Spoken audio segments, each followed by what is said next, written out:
Welcome, dear listener, to this evening's audiobook. This reading is brought to you by Sleepy Sounds. Tonight, we will be reading the first part of Andersen's complete fairy tales collection. So, as the gentle sound of the soft rain starts to fall, let us begin our enchanting journey together. The Angel.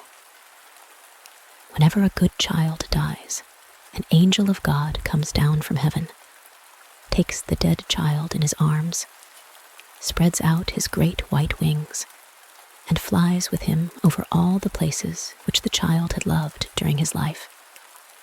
Then he gathers a large handful of flowers, which he carries up to the Almighty, that they may bloom more brightly in heaven than they do on earth.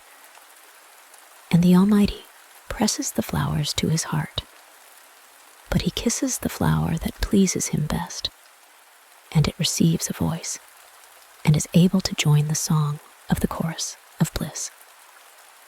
These words were spoken by an angel of God, as he carried a dead child up to heaven, and the child listened as if in a dream. Then they passed over well-known spots, where the little one had often played, and through beautiful gardens full of lovely flowers. "Which of these shall we take with us to heaven to be transplanted there?" asked the angel.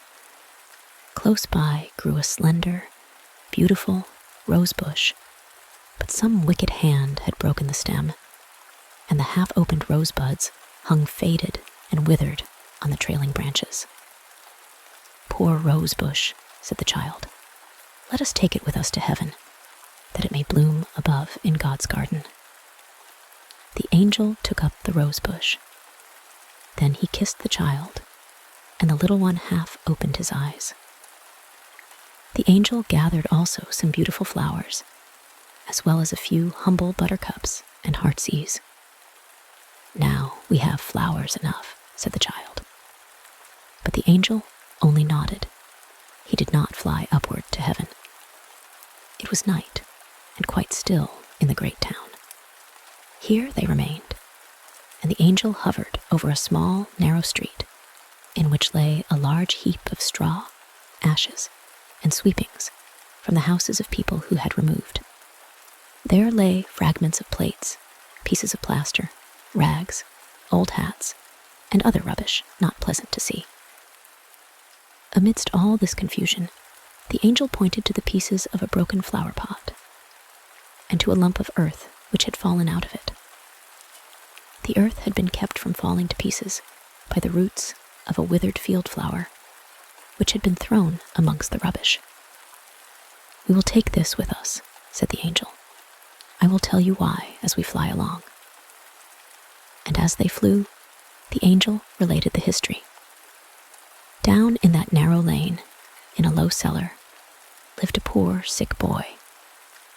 He had been afflicted from his childhood, and even in his best days, he could just manage to walk up and down the room on crutches once or twice, but no more. During some days in summer, the sunbeams would lie on the floor of the cellar for about half an hour. In this spot, the poor sick boy would sit warming himself in the sunshine, and watching the red blood through his delicate fingers as he held them before his face. Then he would say he had been out, yet he knew nothing of the green forest in its spring verdure, till a neighbor's son brought him a green bough from a beech tree. This he would place over his head, and fancy that he was in the beech wood, while the sun shone, and the birds caroled gaily. One spring day, the neighbor's boy brought him some field flowers, and among them was one to which the root still adhered. This he carefully planted in a flower pot, and placed in a window seat near his bed. And the flower had been planted by a fortunate hand, for it grew, put forth fresh shoots, and blossomed every year. It became a splendid flower garden to the sick boy, and his little treasure upon earth. He watered it and cherished it, and took care it should have the benefit of every sunbeam that found its way into the cellar, from the earliest morning ray to the evening sunset. The flower entwined itself even in his dreams. For him it bloomed, for him spread its perfume, and it gladdened his eyes. And to the flower he turned, even in death, when the Lord called him. He has been 1 year with God. During that time, the flower has stood in the window, withered and forgotten, till at length cast out among the sweepings into the street, on the day of the lodger's removal. And this poor flower, withered and faded as it is, we have added to our nosegay, because it gave more real joy than the most beautiful flower in the garden of a queen. "But how do you know all this?" asked the child, whom the angel was carrying to heaven. "I know it," said the angel, "because I myself was the poor sick boy who walked upon crutches, and I know my own flower well." Then the child opened his eyes and looked into the glorious, happy face of the angel. And at the same moment, they found themselves in that heavenly home where all is happiness and joy. And God pressed the dead child to his heart, and wings were given him so that he could fly with the angel, hand in hand. Then the Almighty pressed all the flowers to his heart, but he kissed the withered field flower, and it received a voice. Then it joined in the song of the angels who surrounded the throne, some near, and others in a distant circle, but all equally happy. They all joined in the chorus of praise, both great and small, the good, happy child, and the poor field flower that once lay withered and cast away on a heap of rubbish in a narrow, dark street. The end. By the Almshouse Window. Near the grass-covered rampart, which encircles Copenhagen, lies a great red house. Balsams and other flowers greet us from the long rows of windows in the house, whose interior is sufficiently poverty-stricken, and poor and old are the people who inhabit it. The building is the Warden Almshouse. Look. At the window there leans an old maid. She plucks the withered leaf from the balsam and looks at the grass-covered rampart, on which many children are playing. What is the old maid thinking of? A whole life drama is unfolding itself before her inward gaze. The poor little children, how happy they are, how merrily they play and romp together. What red cheeks and what angel's eyes. But they have no shoes nor stockings. They dance on the green rampart, just on the place where, according to the old story, the ground always sank in, and where a sportive, frolicsome child had been lured by means of flowers, toys, and sweetmeats into an open grave ready dug for it, and which was afterwards closed over the child. And from that moment, the old story says, the ground gave way no longer. The mound remained firm and fast, and was quickly covered with the green turf. The little people who now play on that spot know nothing of the old tale. Else would they fancy they heard a child crying deep below the earth, and the dewdrops on each blade of grass would be to them tears of woe. Nor do they know anything of the Danish king, who here, in the face of the coming foe, took an oath before all his trembling courtiers that he would hold out with the citizens of his capital and die here in his nest. They know nothing of the men who have fought here, or of the women who from here have drenched with boiling water the enemy, clad in white, and biding in the snow to surprise the city. No, the poor little ones are playing with light, childish spirits. Play on, thou little maiden. Soon the years will come. Yes, those glorious years. The priestly hands have been laid on the candidates for confirmation. Hand in hand, they walk on the green rampart. Thou hast a white frock on. It has cost thy mother much labor, and yet it is only cut down for thee out of an old larger dress. You will also wear a red shawl, and what if it hang too far down? People will only see how very large it is. You're thinking of your dress, and of the giver of all good. So glorious is it to wander on the green rampart. And the years roll by. They have no lack of dark days, but you have your cheerful young spirit, and you have gained a friend, you know not how. You met, oh, how often. You walked together on the rampart in the fresh spring, on the high days and holidays, when all the world come out to walk upon the ramparts, and all the bells of the church steeples seem to be singing a song of praise for the coming spring. Scarcely have the violets come forth, but there, on the rampart, just opposite the beautiful castle of Rosenberg, there is a tree bright with the first green buds. Every year this tree sends forth fresh green shoots. Alas, it is not so with the human heart. Dark mists, more in number than those that cover the northern skies, cloud the human heart.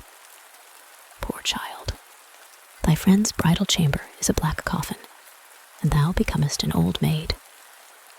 From the almshouse window, behind the balsams, thou shalt look on the merry children at play, and shalt see thine own history renewed. And that is the life drama that passes before the old maid, while she looks out upon the rampart, the green, sunny rampart, where the children, with their red cheeks and bare shoeless feet, are rejoicing merrily, like the other free little birds. The end. Anne Lisbeth. Anne Lisbeth was a beautiful young woman, with a red and white complexion, glittering white teeth, and clear, soft eyes. And her footstep was light in the dance, but her mind was lighter still. She had a little child, not at all pretty, so he was put out to be nursed by a laborer's wife, and his mother went to the count's castle. She sat in splendid rooms, richly decorated with silk and velvet. Not a breath of air was allowed to blow upon her, and no one was allowed to speak to her harshly, for she was nurse to the count's child. He was fair and delicate as a prince, and beautiful as an angel, and how she loved this child. Her own boy was provided for by being at the laborer's, where the mouth watered more frequently than the pot boiled, and where, in general, no one was at home to take care of the child. Then he would cry, but what nobody knows, nobody cares for. So he would cry till he was tired, and then fall asleep. And while we are asleep, we can feel neither hunger nor thirst. Ah, yes, sleep is a capital invention. As years went on, Anne Lisbeth's child grew apace like weeds, although they said his growth had been stunted. He had become quite a member of the family in which he dwelt. They received money to keep him, so that his mother got rid of him altogether. She had become quite a lady. She had a comfortable home of her own in the town. And out of doors, when she went for a walk, she wore a bonnet. But she never walked out to see the laborer. That was too far from the town, and indeed, she had nothing to go for. The boy now belonged to these laboring people. He had food, and he could also do something towards earning his living. He took care of Mary's red cow, for he knew how to tend cattle and make himself useful. The great dog by the yard gate of a nobleman's mansion sits proudly on the top of his kennel when the sun shines, and barks at everyone that passes. But if it rains, he creeps into his house, and there he is, warm and dry. Anne Lisbeth's boy also sat in the sunshine on the top of the fence, cutting out a little toy. If it was springtime, he knew of 3 strawberry plants in blossom, which would certainly bear fruit. This was his most hopeful thought, though it often came to nothing. And he had to sit out in the rain in the worst weather and get wet to the skin and let the cold wind dry the clothes on his back afterwards. If he went near the farmyard belonging to the Count, he was pushed and knocked about, for the men and the maids said he was so horrible ugly. But he was used to all this, for nobody loved him. This was how the world treated Anne Lisbeth's boy, and how could it be otherwise? It was his fate to be beloved by no one. Hitherto, he had been a land crab. The land at last cast him adrift. He went to sea in a wretched vessel, and sat at the helm, while the skipper sat over the grog can. He was dirty and ugly, half frozen and half starved. He always looked as if he never had enough to eat, which was really the case. Late in the autumn, when the weather was rough, windy, and wet, and the cold penetrated through the thickest clothing, especially at sea, a wretched boat went out to sea with only 2 men on board. Or, more correctly, a man and a half, for it was the skipper and his boy. There had only been a kind of twilight all day, and it soon grew quite dark, and so bitterly cold that the skipper took a dram to warm him. The bottle was old, and the glass too. It was perfect in the upper part, but the foot was broken off, and it had therefore been fixed upon a little carved block of wood, painted blue. A dram is a great comfort, and 2 are better still, thought the skipper, while the boy sat at the helm, which he held fast in his hard, seamed hands. He was ugly, and his hair was matted, and he looked crippled and stunted. They called him the field laborer's boy, though in the church register he was entered as Anne Lisbeth's son. The wind cut through the rigging, and the boat cut through the sea. The sails, filled by the wind, swelled out and carried them along in wild career. It was wet and rough above and below, and might still be worse. Hold! What is that? What has struck the boat? Was it a waterspout, or a heavy sea rolling suddenly upon them? Heaven help us, said the boy at the helm, as the boat heeled over and lay on its beam ends. It had struck on a rock, which rose from the depths of the sea and sank at once, like an old shoe in a puddle. It sank at once with mouse and man, as the saying is. There might have been mice on board, but only 1 man and a half, the skipper and the laborer's boy. No one saw it but the skimming seagulls and the fishes beneath the water, and even they did not see it properly, for they darted back with terror as the boat filled with water and sank. There it lay, scarcely a fathom below the surface, and those 2 were provided for, buried, and forgotten. The glass with the foot of blue wood was the only thing that did not sink, for the wood floated and the glass drifted away to be cast upon the shore and broken. Where and when is indeed of no consequence. It had served its purpose, and it had been loved, which Anne Lisbeth's boy had not been. But in heaven, no soul will be able to say, never loved. Anne Lisbeth had now lived in the town many years. She was called Madame, and felt dignified in consequence. She remembered the old noble days in which she had driven in the carriage, and had associated with Countess and Baroness. Her beautiful, noble child had been a dear angel, and possessed the kindest heart. He had loved her so much, and she had loved him in return. They had kissed and loved each other, and the boy had been her joy, her second life. Now he was 14 years of age, tall, handsome, and clever. She had not seen him since she carried him in her arms. Neither had she been for years to the Count's palace. It was quite a journey thither from the town. "I must make one effort to go," said Lisbeth, "to see my darling, the Count's sweet child, and press him to my heart. Certainly he must long to see me too, the young Count. No doubt he thinks of me and loves me, as in those days when he would fling his angel arms round my neck and lisp, Anne Liz. It was music to my ears. Yes, I must make an effort to see him again." She drove across the country in a grazier's cart, and then got out and continued her journey on foot, and thus reached the Count's castle. It was as great and magnificent as it had always been, and the garden looked the same as ever. All the servants were strangers to her.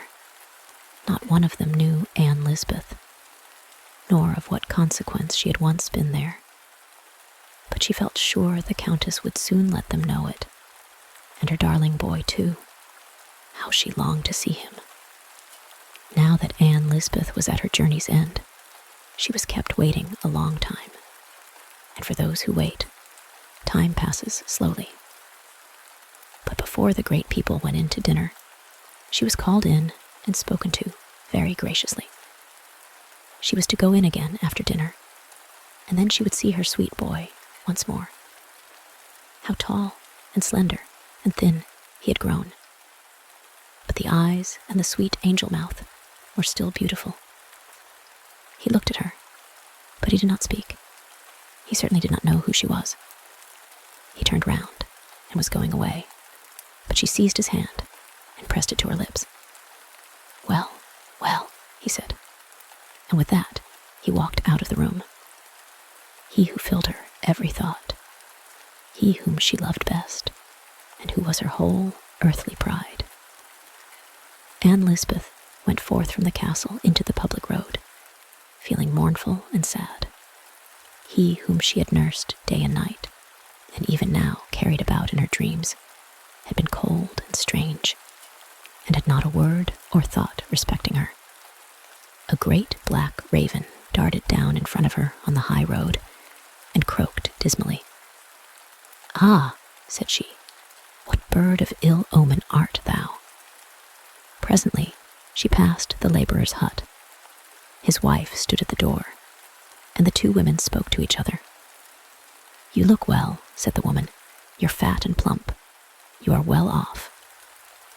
"Oh, yes," answered Lisbeth. "The boat went down with them," continued the woman. "Hans the skipper and the boy were both drowned, so there's an end of them.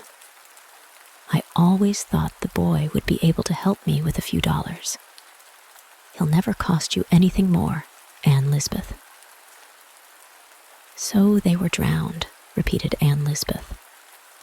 But she said no more, and the subject was dropped.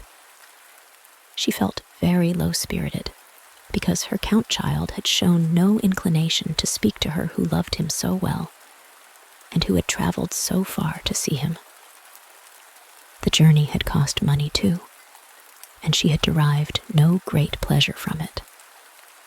Still, she said not a word of all this. She could not relieve her heart by telling the laborer's wife, lest the latter should think she did not enjoy her former position at the castle. Then the raven flew over her, screaming again as he flew. "The black wretch," said Lisbeth. "He will end by frightening me today." She had brought coffee and chicory with her, for she thought it would be a charity to the poor woman to give them to her to boil a cup of coffee. And then she would take a cup herself. The woman prepared the coffee, and in the meantime, Lisbeth seated her in a chair and fell asleep. Then she dreamed of something which she had never dreamed before. Singularly enough, she dreamed of her own child, who had wept and hungered in the laborer's hut, and had been knocked about in heat and in cold, and who was now lying in the depths of the sea, in a spot only known by God. She fancied she was still sitting in the hut, where the woman was busy preparing the coffee, for she could smell the coffee berries roasting. But suddenly it seemed to her that there stood on the threshold a beautiful young form, as beautiful as the Count's child. And this apparition said to her, "The world is passing away. Hold fast to me, for you are my mother after all. You have an angel in heaven. Hold me fast." And the child angel stretched out his hand and seized her.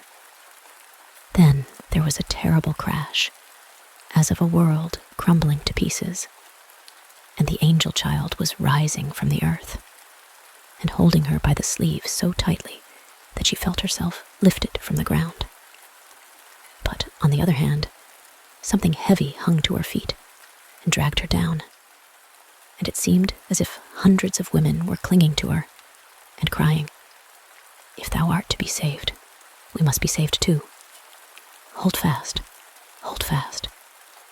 And then they all hung on her, but there were too many, and as they clung, the sleeve was torn, and Lisbeth fell down in horror and awoke. Indeed, she was on the point of falling over in reality with the chair on which she sat, but she was so startled and alarmed that she could not remember what she had dreamed, only that it was something very dreadful. They drank their coffee and had a chat together, and then Lisbeth went away towards the little town where she was to meet the carrier who was to drive her back to her own home. But when she came to him, she found that he would not be ready to start till the evening of the next day. Then she began to think of the expense and what the distance would be to walk. She remembered that the route by the seashore was 2 miles shorter than by the high road, and as the weather was clear and there would be moonlight, she determined to make her way on foot and to start at once, that she might reach home the next day. The sun had set, and the evening bells sounded through the air from the tower of the village church.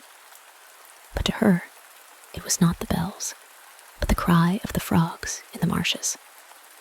Then they ceased, and all around became still. Not a bird could be heard. They were all at rest. Even the owl had not left her hiding place. Deep silence reigned on the margin of the wood by the seashore. As Lisbeth walked on, she could hear her own footsteps in the sands. Even the waves of the sea were at rest, and all in the deep waters had sunk into silence. There was quiet among the dead and the living in the deep sea. Lisbeth walked on, thinking of nothing at all, as people say, or rather her thoughts wandered, but not away from her. For thought is never absent from us, it only slumbers. Many thoughts that have lain dormant are roused at the proper time, and begin to stir in the mind and the heart, and seem even to come upon us from above.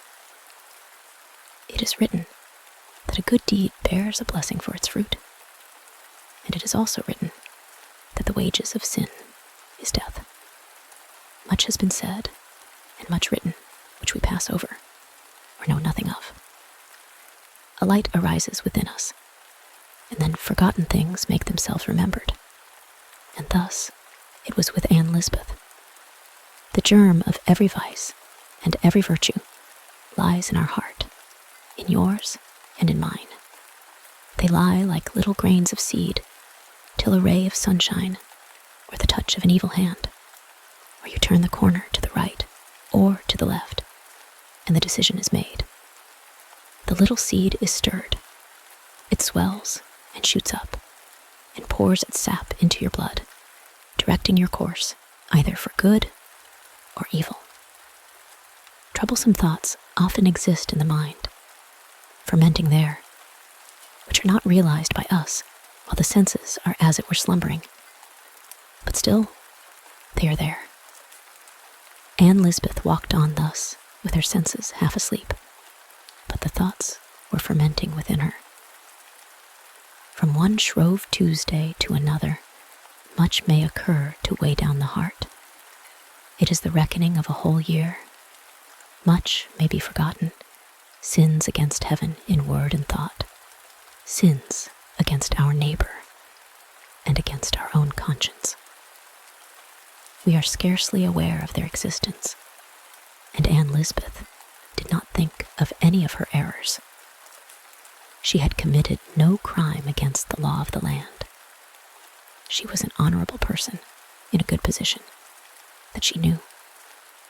She continued her walk along by the margin of the sea. What was it she saw lying there? An old hat, a man's hat. Now when might that have been washed overboard? She drew nearer. She stopped to look at the hat. Ha! What was lying yonder? She shuddered, yet it was nothing save a heap of grass and tangled seaweed flung across a long stone. But it looked like a corpse. Only tangled grass, and yet she was frightened at it. As she turned to walk away, much came into her mind that she had heard in her childhood. Old superstitions of specters by the seashore, of the ghosts of drowned but unburied people, whose corpses had been washed up on the desolate beach. The body, she knew, could do no harm to anyone, but the spirit could pursue the lonely wanderer, attach itself to him, and demand to be carried to the churchyard, that it might rest in consecrated ground. Hold fast, the spectre would cry.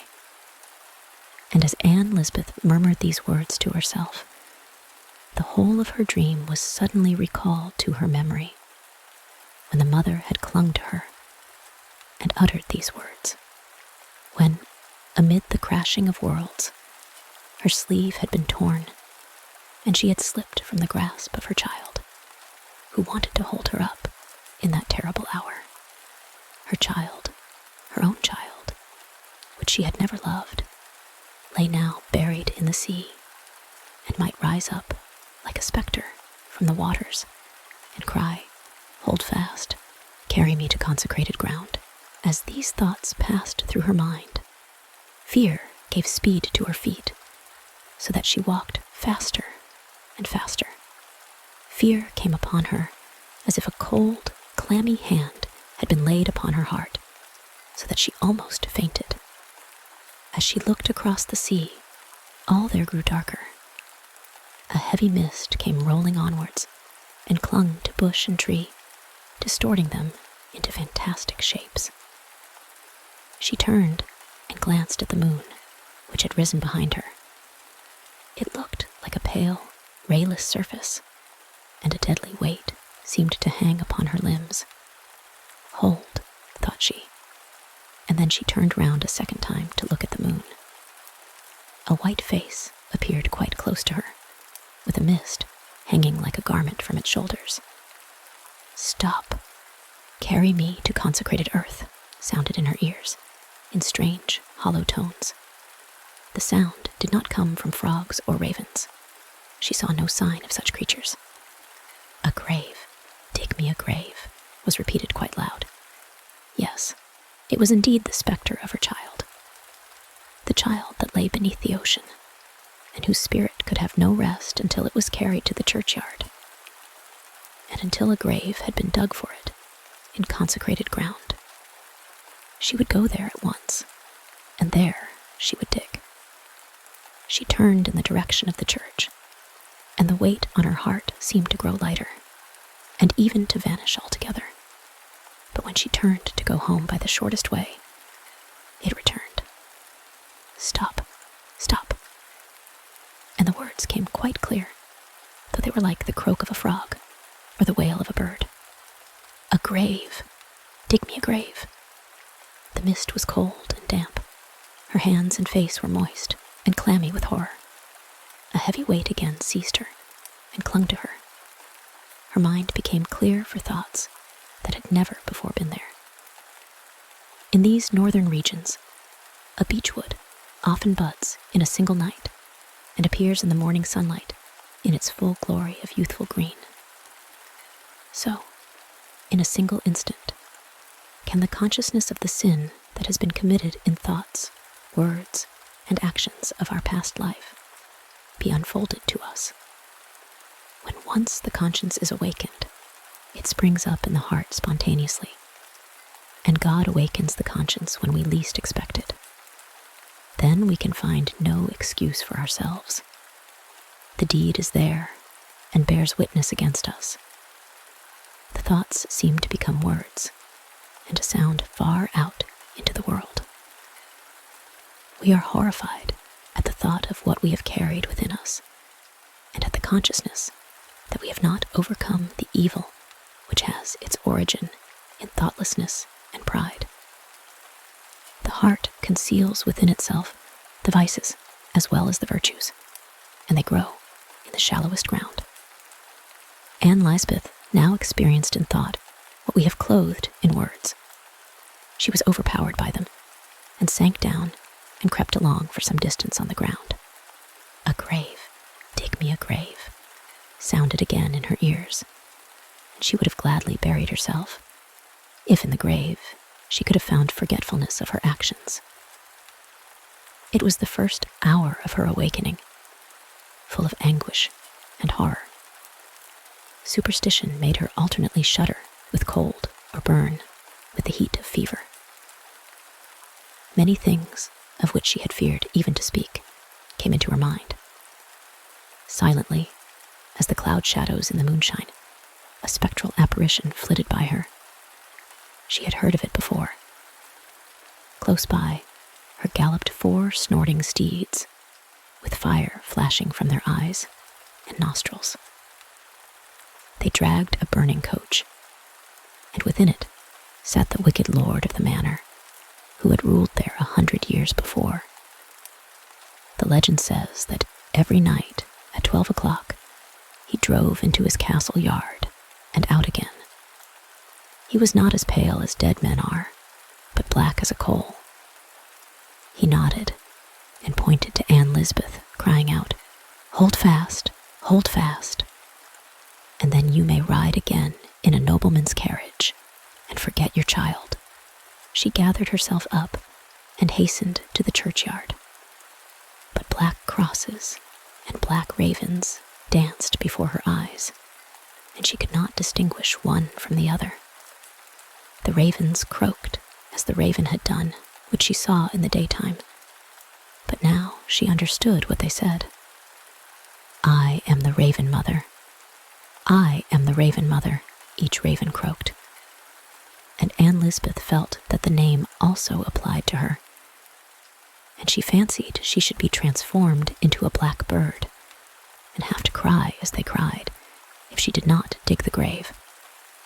And she threw herself upon the earth, and with her hands dug a grave in the hard ground so that the blood ran from her fingers. "A grave! Dig me a grave!" still sounded in her ears. She was fearful that the cock might crow, and the first red streak appear in the east before she had finished her work. And then she would be lost, and the cock crowed, and the day dawned in the east, and the grave was only half dug. An icy hand passed over her head and face, and down towards her heart. "Only half a grave," a voice wailed, and fled away. Yes, it fled away over the sea. It was the ocean spectre, and, exhausted and overpowered, Lisbeth sunk to the ground, and her senses left her. It was a bright day when she came to herself, and 2 men were raising her up. But she was not lying in the churchyard, but on the seashore, where she had dug a deep hole in the sand, and cut her hand with a piece of broken glass, whose sharp stern was stuck in a little block of painted wood. Lisbeth was in a fever. Conscience had roused the memories of superstitions, and had so acted upon her mind that she fancied she had only half a soul, and that her child had taken the other half down into the sea. Never would she be able to cling to the mercy of heaven till she had recovered this other half, which was now held fast in the deep water. Lisbeth returned to her home, but she was no longer the woman she had been. Her thoughts were like a confused, tangled skein. Only one thread, only one thought was clear to her, namely that she must carry the spectre of the seashore to the churchyard and dig a grave for him there, that by so doing she might win back her soul. Many a night she was missed from her home and was always found on the seashore waiting for the spectre. In this way, a whole year passed, and then, one night, she vanished again and was not to be found. The whole of the next day was spent in a useless search after her. Towards evening, when the clerk entered the church to toll the vesper bell, he saw by the altar Lisbeth, who had spent the whole day there. Her powers of body were almost exhausted, but her eyes flashed brightly, and on her cheeks was a rosy flush.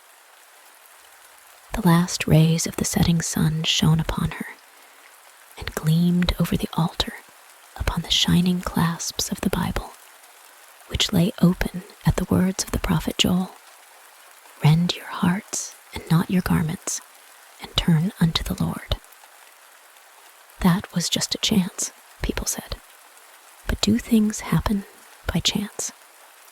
In the face of Lisbeth, lighted up by the evening sun, could be seen peace and rest.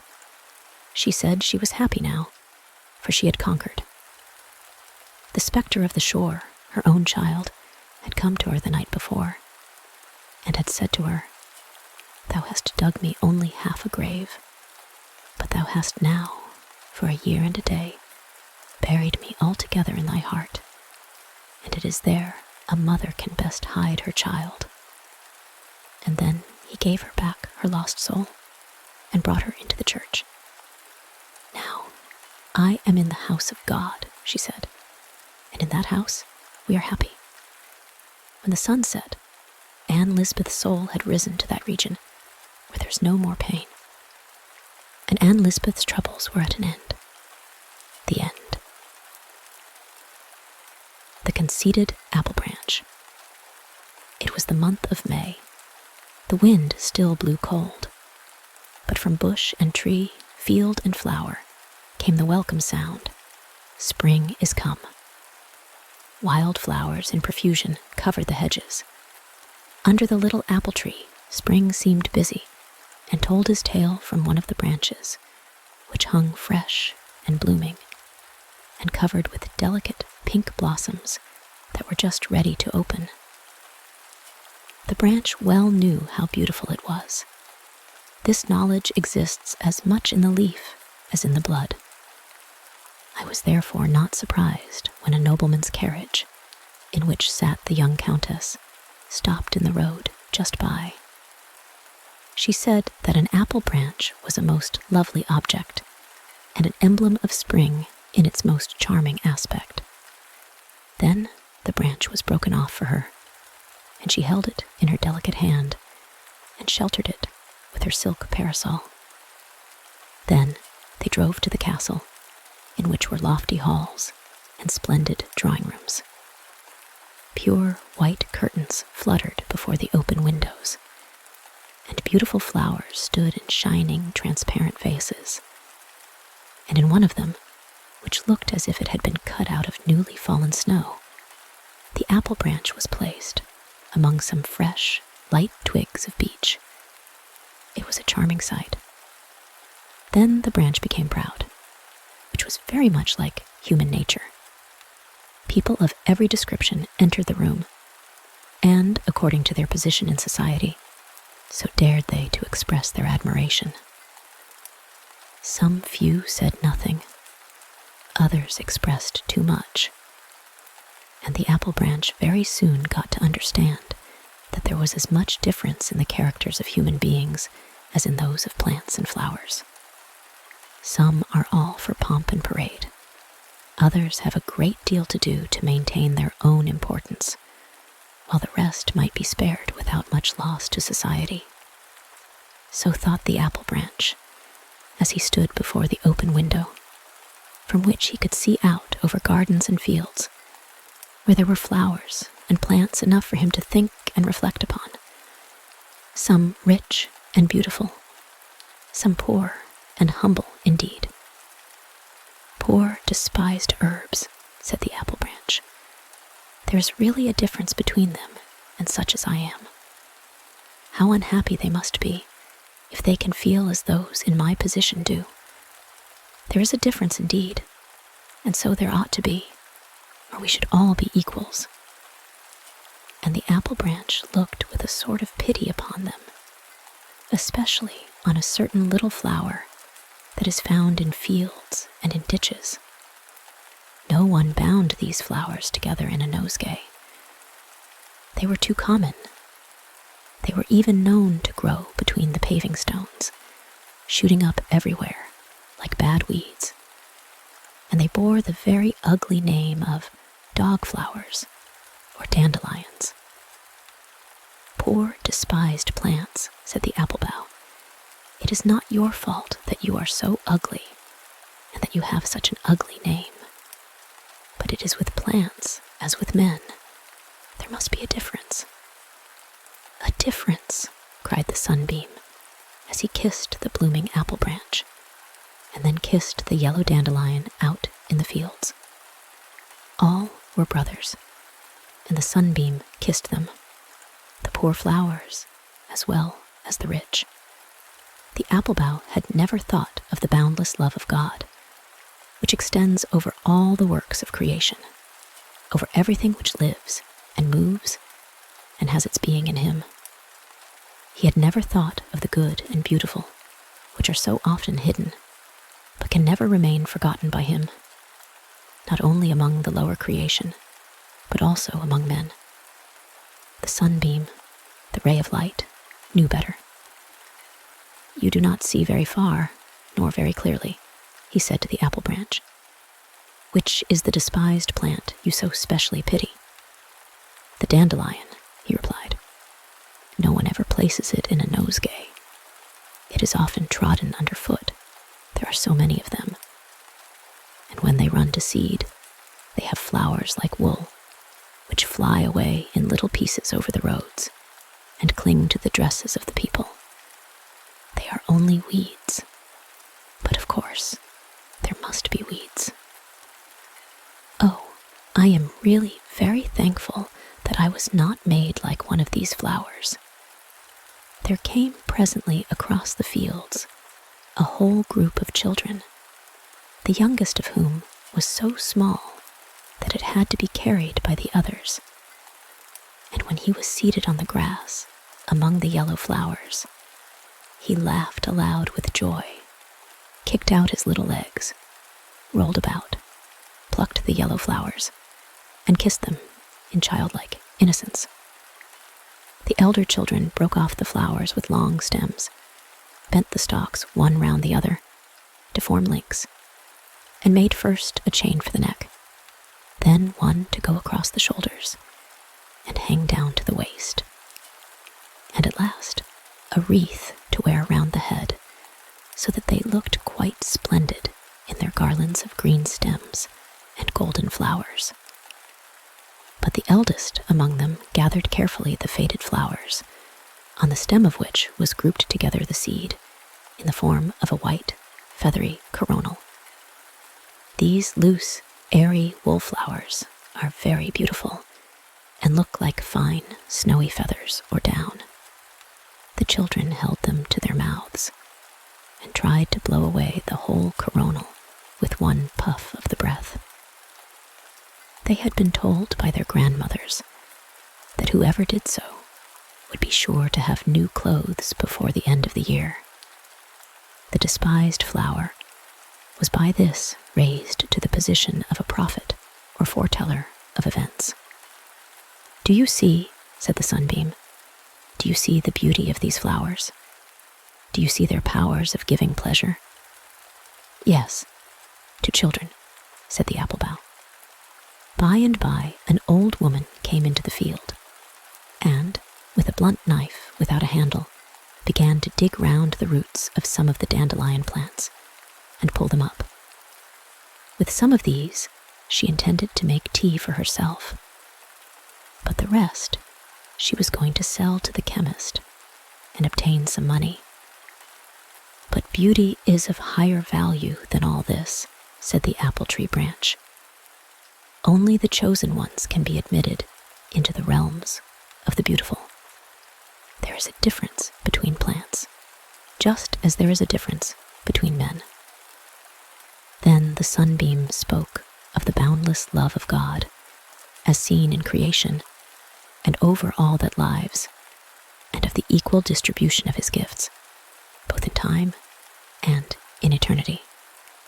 That is your opinion, said the apple bough. Then some people came into the room, and among them, the young countess, the lady who had placed the apple bough in the transparent vase, so pleasantly beneath the rays of the sunlight. She carried in her hand something that seemed like a flower. The object was hidden by 2 or 3 great leaves, which covered it like a shield, so that no draught or gust of wind could injure it, and it was carried more carefully than the apple branch had ever been. Very cautiously, the large leaves were removed, and there appeared the feathery seed crown of the despised dandelion. This was what the lady had so carefully plucked and carried home so safely covered, so that not one of the delicate feathery arrows of which its mist-like shape was so lightly formed should flutter away. She now drew it forth quite uninjured, and wondered at its beautiful form and airy lightness and singular construction, so soon to be blown away by the wind. "See," she exclaimed, "how wonderfully God has made this little flower. I will paint it with the apple branch together." Everyone admires the beauty of the apple bough, but this humble flower has been endowed by heaven with another kind of loveliness, and although they differ in appearance, both are the children of the realms of beauty. Then the sunbeam kissed the lowly flower, and he kissed the blooming apple branch, upon whose leaves appeared a rosy blush. The end. Beauty of form and beauty of mind. There was once a sculptor named Alfred, who, having won the large gold medal and obtained a traveling scholarship, went to Italy and then came back to his native land. He was young at that time. Indeed, he is young still, although he is 10 years older than he was then. On his return, he went to visit one of the little towns in the island of Zealand. The whole town knew who the stranger was, and one of the richest men in the place gave a party in his honor, and all who were of any consequence, or who possessed some property, were invited. It was quite an event, and all the town knew of it, so that it was not necessary to announce it by beat of drum. Apprentice boys, children of the poor, and even the poor people themselves stood before the house, watching the lighted windows. And the watchman might easily fancy he was giving a party also. There were so many people in the streets. There was quite an air of festivity about it, and the house was full of it. For Mr. Alfred, the sculptor, was there. He talked and told anecdotes, and everyone listened to him with pleasure, not unmingled with awe, but none felt so much respect for him as did the elderly widow of a naval officer. She seemed, so far as Mr. Alfred was concerned, to be like a piece of fresh blotting paper that absorbed all he said and asked for more. She was very appreciative and incredibly ignorant, a kind of female Gaspar Hauser. "I should like to see Rome," she said. It must be a lovely city, or so many foreigners would not be constantly arriving there. Now do give me a description of Rome. How does the city look when you enter in at the gate?" "I cannot very well describe it," said the sculptor, "but you enter on a large open space, in the center of which stands an obelisk, which is 1,000 years old." "An organist?" exclaimed the lady, who had never heard the word obelisk. Several of the guests could scarcely forbear laughing, and the sculptor would have had some difficulty in keeping his countenance. But the smile on his lips faded away, for he caught sight of a pair of dark blue eyes close by the side of the inquisitive lady. They belonged to her daughter, and surely no one who had such a daughter could be silly. The mother was like a fountain of questions, and the daughter, who listened but never spoke, might have passed for the beautiful maid of the fountain. How charming she was! She was a study for the sculptor to contemplate, but not to converse with, for she did not speak, or at least very seldom. "Has the Pope a great family?" inquired the lady. The young man answered considerately, as if the question had been a different one. "No, he does not come from a great family." "That is not what I asked," persisted the widow. "I mean, has he a wife and children?" "The Pope is not allowed to marry," replied the gentleman. "I don't like that," was the lady's remark. She certainly might have asked more sensible questions, but if she had not been allowed to say just what she liked, would her daughter have been there, leaning so gracefully on her shoulder and looking straight before her, with a smile that was almost mournful on her face?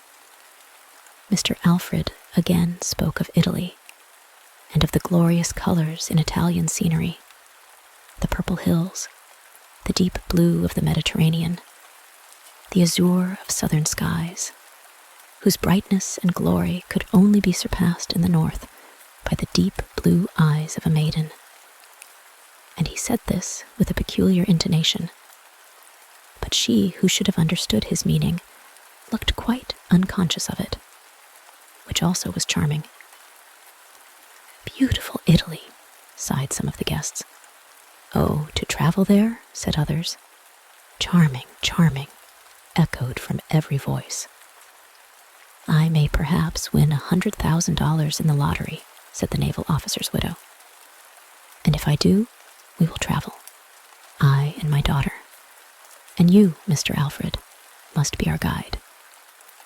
We can all three travel together, with one or two more of our good friends." And she nodded in such a friendly way at the company that each imagined himself to be the favored person who was to accompany them to Italy. "Yes, we must go," she continued, "but not to those parts where there are robbers. We will keep to Rome. In the public roads, one is always safe." The daughter sighed very gently, and how much there may be in a sigh, or attributed to it. The young man attributed a great deal of meaning to this sigh. Those deep blue eyes, which had been lit up this evening in honor of him, must conceal treasures, treasures of heart and mind, richer than all the glories of Rome. And so, when he left the party that night, he had lost it completely to the young lady. The house of the naval officer's widow was the one most constantly visited by Mr. Alfred, the sculptor. It was soon understood that his visits were not intended for that lady, though they were the persons who kept up the conversation.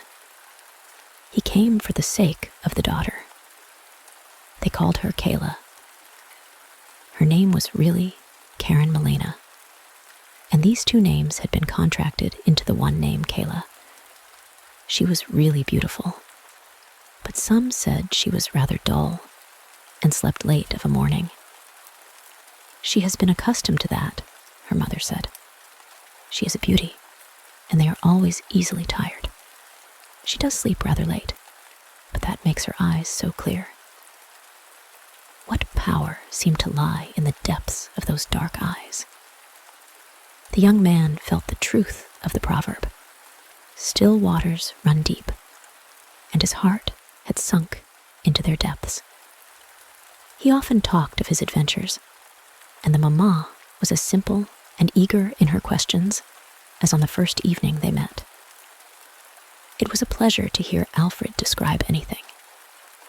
He showed them colored plates of Naples and spoke of excursions to Mount Vesuvius and the eruptions of fire from it.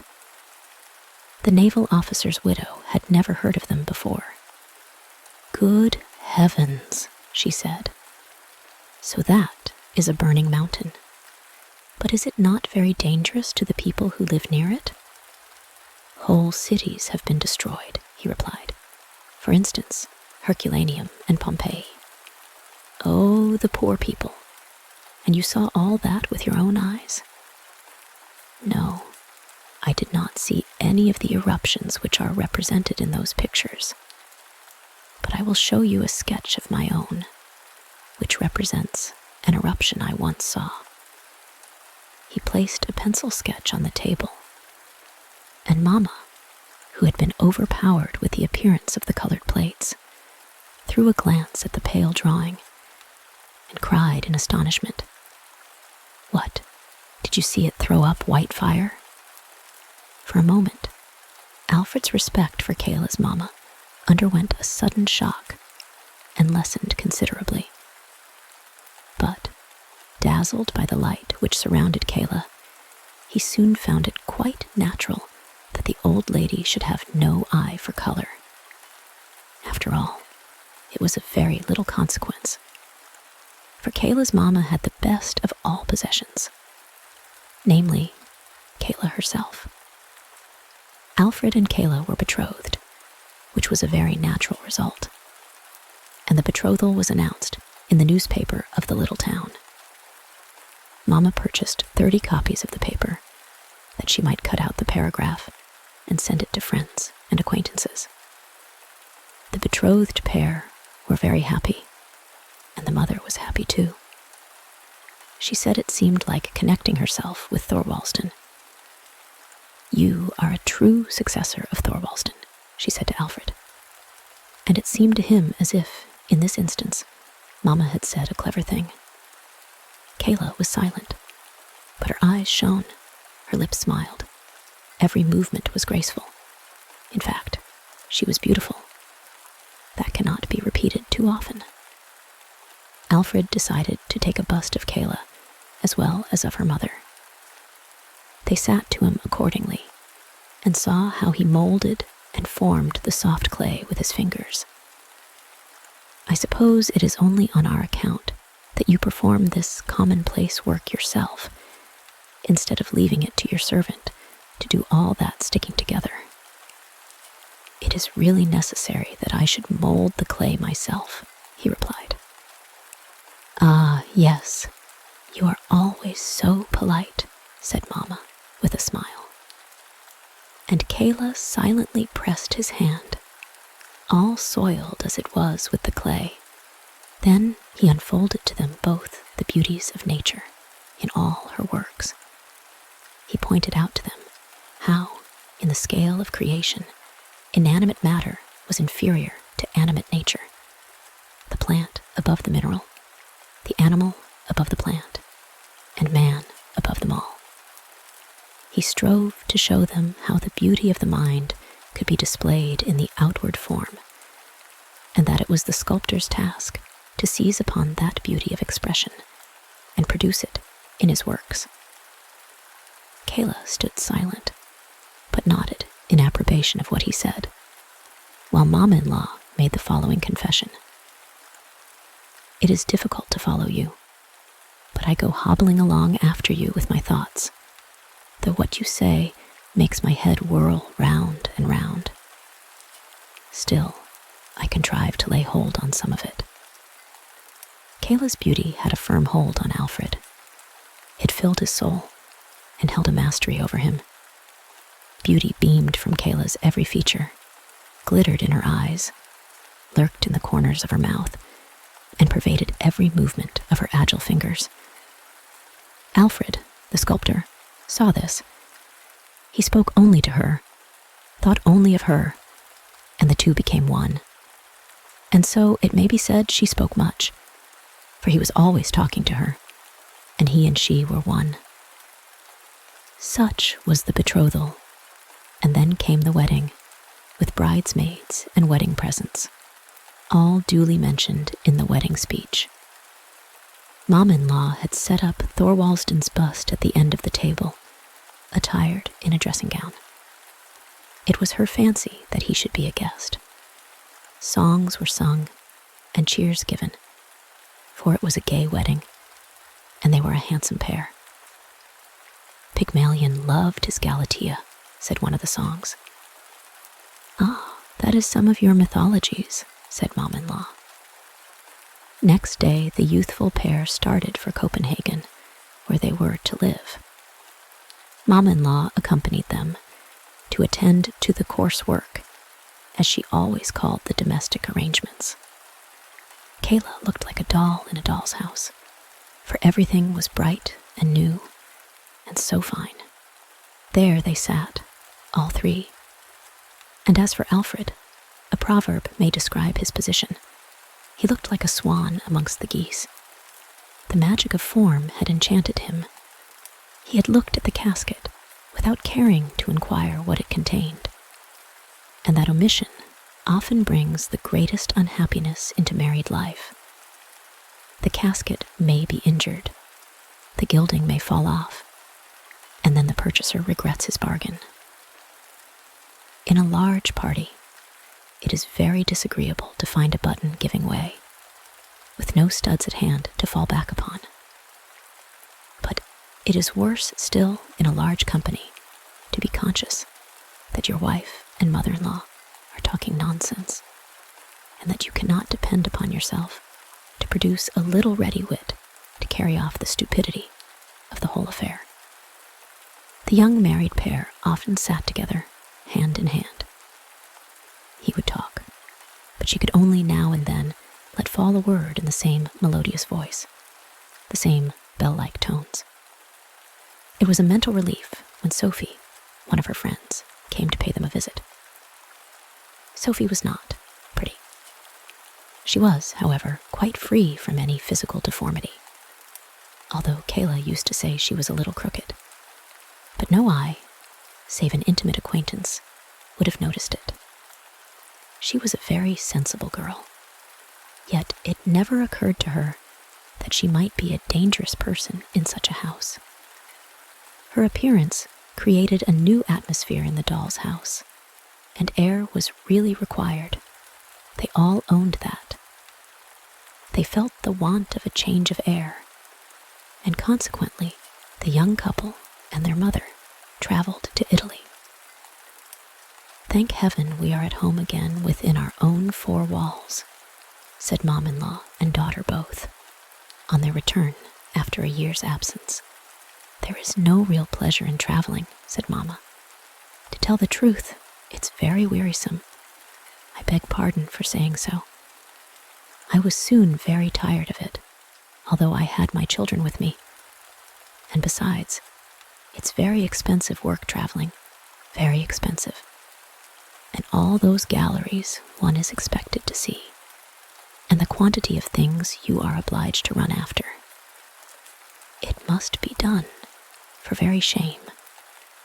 You are sure to be asked when you come back if you have seen everything, and will most likely be told that you've omitted to see what was best worth seeing of all. I got tired at last of those endless Madonnas. I began to think I was turning into a Madonna myself. And then the living Mama, said Kayla. Yes, indeed, she replied. No such a thing as a respectable meat soup. Their cookery is miserable stuff. The journey had also tired Kayla, but she was always fatigued. That was the worst of it. So they sent for Sophie, and she was taken into the house to reside with them, and her presence there was a great advantage. Mama-in-law acknowledged that Sophie was not only a clever housewife, but well-informed and accomplished, though that could hardly be expected in a person of her limited means. She was also a generous-hearted, faithful girl. She showed that thoroughly while Kayla lay sick, fading away. When the casket is everything, the casket should be strong, or else all is over. And all was over with the casket, for Kayla died. She was beautiful, said her mother. She was quite different from the beauties they call antiques, for they are so damaged. A beauty ought to be perfect, and Kayla was a perfect beauty. Alfred wept, and Mama wept, and they both wore mourning. The black dress suited Mama very well, and she wore mourning the longest.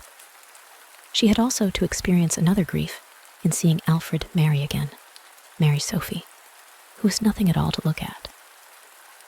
He's gone to the very extreme, said Mom-in-law. He has gone from the most beautiful to the ugliest, and he has forgotten his first wife. Men have no constancy. My husband was a very different man, but then he died before me. Pygmalion loved his Galatea, was in the song they sung at my first wedding, said Alfred. I once fell in love with a beautiful statue, which awoke to life in my arms. But the kindred soul, which is a gift from heaven, the angel who can feel and sympathize with and elevate us, I have not found and won till now. You came, Sophie, not in the glory of outward beauty, though you are even fairer than is necessary. The chief thing still remains. You came to teach the sculptor that his work is but dust and clay only, an outward form made of a material that decays, and that what we should seek to obtain is the ethereal essence of mind and spirit. Poor Kayla. Our life was but as a meeting by the wayside. In yonder world, where we shall know each other from a union of mind, we shall be but mere acquaintances. That was not a loving speech, said Sophie, nor spoken like a Christian.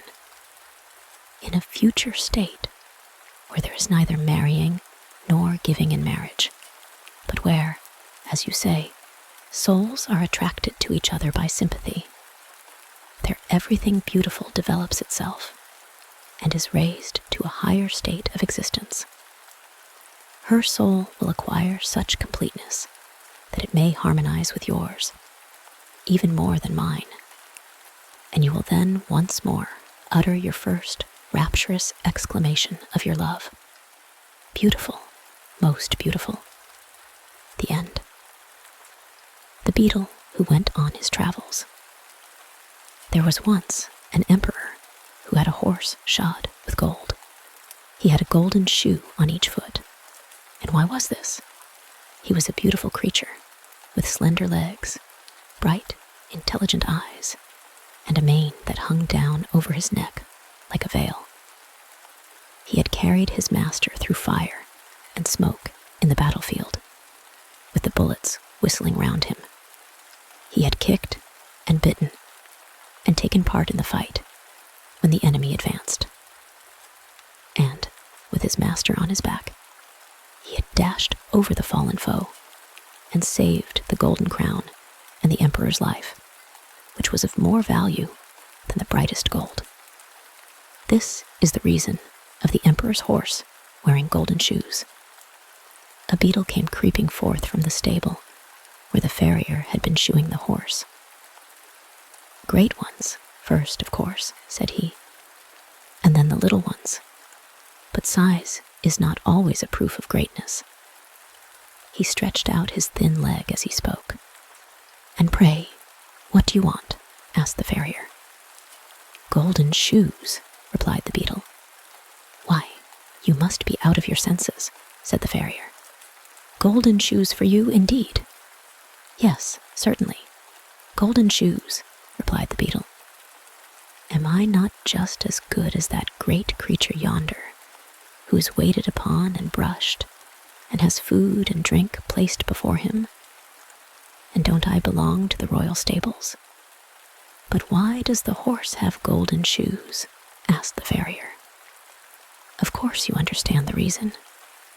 Understand?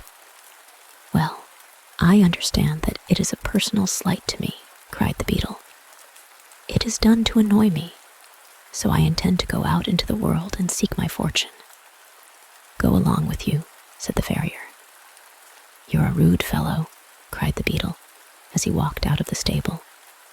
And then he flew for a short distance, till he found himself in a beautiful flower garden, all fragrant with roses and lavender. The ladybirds, with red and black shells on their backs and delicate wings, were flying about, and one of them said, Is it not sweet and lovely here? Oh, how beautiful everything is.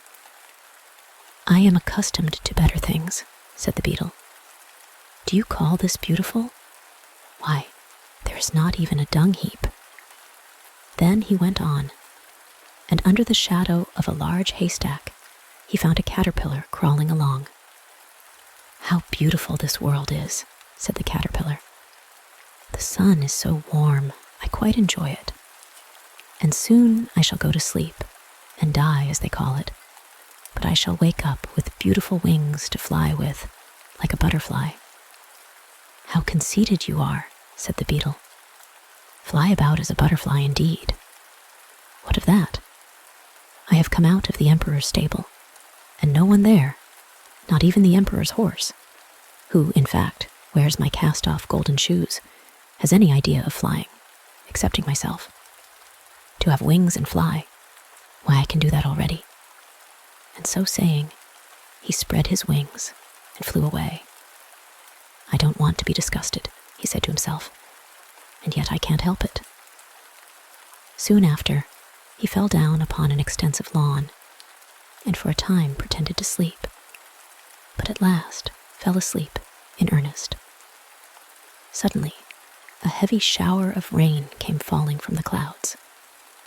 The beetle woke up with the noise, and would have been glad to creep into the earth for shelter, but he could not. He was tumbled over and over with the rain, sometimes swimming on his stomach, and sometimes on his back. And as for flying, that was out of the question. He began to doubt whether he should escape with his life, so he remained, quietly lying where he was. After a while, the weather cleared up a little, and the beetle was able to rub the water from his eyes and look about him. He saw something gleaming, and he managed to make his way up to it. It was linen, which had been laid to bleach on the grass. He crept into a fold of the damp linen, which certainly was not so comfortable a place to lie in as the warm stable, but there was nothing better. So he remained lying there for a whole day and night, and the rain kept on all the time. Towards morning, he crept out of his hiding place, feeling in a very bad temper with the climate. 2 frogs were sitting on the linen, and their bright eyes actually glistened with pleasure. Wonderful weather this, said one of them, and so refreshing. This linen holds the water together so beautifully that my hind legs quiver as if I were going to swim. I should like to know, said another, if the swallow who flies so far in her many journeys to foreign lands ever met with a better climate than this. What delicious moisture! It is as pleasant as lying in a wet ditch. I am sure anyone who does not enjoy this has no love for his fatherland. Have you ever been in the emperor's stable? Asked the beetle. There, the moisture is warm and refreshing. That's the climate for me, but I could not take it with me on my travels. Is there not even a dunghill here in this garden, where a person of rank, like myself, could take up his abode and feel at home? But the frogs either did not, or would not, understand him. I never ask a question twice, said the beetle. after he had asked this one 3 times and received no answer. Then he went on a little farther and stumbled against a piece of broken crockeryware, which certainly ought not to have been lying there. But as it was there, it formed a good shelter against wind and weather to several families of earwigs who dwelt in it. Their requirements were not many. They were very sociable and full of affection for their children, so much so that each mother considered her own child the most beautiful and clever of them all. "Our dear son has engaged himself," said one mother. "Dear, innocent boy. His greatest ambition is that he may one day creep into a clergyman's ear. That is a very artless and lovable wish, and being engaged will keep him steady. What happiness for a mother." "Our son," said another, "had scarcely crept out of the egg when he was off on his travels. He is all life and spirits. I expect he will wear out his horns with running. How charming this is for a mother. Is it not, Mr. Beetle?" For she knew the stranger by his horny coat. "You are both quite right," said he. So they begged him to walk in, that is to come as far as he could under the broken piece of earthenware. "Now you shall also see my little earwigs," said a third and a fourth mother. "They are lovely little things, and highly amusing. They are never ill-behaved, except when they are uncomfortable in their inside, which unfortunately often happens at their age." Thus, each mother spoke of her baby, and their babies talked after their own fashion, and made use of the little nippers they have in their tails to nip the beard of the beetle. "They are always busy about something, the little rogues," said the mother, beaming with maternal pride. But the beetle felt it a bore, and he therefore inquired the way to the nearest dung heap. "That is quite out in the great world, on the other side of the ditch," answered an earwig. "I hope none of my children will ever go so far. It would be the death of me. But I shall try to get so far," said the beetle, and he walked off without taking any formal leave, which is considered a polite thing to do. When he arrived at the ditch, he met several friends, all them beetles. "We live here," they said, "and we are very comfortable. May we ask you to step down into this rich mud? You must be fatigued after your journey." "Certainly," said the beetle. "I shall be most happy. I have been exposed to the rain and have had to lie upon linen, and cleanliness is a thing that greatly exhausts me. I have also pains in one of my wings from standing in the draught under a piece of broken crockery. It is really quite refreshing to be with one's own kindred again." "Perhaps you came from a dung heap," observed the oldest of them. "No, indeed.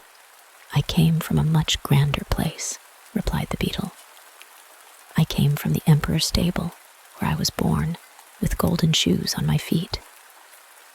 I am traveling on a secret embassy, but you must not ask me any questions, for I cannot betray my secret."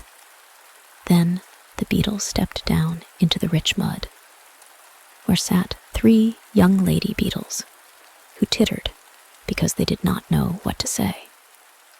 "None of them are engaged yet," said their mother, and the beetle maidens tittered again, this time quite in confusion.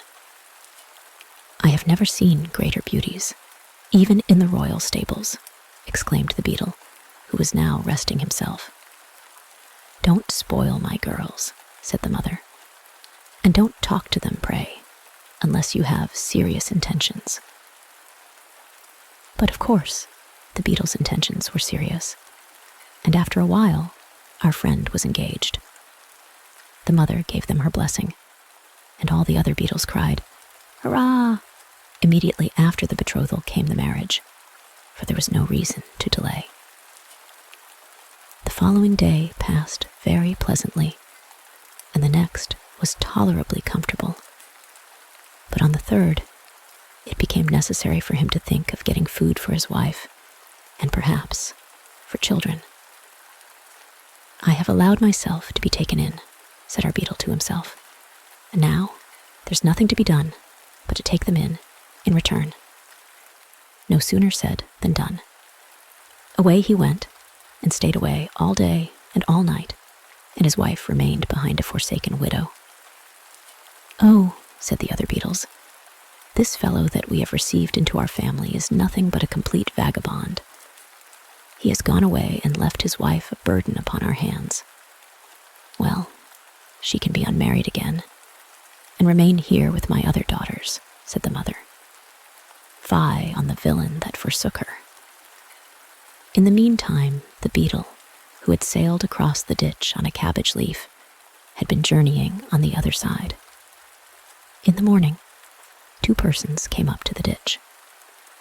When they saw him, they took him up and turned him over and over, looking very learned all the time, especially one who was a boy. "Allah sees the black beetle in the black stone and the black rock. Is not that written in the Koran?" he asked.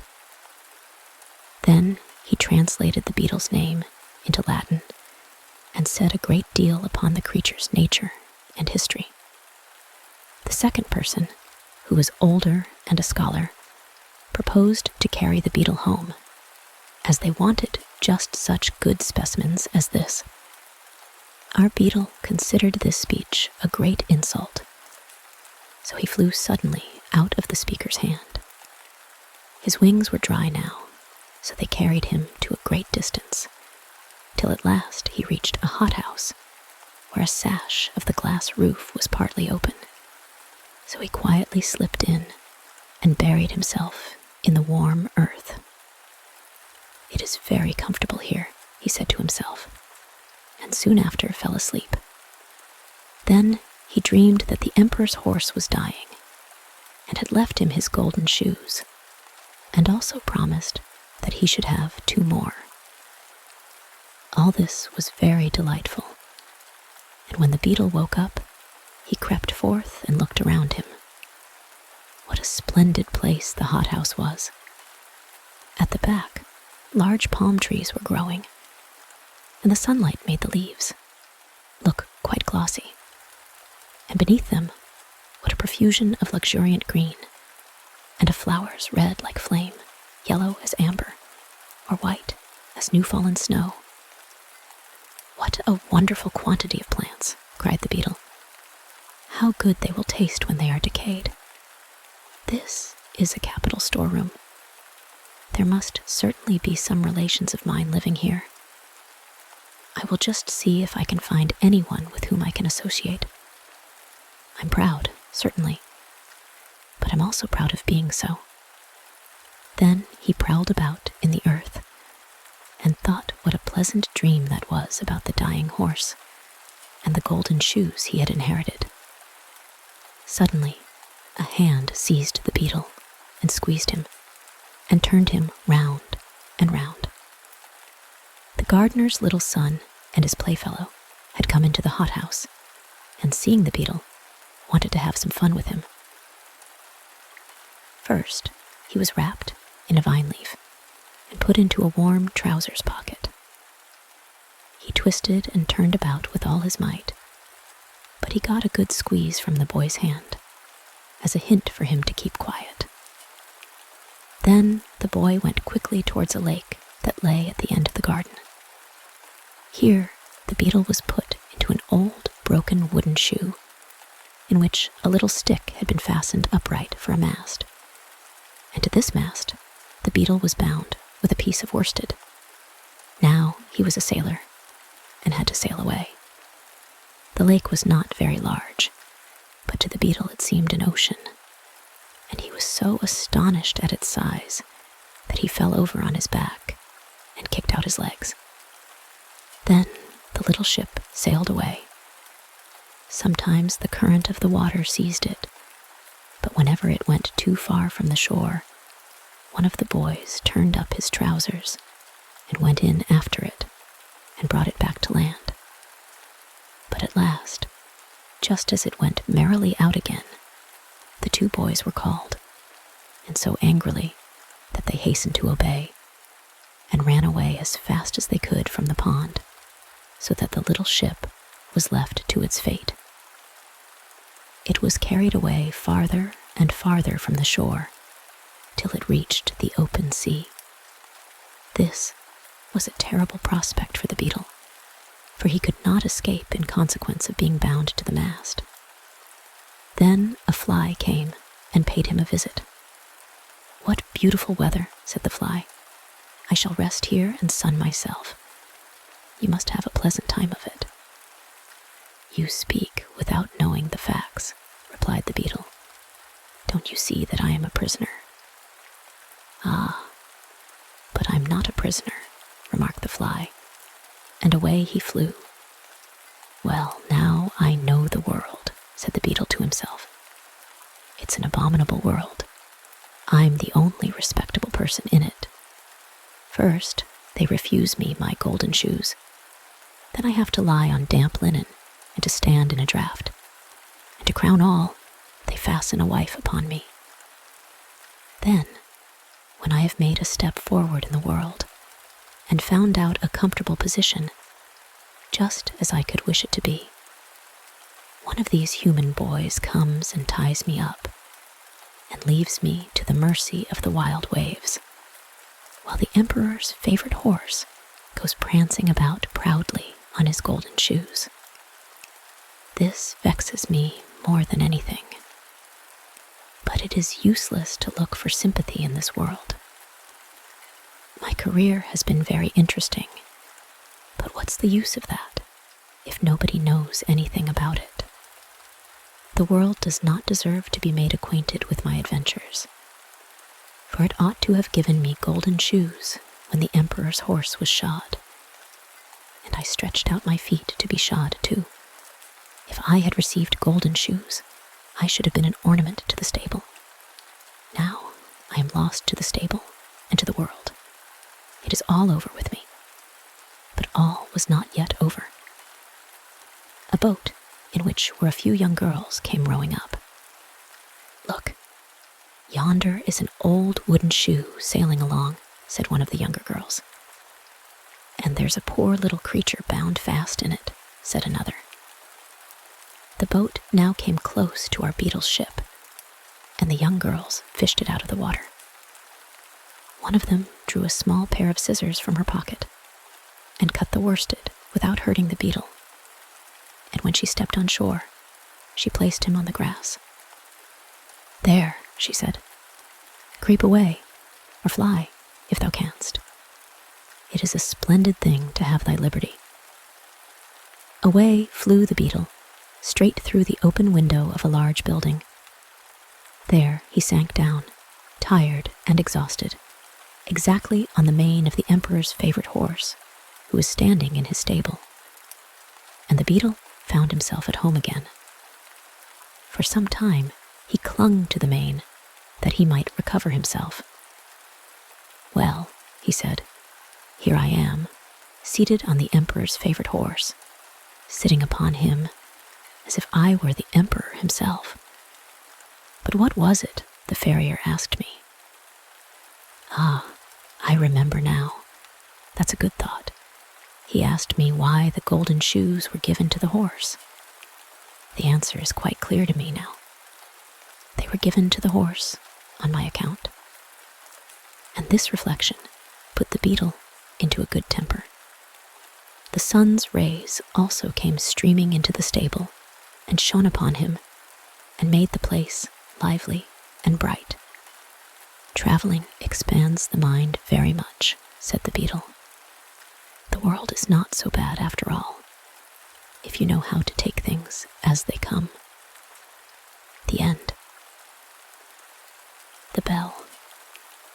In the narrow streets of a large town, people often heard in the evening, when the sun was setting, and his last rays gave a golden tint to the chimney pots, a strange noise which resembled the sound of a church bell. It only lasted an instant, for it was lost in the continual roar of traffic and hum of voices which rose from the town. The evening bell is ringing, people used to say. The sun is setting. Those who walked outside the town, where the houses were less crowded and interspersed by gardens and little fields, saw the evening sky much better and heard the sound of the bell much more clearly. It seemed as though the sound came from a church, deep in the calm, fragrant wood, and thither people looked with devout feelings. A considerable time elapsed. One said to the other, "I really wonder if there is a church out in the wood. The bell has indeed a strange, sweet sound. Shall we go there and see what the cause of it is?" The rich drove, the poor walked, but the way seemed to them extraordinarily long, and when they arrived at a number of willow trees on the border of the wood, they sat down, looked up into the great branches, and thought they were now really in the wood. A confectioner from the town also came out and put up a stall there. Then came another confectioner, who hung a bell over his stall, which was covered with pitch to protect it from the rain. But the clapper was wanting. When people came home, they used to say that it had been very romantic, and that really means something else than merely taking tea. 3 persons declared that they had gone as far as the end of the wood. They had always heard the strange sound, but there it seemed to them as if it came from the town.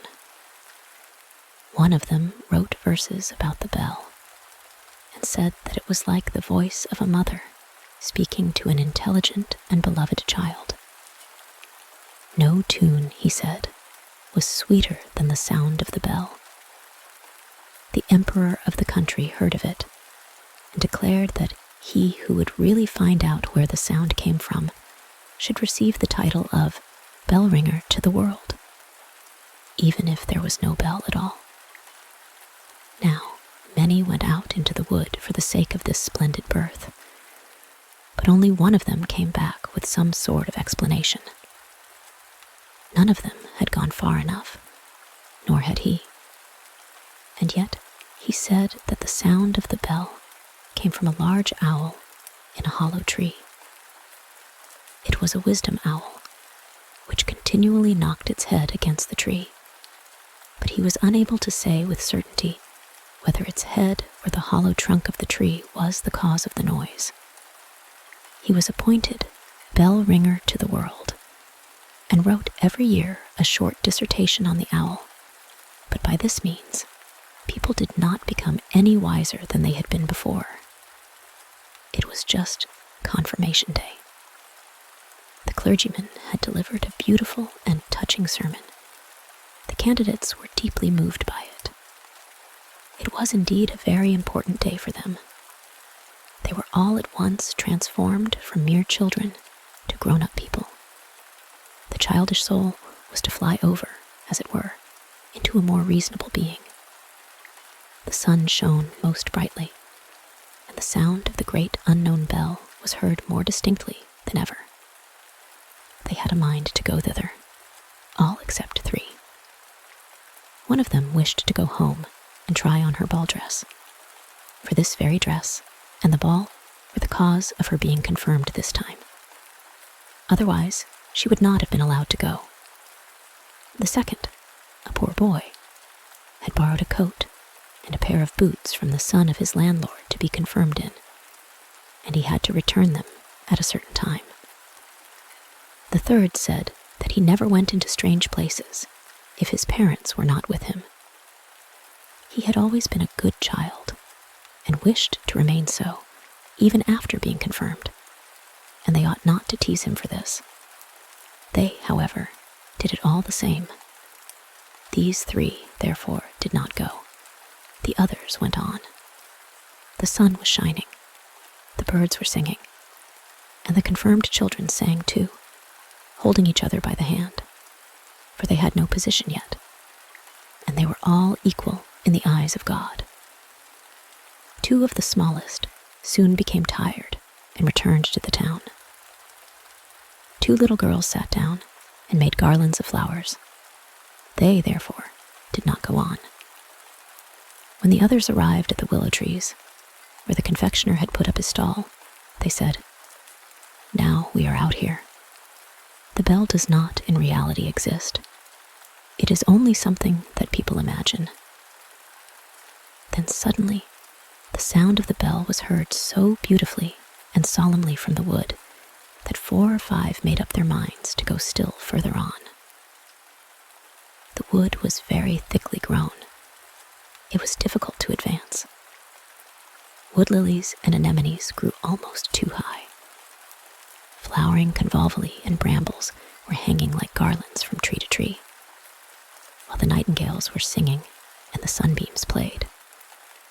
That was very beautiful. But the way was unfit for the girls. They would have torn their dresses. Large rocks, covered with moss of various hues, were lying about.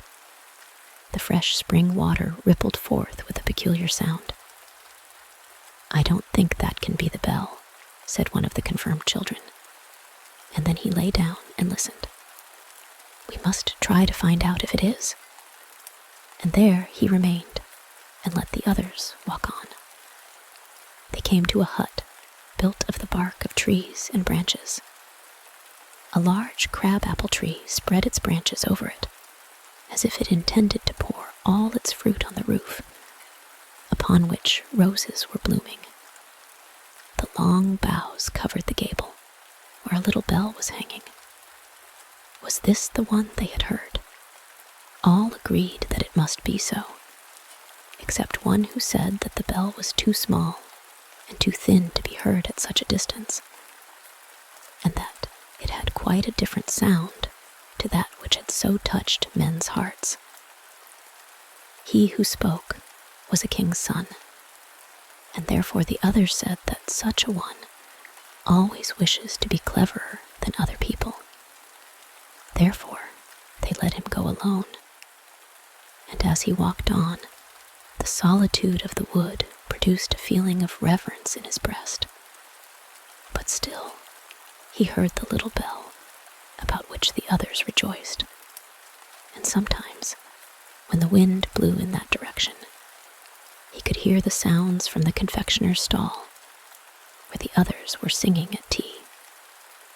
But the deep sounds of the bell were much stronger. Soon, it seemed to him as if an organ played an accompaniment. The sound came from the left, from the side where the heart is. Now something rustled among the bushes, and a little boy stood before the king's son, in wooden shoes, and such a short jacket that the sleeves did not reach to his wrists. They knew each other. The boy was the one who had not been able to go with them, because he had to take the coat and boots back to his landlord's son. That he had done, and had started again in his wooden shoes and old clothes, for the sound of the bell was too enticing. He felt he must go on. "We might go together," said the king's son. But the poor boy with the wooden shoes was quite ashamed. He pulled at the short sleeves of his jacket and said that he was afraid he could not walk so fast. Besides, he was of opinion that the bell ought to be sought at the right, for there was all that was grand and magnificent. "Then we shall not meet," said the king's son, nodding to the poor boy, who went into the deepest part of the wood, where the thorns tore his shabby clothes and scratched his hands, face, and feet until they bled. The king's son also received several good scratches, but the sun was shining on his way, and it is he whom we will now follow, for he was a quick fellow. "I will and must find the bell," he said, "if I have to go to the end of the world." Ugly monkeys sat high in the branches and clenched their teeth. "Shall we beat him?" they said. "Shall we thrash him? He is a king's son, but he walked on undaunted, deeper and deeper into the wood, where the most wonderful flowers were growing. There were standing white star lilies with blood-red stamens, sky-blue tulips shining when the wind moved them, apple trees covered with apples like large glittering soap bubbles. Only think how resplendent these trees were in the sunshine. All around were beautiful green meadows, where hart and hind played in the grass. There grew magnificent oaks and beech trees, and if the bark was split of any of them, long blades of grass grew out of the clefts. There were also large, smooth lakes in the wood, on which the swans were swimming about and flapping their wings. The king's son often stood still and listened. Sometimes he thought that the sound of the bell rose up to him out of one of these deep lakes, but soon he found that this was a mistake, and that the bell was ringing still farther in the wood. Then the sun set. The clouds were as red as fire. It became quiet in the wood. He sank down on his knees, sang an evening hymn, and said, "I shall never find what I am looking for. Now the sun is setting, and the night, the dark night, is approaching. Yet I may perhaps see the round sun once more before he disappears beneath the horizon. I will climb up these rocks. They are as high as the highest trees. And then, taking hold of the creepers and roots, he climbed up on the wet stones, where water snakes were wriggling, and the toads, as it were, barked at him. He reached the top before the sun, seen from such a height, had quite set. Oh, what a splendor! The sea, the great majestic sea, which was rolling its long waves against the shore, stretched out before him, and the sun was standing like a large, bright altar. And there, where sea and heaven met, all melted together in the most glowing colors. The wood was singing, and his heart too.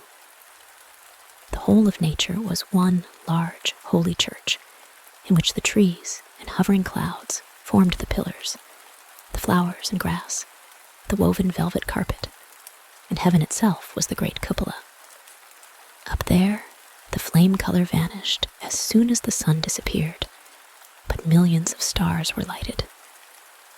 Diamond lamps were shining, and the king's son stretched his arms out towards heaven, towards the sea, and towards the wood. Then suddenly, the poor boy with the short-sleeved jacket and the wooden shoes appeared. He had arrived just as quickly on the road he had chosen, and they ran towards each other and took one another's hand in the great cathedral of nature and poesy. And above them sounded the invisible holy bell. Happy spirits surrounded them, singing and rejoicing. The end.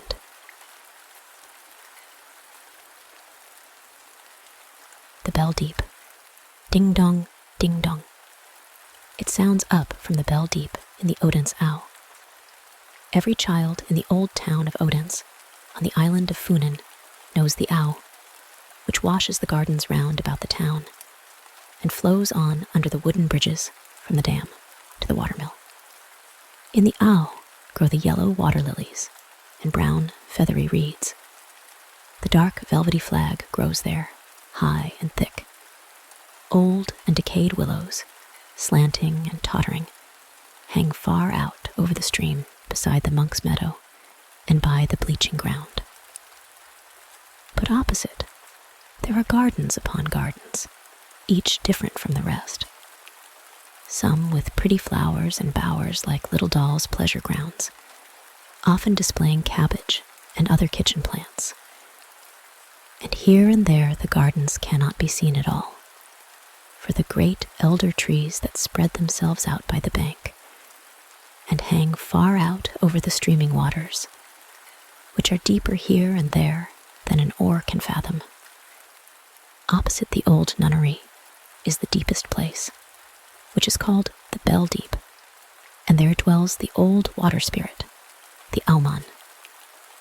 This spirit sleeps through the day, while the sun shines down upon the water. But in starry and moonlit nights, he shows himself. He's very old.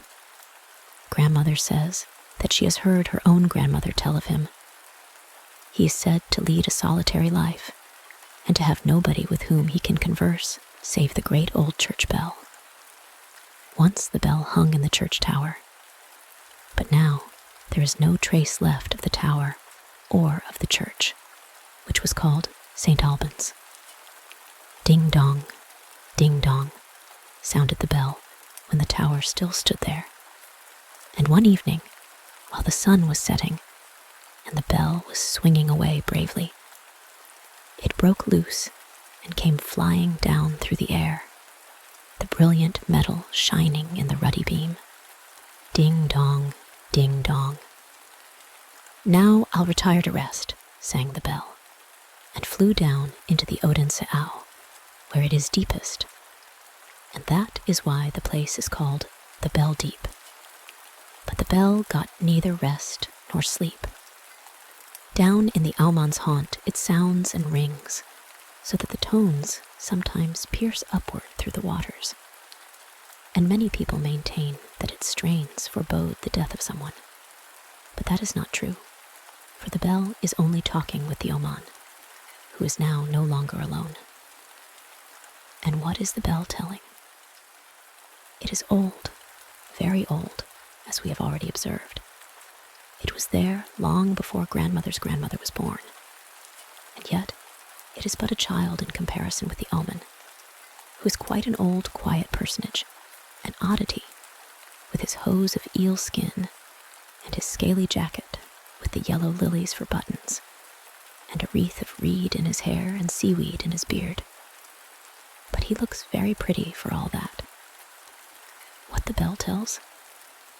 To repeat it all would require years and days, for year by year it is telling the old stories, sometimes short ones, sometimes long ones, according to its whim. It tells of old times, of the dark hard times thus. In the church of St. Alban, the monk had mounted up into the tower. He was young and handsome, but thoughtful exceedingly. He looked through the loophole out upon the Odensau, when the bed of the water was yet broad, and the monk's meadow was still a lake. He looked out over it, and over the rampart, and over the nuns' hill opposite, where the convent lay, and the light gleamed forth from the nun's cell.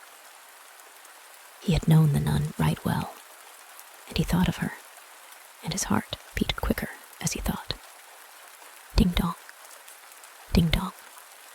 Yes, this was the story the bell told. Into the tower came also the dapper manservant of the bishop, and when I, the bell, who am made of metal, rang hard and loud, and swung to and fro, I might have beaten out his brains. He sat down close under me, and played with two little sticks, as if they had been a stringed instrument, and he sang to it. Now, I may sing it out aloud, though at other times I may not whisper it. I may sing of everything that is kept concealed behind lock and bars. Yonder, it is cold and wet. The rats are eating her up alive. Nobody knows of it. Nobody hears of it. Not even now, for the bell is ringing and singing its loud ding dong, ding dong. There was a king in those days. They called him Canute. He bowed himself before bishop and monk, but when he offended the free peasants with heavy taxes and hard words, they seized their weapons and put him to flight like a wild beast. He sought shelter in the church and shut gate and door behind him. The violent band surrounded the church. I heard tell of it. The crows, ravens, and magpies started up in terror at the yelling and shouting that sounded around. They flew into the tower and out again.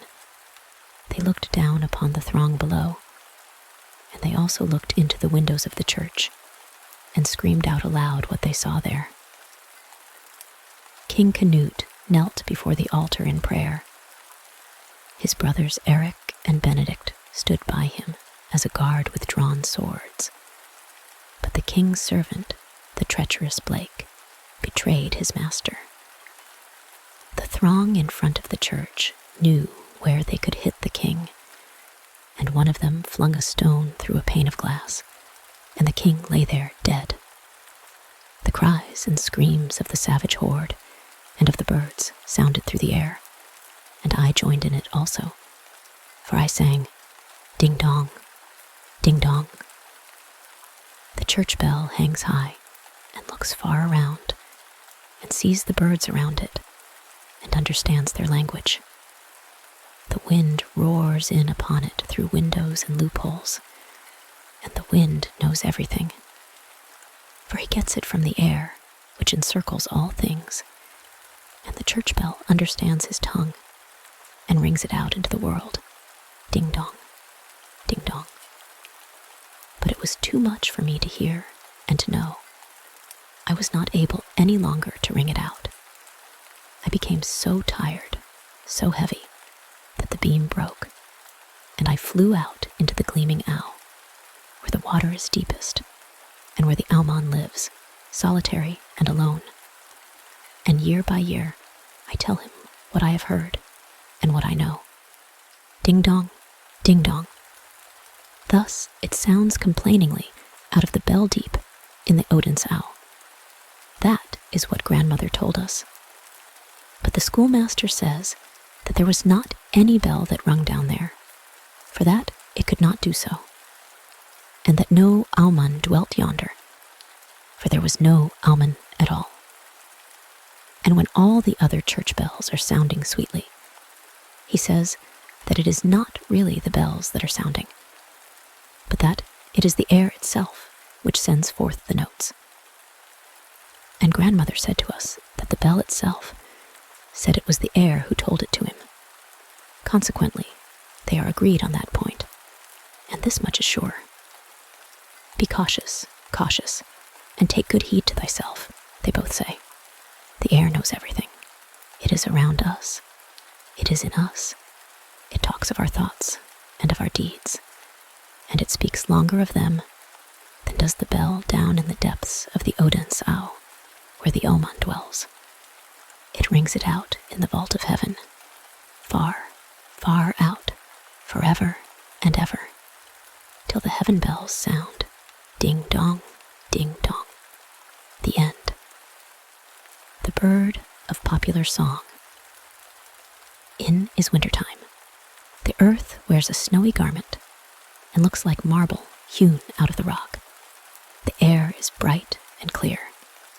The wind is sharp as a well-tempered sword, and the trees stand like branches of white coral or blooming almond twigs. And here it is keen as on the lofty Alps. The night is splendid in the gleam of the northern lights, and in the glitter of innumerable twinkling stars. But we sit in the warm room by the hot stove and talk about the old times. And we listen to this story. By the open sea was a giant's grave, and on the grave mound sat at midnight the spirit of the buried hero who had been a king. The golden circlet gleamed on his brow, his hair fluttered in the wind, and he was clad in steel and iron. He bent his head mournfully and sighed in deep sorrow, as an unquiet spirit might sigh. And a ship came sailing by. Presently, the sailors lowered the anchor and landed. Among them was a singer, and he approached the royal spirit and said, "Why mournest thou, and wherefore dost thou suffer thus?" And the dead man answered, "No one has sung the deeds of my life. They are dead and forgotten. Song doth not carry them forth over the lands, nor into the hearts of men. Therefore, I have no rest and no peace." And he spoke of his works and of his warlike deeds, which his contemporaries had known, but which had not been sung, because there was no singer among his companions.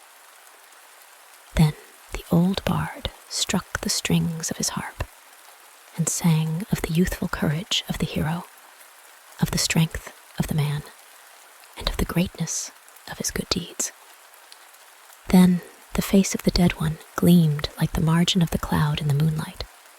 Gladly and of good courage, the form arose in splendor and in majesty, and vanished like the glancing of the northern light. Naught was to be seen but the green turfy mound, with the stones on which no runic record has been graven. But at the last sound of the harp, there soared over the hill, as though he had fluttered from the harp, a little bird, a charming singing bird, with ringing voice of the thrush, with the moving voice pathos of the human heart, with a voice that told of home, like the voice that is heard by the bird of passage. The singing bird soared away over mountain and valley, over field and wood. He was the bird of popular song, who never dies. We hear his song. We hear it now in the room, while the white bees are swarming without, and the storm clutches the windows. The bird sings not alone the requiem of heroes. He sings also sweet, gentle songs of love, so many and so warm, of northern fidelity and truth. He has stories in words and in tones. He has proverbs and snatches of proverbs, songs which, like runes laid under a dead man's tongue, force him to speak. And thus, popular song tells of the land of his birth. In the old heathen days, in the times of the Vikings, the popular speech was enshrined in the harp of the bard. In the days of knightly castles, when the strongest fist held the scales of justice, when only might was right, and a peasant and a dog were of equal importance, where did the bird of song find shelter and protection? Neither violence nor stupidity gave him a thought.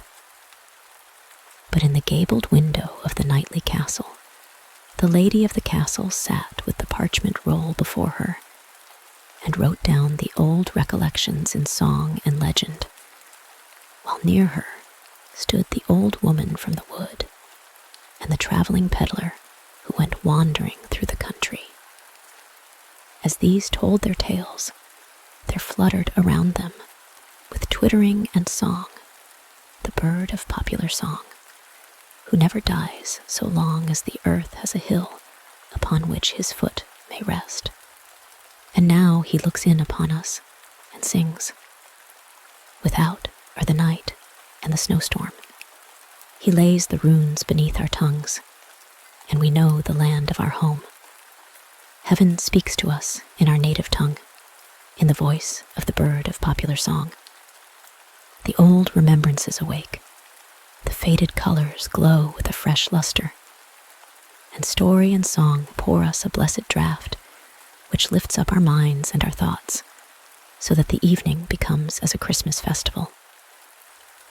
The snowflakes chase each other, the ice cracks, the storm rolls without. For he has the might, he is Lord, but not the Lord of all. It is winter time. The wind is sharp as a two-edged sword. The snowflakes chase each other.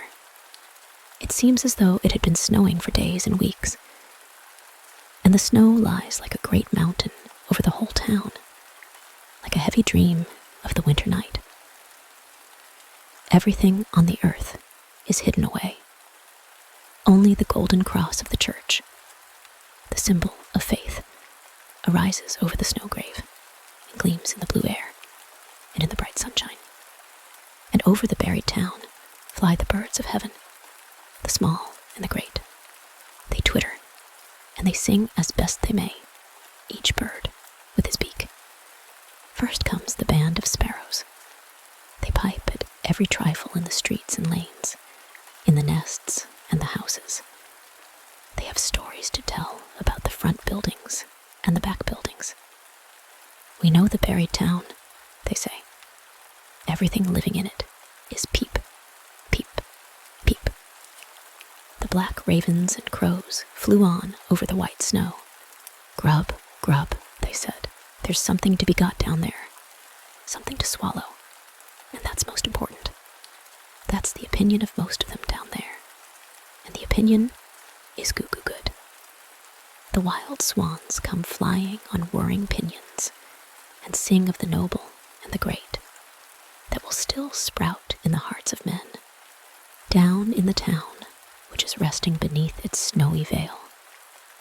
No death is there. Life reigns yonder.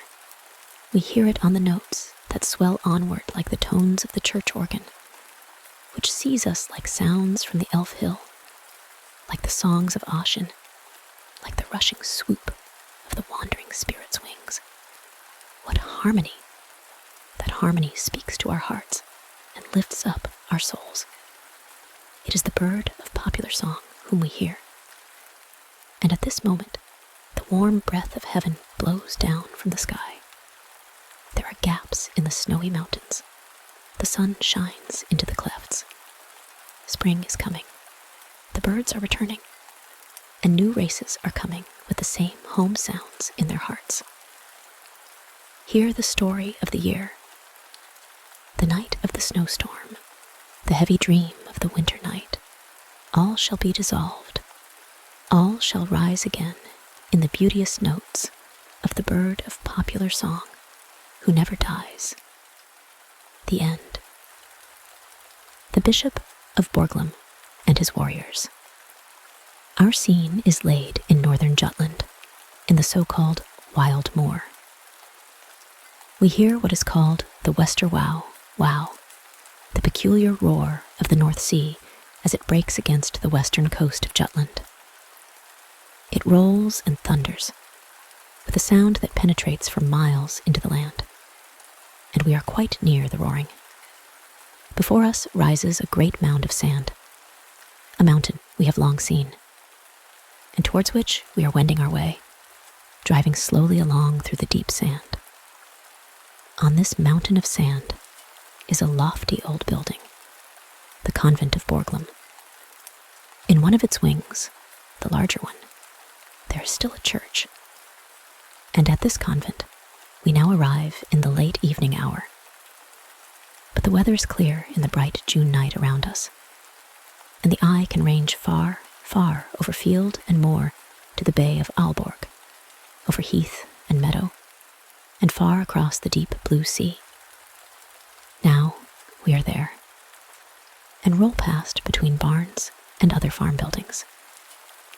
And at the left of the gate, we turn aside to the old castle farm, where the lime trees stand in lines along the walls, and sheltered from the wind and weather, grow so luxuriantly that their twigs and leaves almost conceal the windows. We mount the winding staircase of stone and march through the long passages under the heavy roof beams. The wind moans very strangely here, both within and without. It is hardly known how, but the people say, yes, people say a great many things when they are frightened or want to frighten others. They say that the old dead choir men glide silently past us into the church, where Mass is sung. They can be heard in the rushing of the storm, and their singing brings up strange thoughts in the hearers, thoughts of the old times into which we are carried back. On the coast, a ship is stranded, and the bishop's warriors are there, and spare not those whom the sea has spared.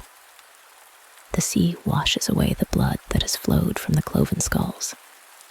The stranded goods belong to the bishop, and there is a store of goods here. The sea casts up tubs and barrels filled with costly wine for the convent cellar, and in the convent is already good store of beer and mead. There is plenty in the kitchen, dead game and poultry, hams and sausages, and fat fish swim in the ponds without. The Bishop of Borglum is a mighty lord. He has great possessions, but still he longs for more. Everything must bow before the mighty Olaf Glob. His rich cousin at Thailand is dead, and his widow is to have the rich inheritance. But how comes it that one relation is always harder towards another than even strangers would be. The widow's husband had possessed all Thailand, with the exception of the church property. Her son was not at home. In his boyhood, he had already started on a journey, for his desire was to see foreign lands and strange people. For years, there had been no news of him. Perhaps he had been long laid in the grave and would never come back to his home to rule where his mother then ruled. "What has a woman to do with rule?" said the bishop. He summoned the widow before a law court. But what did he gain thereby? The widow had never been disobedient to the law and was strong in her just rights. "Bishop Olaf of Borglum, what dost thou purpose? What writest thou on yonder smooth parchment, sealing it with thy seal, and entrusting it to the horsemen and servants, who ride away, far away, to the city of the Pope? It is the time of falling leaves and of stranded ships, and soon icy winter will come." Twice had icy winter returned before the bishop welcomed the horsemen and servants back to their home. They came from Rome with a papal decree, a ban or bull, against the widow who had dared to offend the pious bishop. "Cursed be she and all that belongs to her. Let her be expelled from the congregation and the church. Let no man stretch forth a helping hand to her, and let friends and relations avoid her as a plague and a pestilence. What will not bend must break," said the Bishop of Borglum. And all forsake the widow, but she holds fast to her God. He is her helper and defender. One servant only, an old maid, remained faithful to her, and with the old servant, the widow herself followed the plow. And the crop grew, although the land had been cursed by the Pope and by the bishop. "Thou child of perdition, I will yet carry out my purpose," said the Bishop of Borglum. "Now will I lay the hand of the Pope upon thee, to summon thee before the tribunal that shall condemn thee."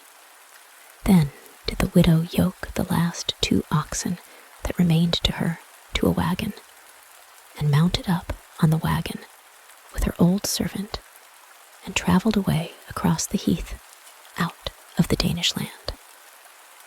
As a stranger, she came into a foreign country, where a strange tongue was spoken, and where new customs prevailed.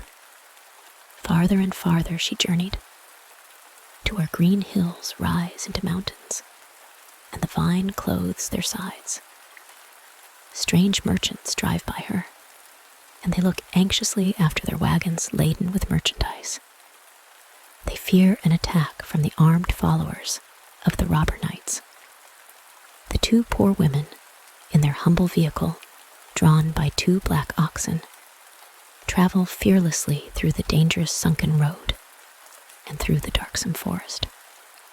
And now they were in Franconia, and there met them a stalwart knight with a train of 12 armed followers. He paused, gazed at the strange vehicle, and questioned the women as to the goal of their journey and the place whence they came. Then one of them mentioned Thailand and Denmark, and spoke of her sorrows, of her woes, which were soon to cease, for so divine providence had willed it.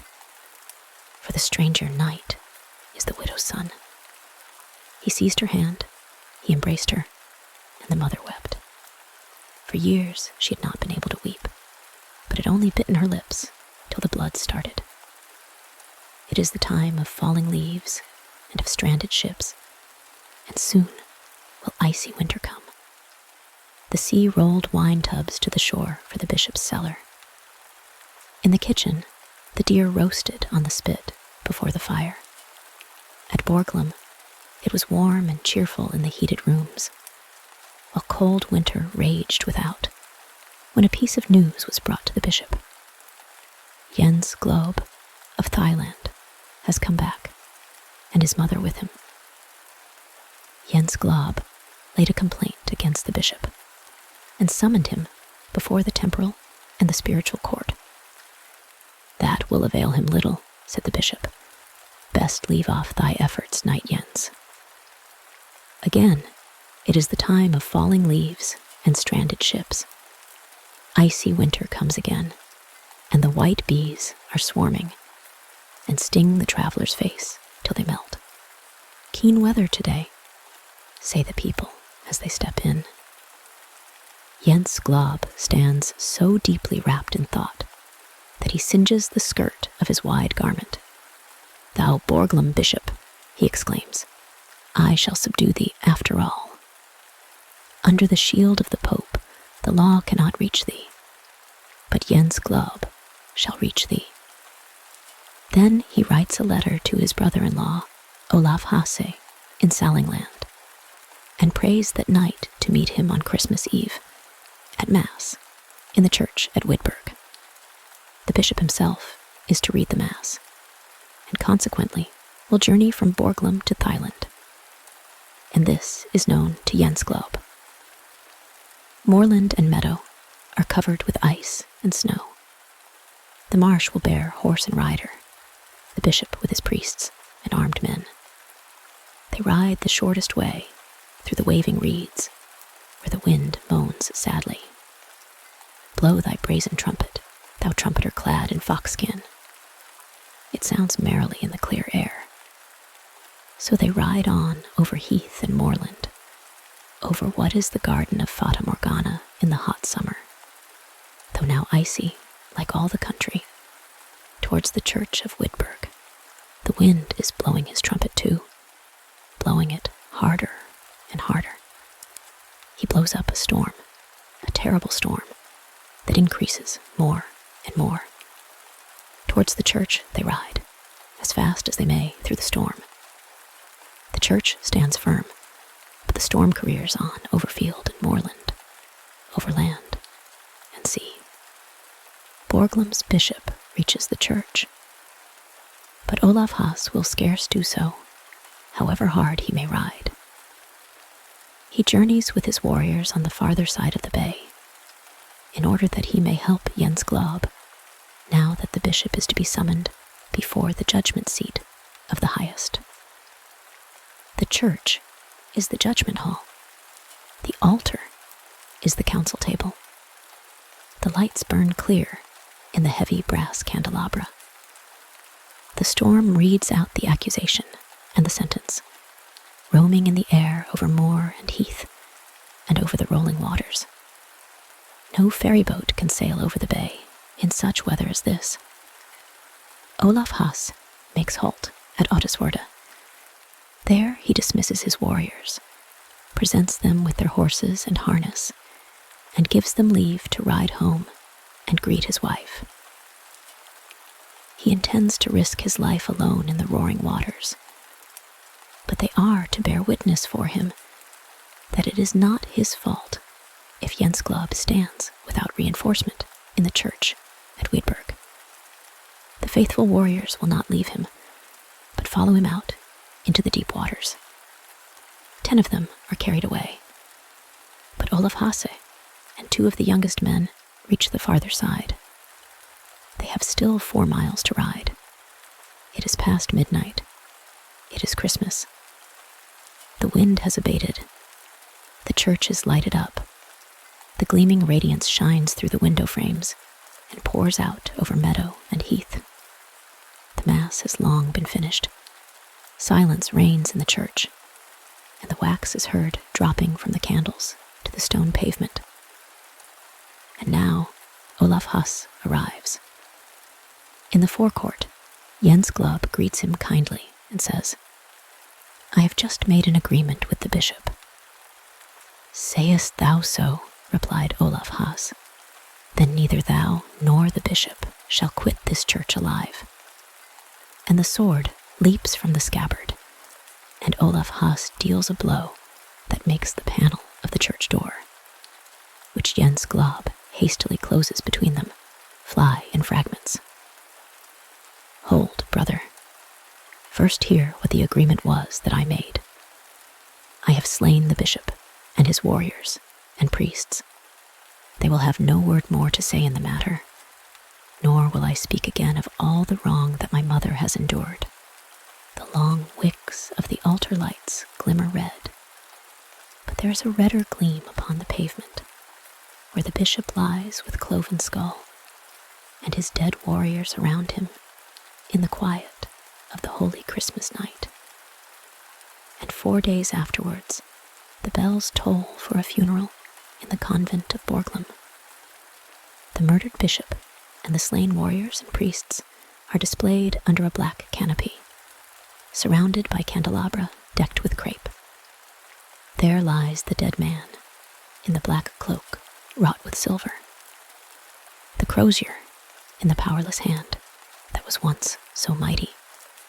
The incense rises in clouds, and the monks chant the funeral hymn. It sounds like a wail. It sounds like a sentence of wrath and condemnation that must be heard far over the land, carried by the wind, sung by the wind, the wail that sometimes is silent, but never dies.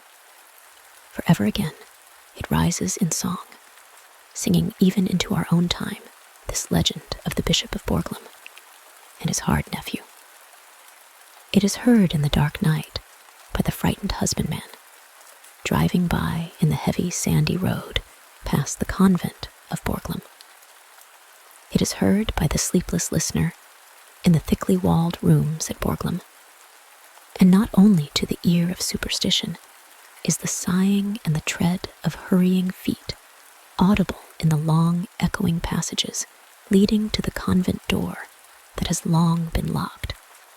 The door still seems to open, and the lights seem to flame in the brazen candlesticks. The fragrance of incense arises. The church gleams in its ancient splendor, and the monks sing and say the Mass over the slain bishop, who lies there in the black, silver-embroidered mantle, with the crozier in his powerless hand.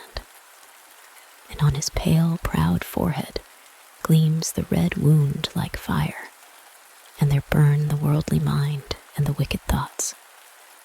Sink down into his grave, into oblivion, ye terrible shapes of the times of old. Hark to the raging of the angry wind, sounding above the rolling sea. A storm approaches without, calling aloud for human lives. The sea has not put on a new mind with the new time. This night, it is a horrible pit to devour up lives, and tomorrow, perhaps, it may be a glassy mirror, even as in the old time that we have buried. Sleep sweetly, if thou canst sleep. Now it is morning. The new time flings sunshine into the room. The wind still keeps up mightily. A wreck is announced, as in the old time. During the night, down yonder by Lochen, the little fishing village with the red-tiled roofs, we can see it up here from the window. A ship has come ashore. It has struck and is fast embedded in the sand. But the rocket apparatus has thrown a rope on board and formed a bridge from the wreck to the mainland. And all on board are saved and reach the land and are wrapped in warm blankets. And today, they are invited to the farm at the convent of Borglum. In comfortable rooms, they encounter hospitality and friendly faces. They are addressed in the language of their country, and the piano sounds for them with melodies of their native land. And before these have died away, the chord has been struck, the wire of thought that reaches to the land of the sufferers announces that they are rescued. Then their anxieties are dispelled, and even they join in the dance at the feast given in the great hall at Borglum. Waltzes and Styrian dances are given, and Danish popular songs, and melodies of foreign lands in these modern times. Blessed be thou, new time. Speak thou of summer and of purer gales. Send thy sunbeams gleaming into our hearts and thoughts. On thy glowing canvas, let them be painted, the dark legends of the rough, hard times that are past, the end. bottleneck. Close to the corner of a street, among other abodes of poverty, stood an exceedingly tall, narrow house, which had been so knocked about by time that it seemed out of joint in every direction. This house was inhabited by poor people, but the deepest poverty was apparent in the garret lodging in the gable. In front of the little window, an old bent bird cage hung in the sunshine, which had not even a proper water glass, but instead of it, the broken neck of a bottle turned upside down, and a cork stuck in to make it hold the water with which it was filled. An old maid stood at the window. She had hung chickweed over the cage, and the little linnet which it contained hopped from perch to perch and sang and twittered merrily. "Yes, it's all very well for you to sing," said the bottleneck. That is, he did not really speak the words as we do, for the neck of a bottle cannot speak, but he thought them to himself in his own mind, just as people sometimes talk quietly to themselves. "Yes, you may sing very well. You have all your limbs uninjured. You should feel what it is like to lose your body, and only have a neck and a mouth left, with a cork stuck in it, as I have. You wouldn't sing then, I know. After all, it is just as well that there are some who can be happy. I have no reason to sing, nor could I sing now if I were ever so happy. But when I was a whole bottle, and they rubbed me with a cork, didn't I sing then? I used to be called a complete lark. I remember when I went out to a picnic with the furrier's family on the day his daughter was betrothed. It seems as if it only happened yesterday. I have gone through a great deal in my time when I come to recollect. I have been in the fire and in the water. I have been deep in the earth and have mounted higher in the air than most other people. And now I am swinging here, outside a bird cage, in the air and the sunshine. Oh, indeed, it would be worthwhile to hear my history. But I do not speak it aloud, for a good reason, because I cannot." Then the bottleneck related his history, which was really rather remarkable. He, in fact, related it to himself, or at least thought it in his own mind. The little bird sang his own song merrily. In the street below, there was driving and running to and fro. Everyone thought of his own affairs, or perhaps of nothing at all. But the bottleneck thought deeply. He thought of the blazing furnace in the factory, where he had been blown into life. He remembered how hot it felt when he was placed in the heated oven, the home from which he sprang, and that he had a strong inclination to leap out again directly. But after a while, it became cooler, and he found himself very comfortable.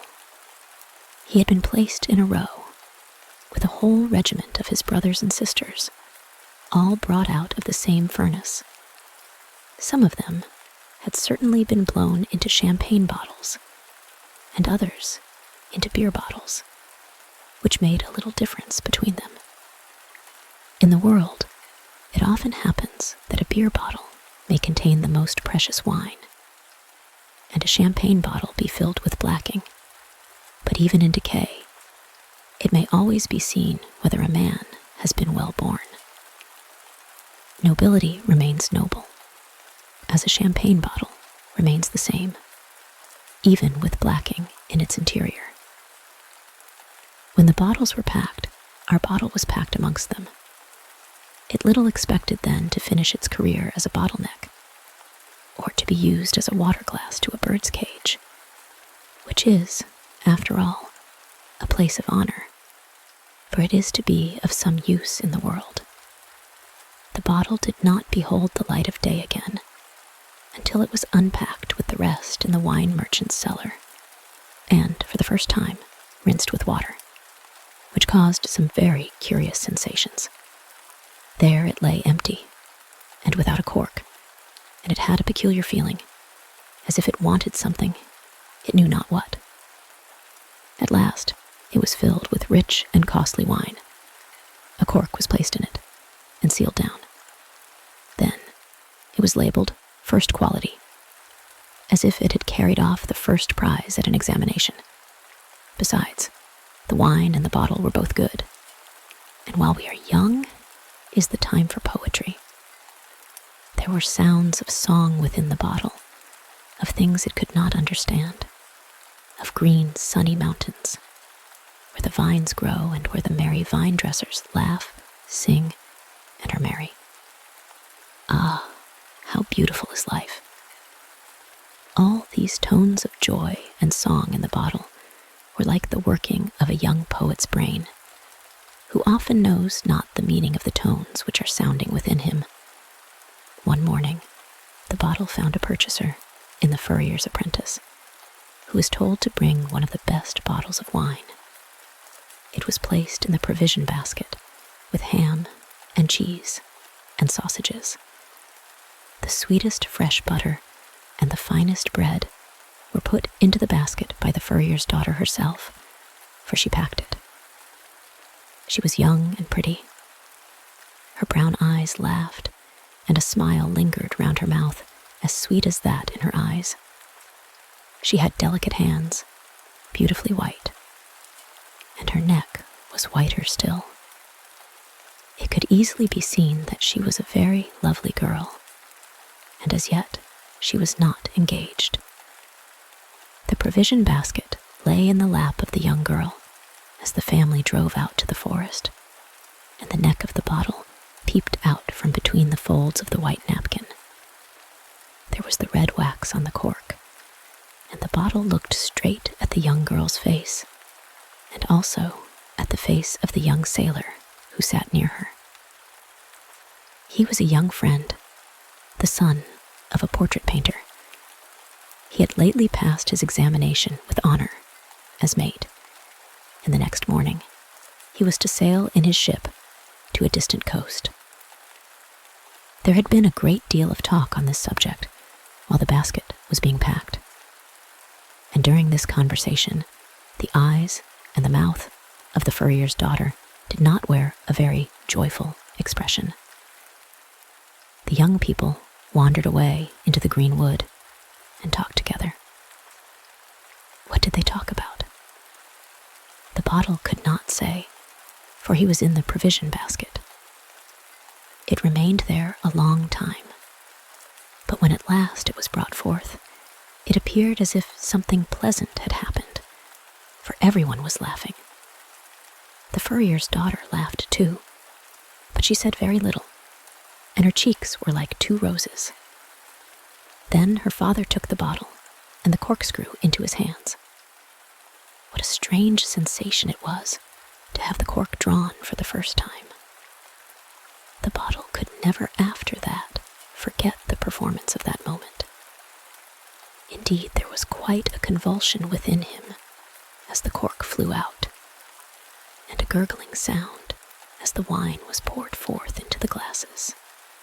"Long life to the betrothed," said the papa, and every glass was emptied to the dregs, while the young sailor kissed his beautiful bride.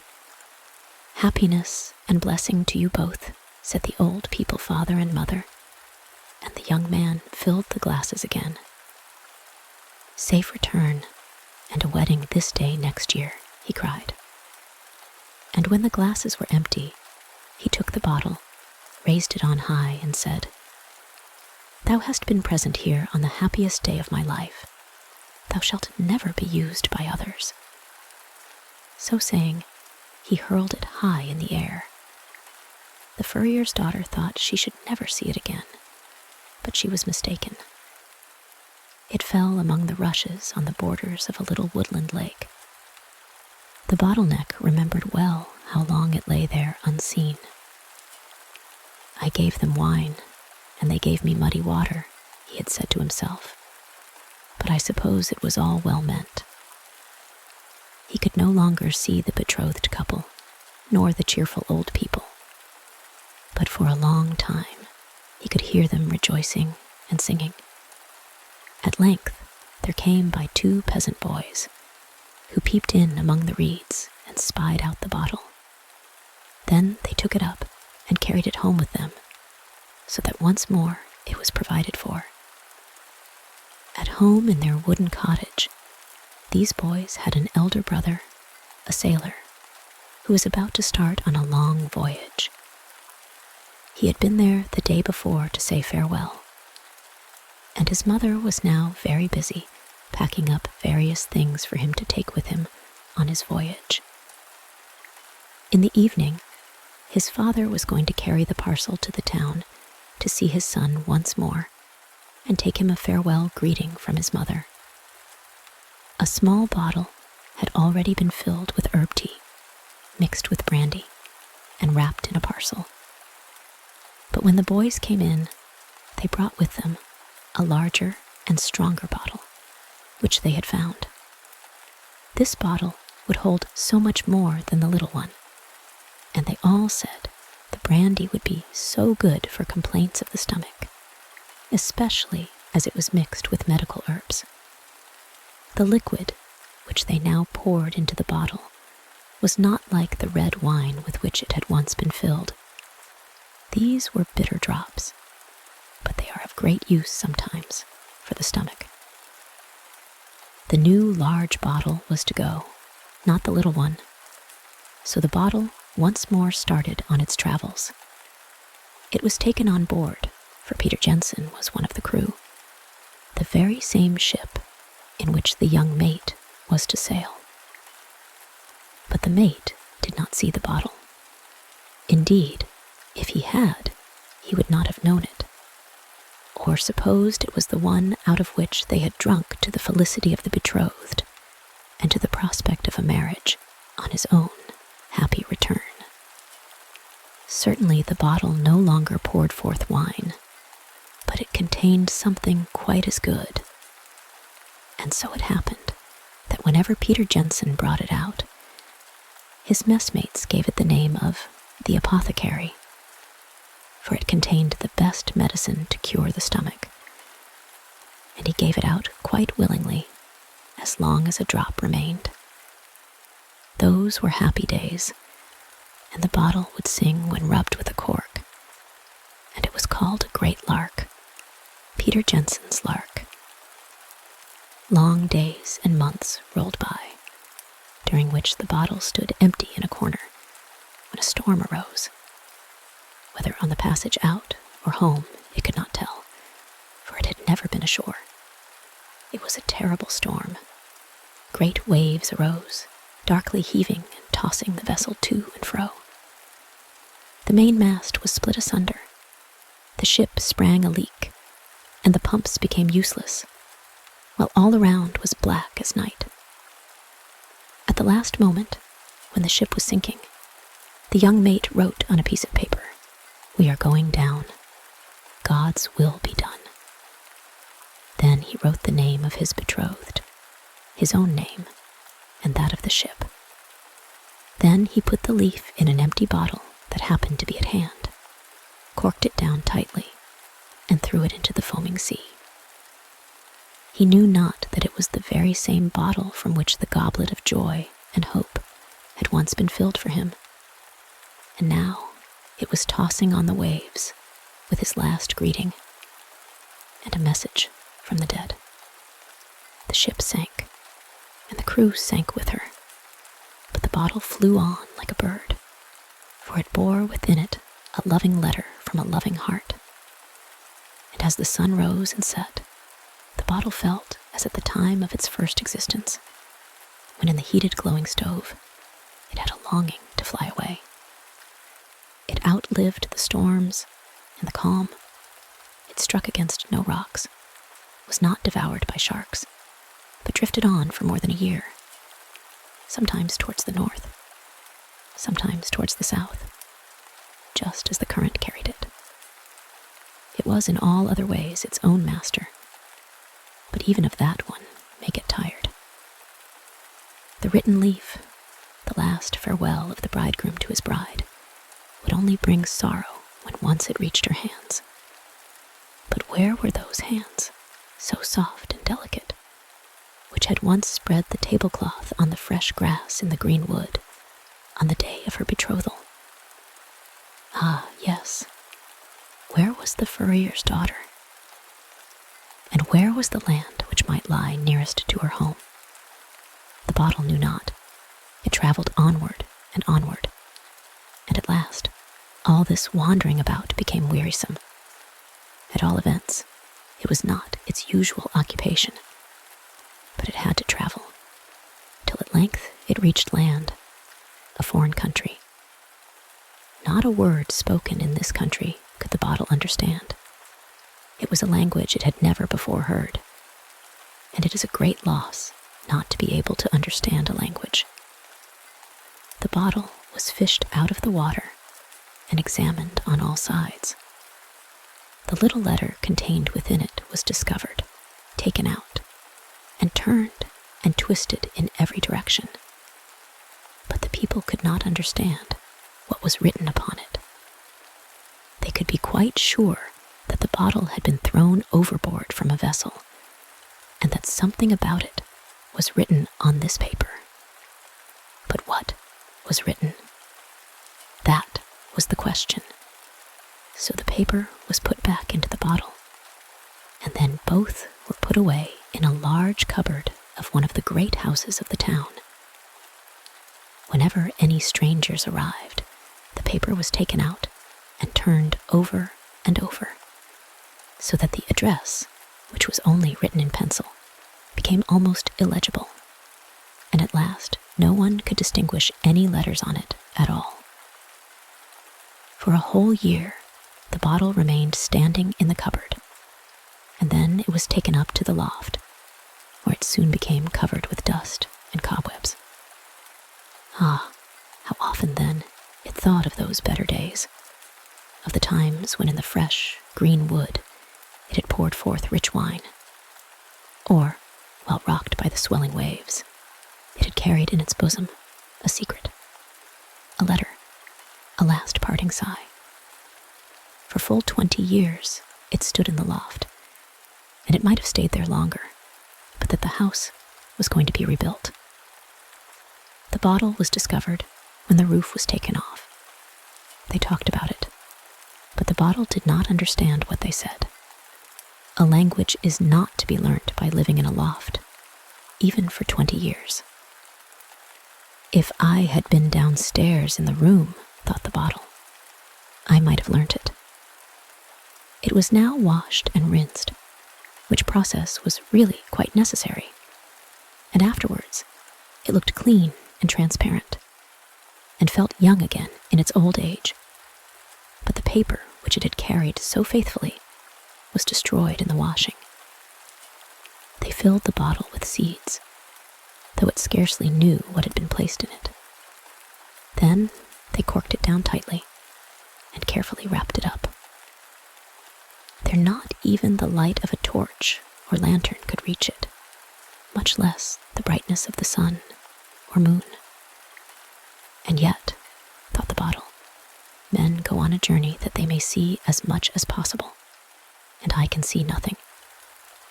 However, it did something quite as important. It traveled to the place of its destination and was unpacked. What trouble they have taken with that bottle over yonder, said one, and very likely it is broken after all.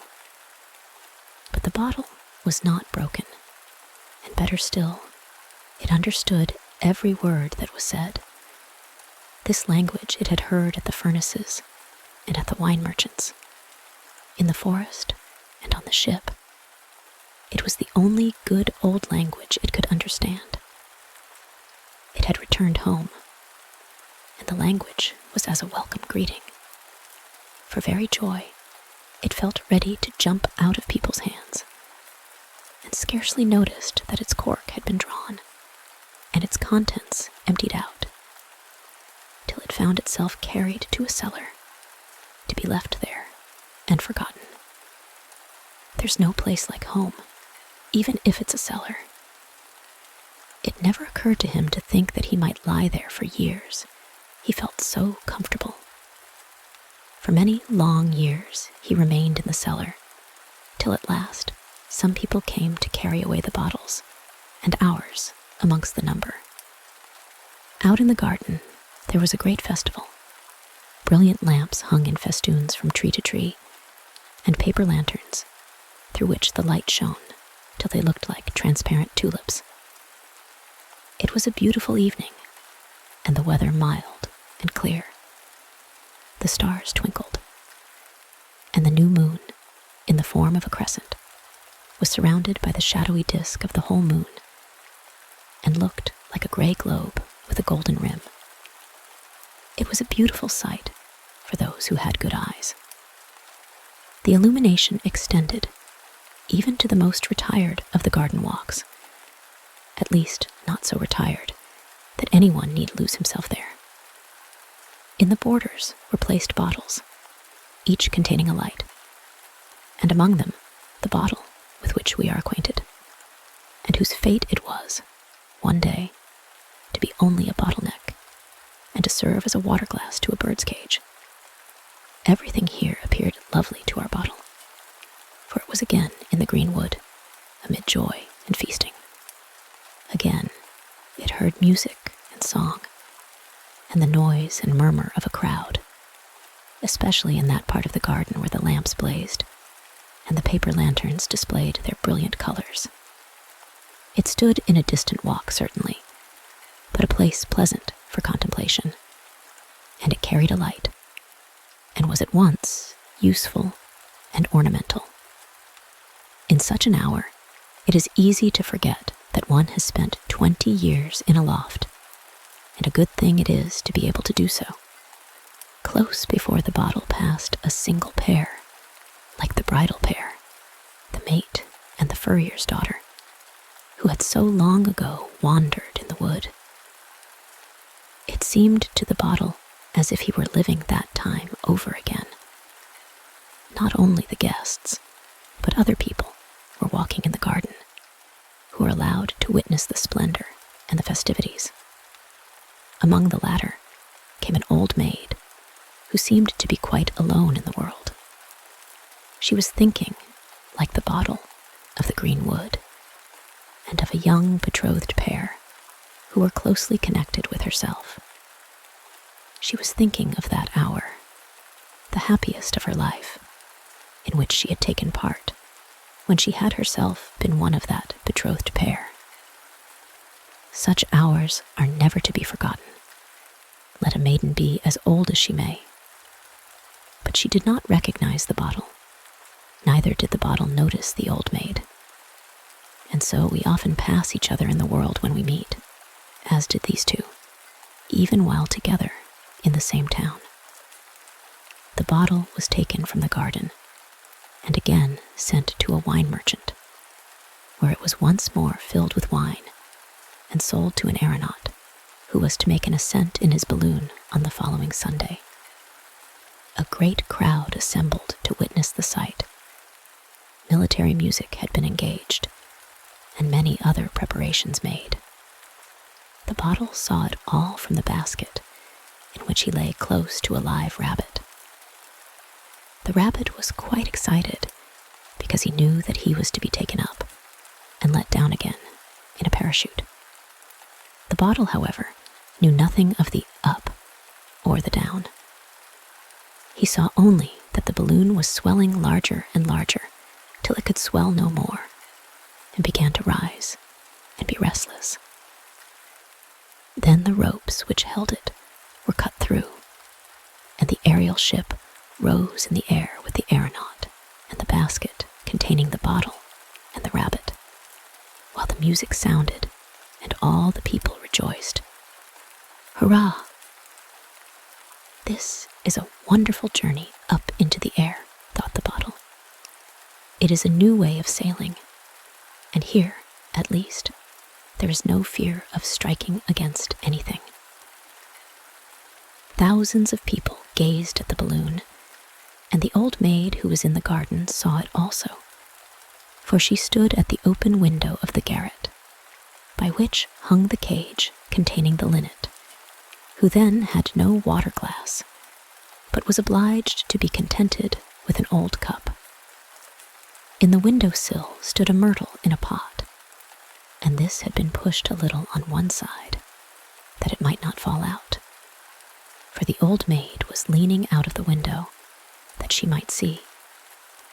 And she did see distinctly the aeronaut in the balloon, and how he let down the rabbit in the parachute, and then drank to the health of all the spectators in the wine from the bottle.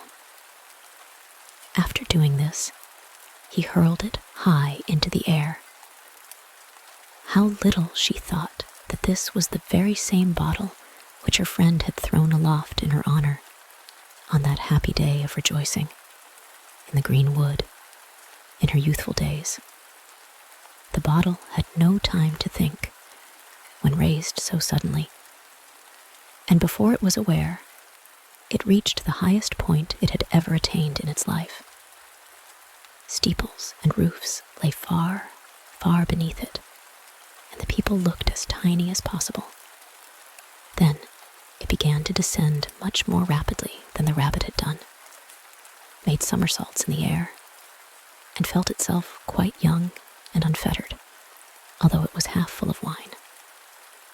But this did not last long. What a journey it was! All the people could see the bottle, for the sun shone upon it. The balloon was already far away, and very soon the bottle was far away also, for it fell upon a roof and broke in pieces. But the pieces had got such an impetus in them that they could not stop themselves. They went jumping and rolling about, till at last they fell into the courtyard and were broken into still smaller pieces. Only the neck of the bottle managed to keep whole, and it was broken off as clean as if it had been cut with a diamond. "That would make a capital bird's glass," said one of the cellarmen. But none of them had either a bird or a cage, and it was not to be expected they would provide one just because they had found a bottleneck that could be used as a glass. But the old maid who lived in the garret had a bird, and it really might be useful to her. So the bottleneck was provided with a cork and taken up to her. And, as it often happens in life, the part that had been uppermost was now turned downwards, and it was filled with fresh water.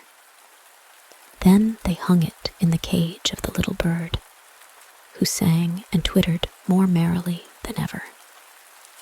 "Ah, you have good reason to sing," said the bottleneck, which was looked upon as something very remarkable, because it had been in a balloon. Nothing further was known of its history. As it hung there in the bird's cage, it could hear the noise and murmur of the people in the street below, as well as the conversation of the old maid in the room within. An old friend had just come to visit her, and they talked not about the bottleneck, but of the myrtle in the window. "No, you must not spend $1 for your daughter's bridal bouquet," said the old maid. "You shall have a beautiful little bunch for a nosegay, full of blossoms. Do you see how splendidly the tree has grown? It has been raised from only a little sprig of myrtle that you gave me on the day after my betrothal, and from which I was to make my own bridal bouquet when a year had passed. But that day never came. The eyes were closed, which were to have been my light and joy through life. In the depths of the sea, my beloved sleeps sweetly. The myrtle has become an old tree, and I am a still older woman. Before the sprig you gave me faded, I took a spray and planted it in the earth. And now, as you see, it has become a large tree, and a bunch of the blossoms shall at last appear at a wedding festival in the bouquet of your daughter."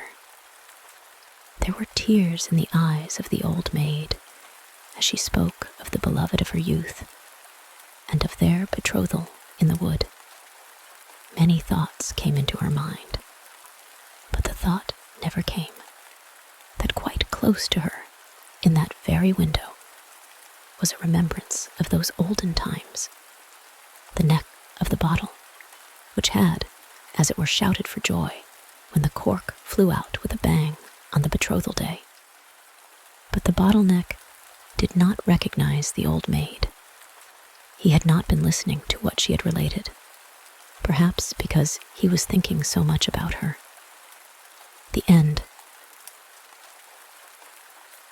The buckwheat. Very often, after a violent thunderstorm, a field of buckwheat appears blackened and singed, as if a flame of fire had passed over it. The country people say that this appearance is caused by lightning, but I will tell you what the sparrow says. And the sparrow heard it from an old willow tree, which grew near a field of buckwheat, and is there still. It is a large, venerable tree, though a little crippled by age. The trunk has been split, and out of the crevice grass and brambles grow. The tree bends forward slightly, and the branches hang quite down to the ground, just like green hair. Corn grows in the surrounding fields, not only rye and barley, but oats, pretty oats that, when ripe, look like a number of little golden canary birds sitting on a bough. The corn has a smiling look, and the heaviest and richest ears bend their heads low as if in pious humility. Once there was also a field of buckwheat, and this field was exactly opposite to old willow tree. The buckwheat did not bend like the other grain, but erected its head proudly and stiffly on the stem. "I am as valuable as any other corn," said he, "and I am much handsomer. My flowers are as beautiful as the bloom of the apple blossom, and it is a pleasure to look at us. Do you know of anything prettier than we are, you old willow tree?" And the willow tree nodded his head, as if he would say, "Indeed I do." But the buckwheat spread itself out with pride and said, "Stupid tree. He is so old that grass grows out of his body." There arose a very terrible storm. All the field flowers folded their leaves together, or bowed their little heads, while the storm passed over them. But the buckwheat stood erect in its pride. "Bend your head as we do," said the flowers. "I have no occasion to do so," replied the buckwheat. "Bend your head as we do," said the ears of corn. "The angel of the storm is coming. His wings spread from the sky above to the earth beneath. He will strike you down before you can cry for mercy." "But I will not bend my head," said the buckwheat. "Close your flowers and bend your leaves," said the old willow tree. "Do not look at the lightning when the cloud bursts. Even men cannot do that. In a flash of lightning, heaven opens, and we can look in. But the sight will strike even human beings blind. What then must happen to us, who only grow out of the earth, and are so inferior to them, if we venture to do so?" "Inferior, indeed," said the buckwheat. "Now I intend to have a peep into heaven." Proudly and boldly he looked up, while the lightning flashed across the sky as if the whole world were in flames. When the dreadful storm had passed, the flowers and the corn raised their drooping heads in the pure, still air, refreshed by the rain. But the buckwheat lay like a weed in the field, burnt to blackness by the lightning. The branches of the old willow tree rustled in the wind, and large water drops fell from his green leaves, as if the old willow were weeping. Then the sparrows asked why he was weeping, when all around him seemed so cheerful. "See," they said, "how the sun shines, and the clouds float in the blue sky. Do you not smell the sweet perfume from flower and bush? Wherefore do you weep, old willow tree?" Then the willow told them of the haughty pride of the buckwheat, and of the punishment which followed in consequence. This is the story told me by the sparrows one evening, when I begged them to relate some tale to me. The end. The butterfly. There was once a butterfly who wished for a bride, and, as may be supposed, he wanted to choose a very pretty one from among the flowers. He glanced with a very critical eye at all the flower beds, and found that the flowers were seated quietly and demurely on their stalks, just as maidens should sit before they are engaged. But there was a great number of them, and it appeared as if his search would become very wearisome. The butterfly did not like to take too much trouble, so he flew off on a visit to the daisies. The French call this flower Marguerite, and they say that the little daisy can prophesy. Lovers pluck off the leaves, and as they pluck each leaf, they ask a question about their lovers. Thus, does he or she love me? Ardently? Distractedly? Very much? A little? Not at all? And so on. Everyone speaks these words in his own language. The butterfly came also to Marguerite to inquire, but he did not pluck off her leaves. He pressed a kiss on each of them, for he thought there was always more to be done by kindness. "Darling Marguerite Daisy," he said to her, "you are the wisest woman of all the flowers. Pray tell me which of the flowers I shall choose for my wife, which will be my bride. When I know, I will fly directly to her and propose." But Marguerite did not answer him. She was offended that he should call her a woman when she was only a girl, and there is a great difference. He asked her a second time, and then a third, but she remained dumb and answered not a word. Then he would wait no longer, but flew away to commence his wooing at once. It was in the early spring, when the crocus and the snowdrop were in full bloom. "They are very pretty," thought the butterfly. "Charming little lasses, but they are rather formal." Then, as the young lads often do, he looked out for the elder girls. He next flew to the anemones. These were rather sour to his taste. The violet, a little too sentimental. The lime blossoms, too small. And besides, there was such a large family of them. The apple blossoms, though they looked like roses, bloomed today, but might fall off tomorrow, with the first wind that blew. And he thought that a marriage with one of them might last too short a time. The pea blossom pleased him most of all. She was white and red, graceful and slender, and belonged to those domestic maidens who have a pretty appearance and can yet be useful in the kitchen. He was just about to make her an offer, when, close by the maiden, he saw a pod with a withered flower hanging at the end. "Who is that?" he asked. "That is my sister," replied the pea blossom.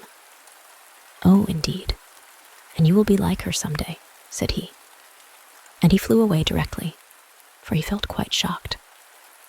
A honeysuckle hung forth from the hedge in full bloom, but there were so many girls like her, with long faces and sallow complexions. No, he did not like her. But which one did he like? Spring went by, and summer drew towards its close. Autumn came, but he had not decided. The flowers now appeared in their most gorgeous robes, but all in vain. They had not the fresh, fragrant air of youth. For the heart asks for fragrance, even when it is no longer young. And there is very little of that to be found in the dahlias or the dry chrysanthemums. Therefore, the butterfly turned to the mint on the ground. "You know, this plant has no blossom," but it is sweetness all over, full of fragrance from head to foot, with the scent of a flower in every leaf. "I will take her," said the butterfly, and he made her an offer. But the mint stood silent and stiff as she listened to him. At last she said, "Friendship, if you please, nothing more. I am old and you are old, but we may live for each other just the same.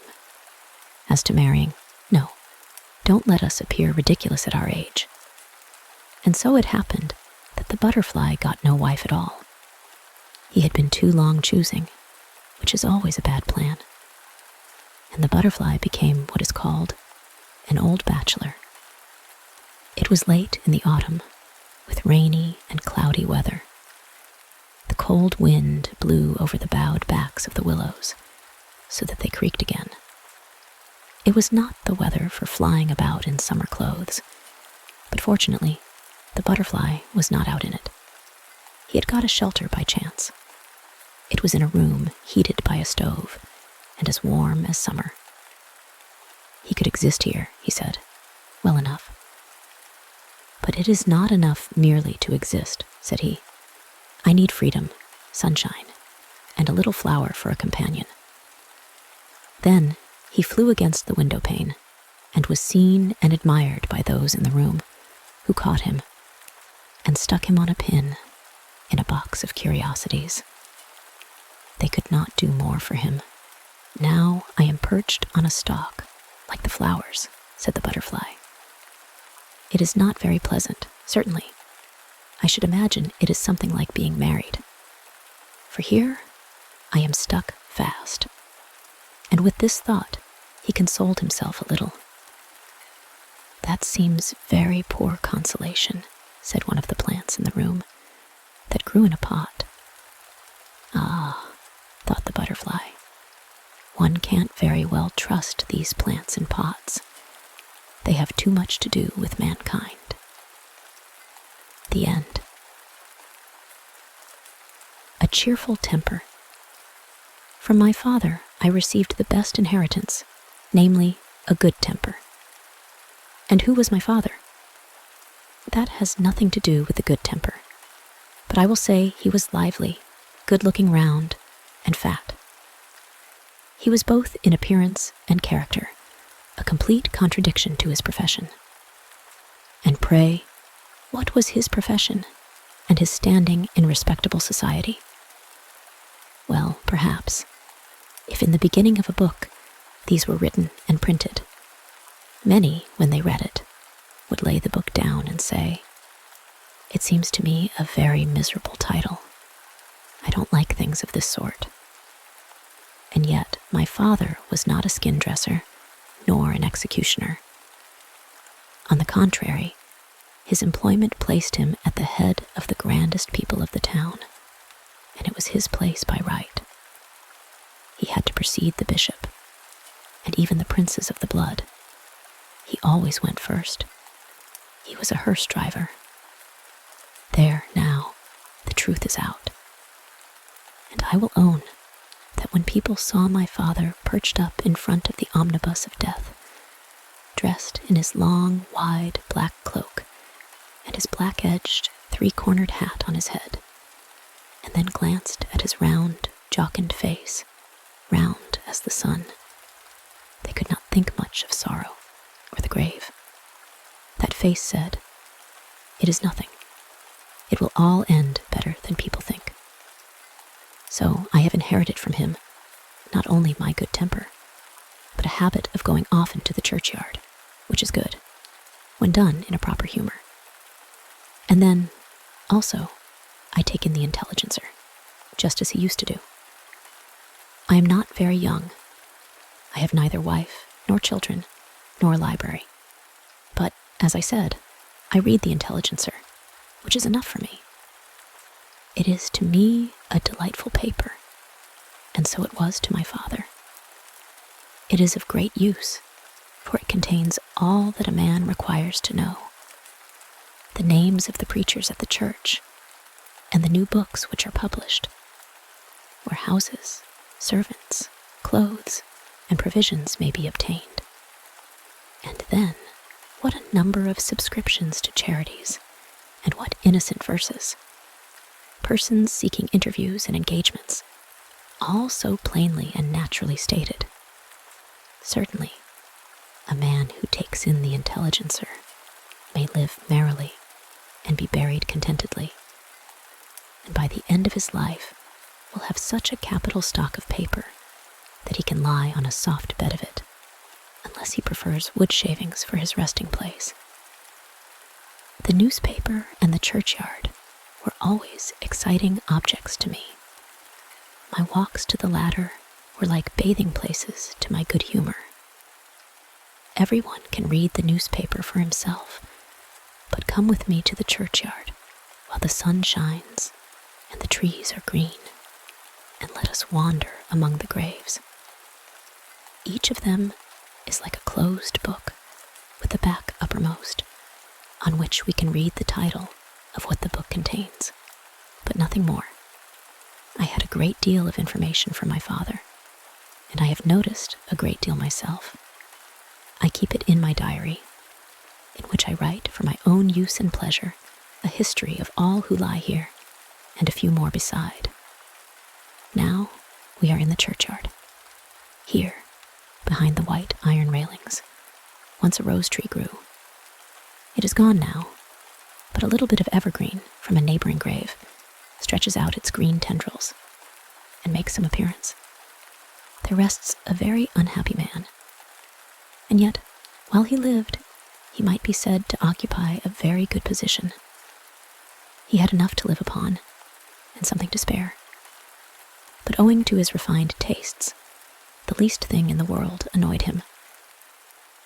If he went to a theater of an evening, instead of enjoying himself, he would be quite annoyed if the machinist had put too strong a light into one side of the moon, or if the representations of the sky hung over the scenes when they ought to have hung behind them, or if a palm tree was introduced into a scene representing the zoological gardens of Berlin, or a cactus in a view of Tyrol, or a beech tree in the north of Norway. As if these things were of any consequence. Why did he not leave them alone? Who would trouble themselves about such trifles, especially at a comedy where everyone is expected to be amused? Then sometimes the public applauded too much, or too little, to please him. They are like wet wood, he would say, looking round to see what sort of people were present. This evening, nothing fires them. Then he would vex and fret himself because they did not laugh at the right time, or because they laughed in the wrong places. And so he fretted and worried himself, till at last the unhappy man fretted himself into the grave. Here rests a happy man, that is to say, a man of high birth and position, which was very lucky for him. Otherwise, he would have been scarcely worth notice. It is beautiful to observe how wisely nature orders these things. He walked about in a coat embroidered all over, and in the drawing rooms of society looked just like one of those rich, pearl-embroidered bell pulls, which are only made for show, and behind them always hangs a good, thick cord for use. This man also had a stout, useful substitute behind him, who did duty for him and performed all his dirty work. And there are still, even now, these serviceable cords behind other embroidered bell ropes. It is all so wisely arranged that a man may well be in a good humor. Here rests, it makes one feel mournful to think of him. But here rests a man who, during 67 years, was never remembered to have said a good thing. He lived only in the hope of having a good idea. At last, he felt convinced, in his own mind, that he really had one, and was so delighted that he positively died of joy at the thought of having at last caught an idea. Nobody got anything by it. Indeed, no one even heard what the good thing was. Now I can imagine that this same idea may prevent him from resting quietly in his grave.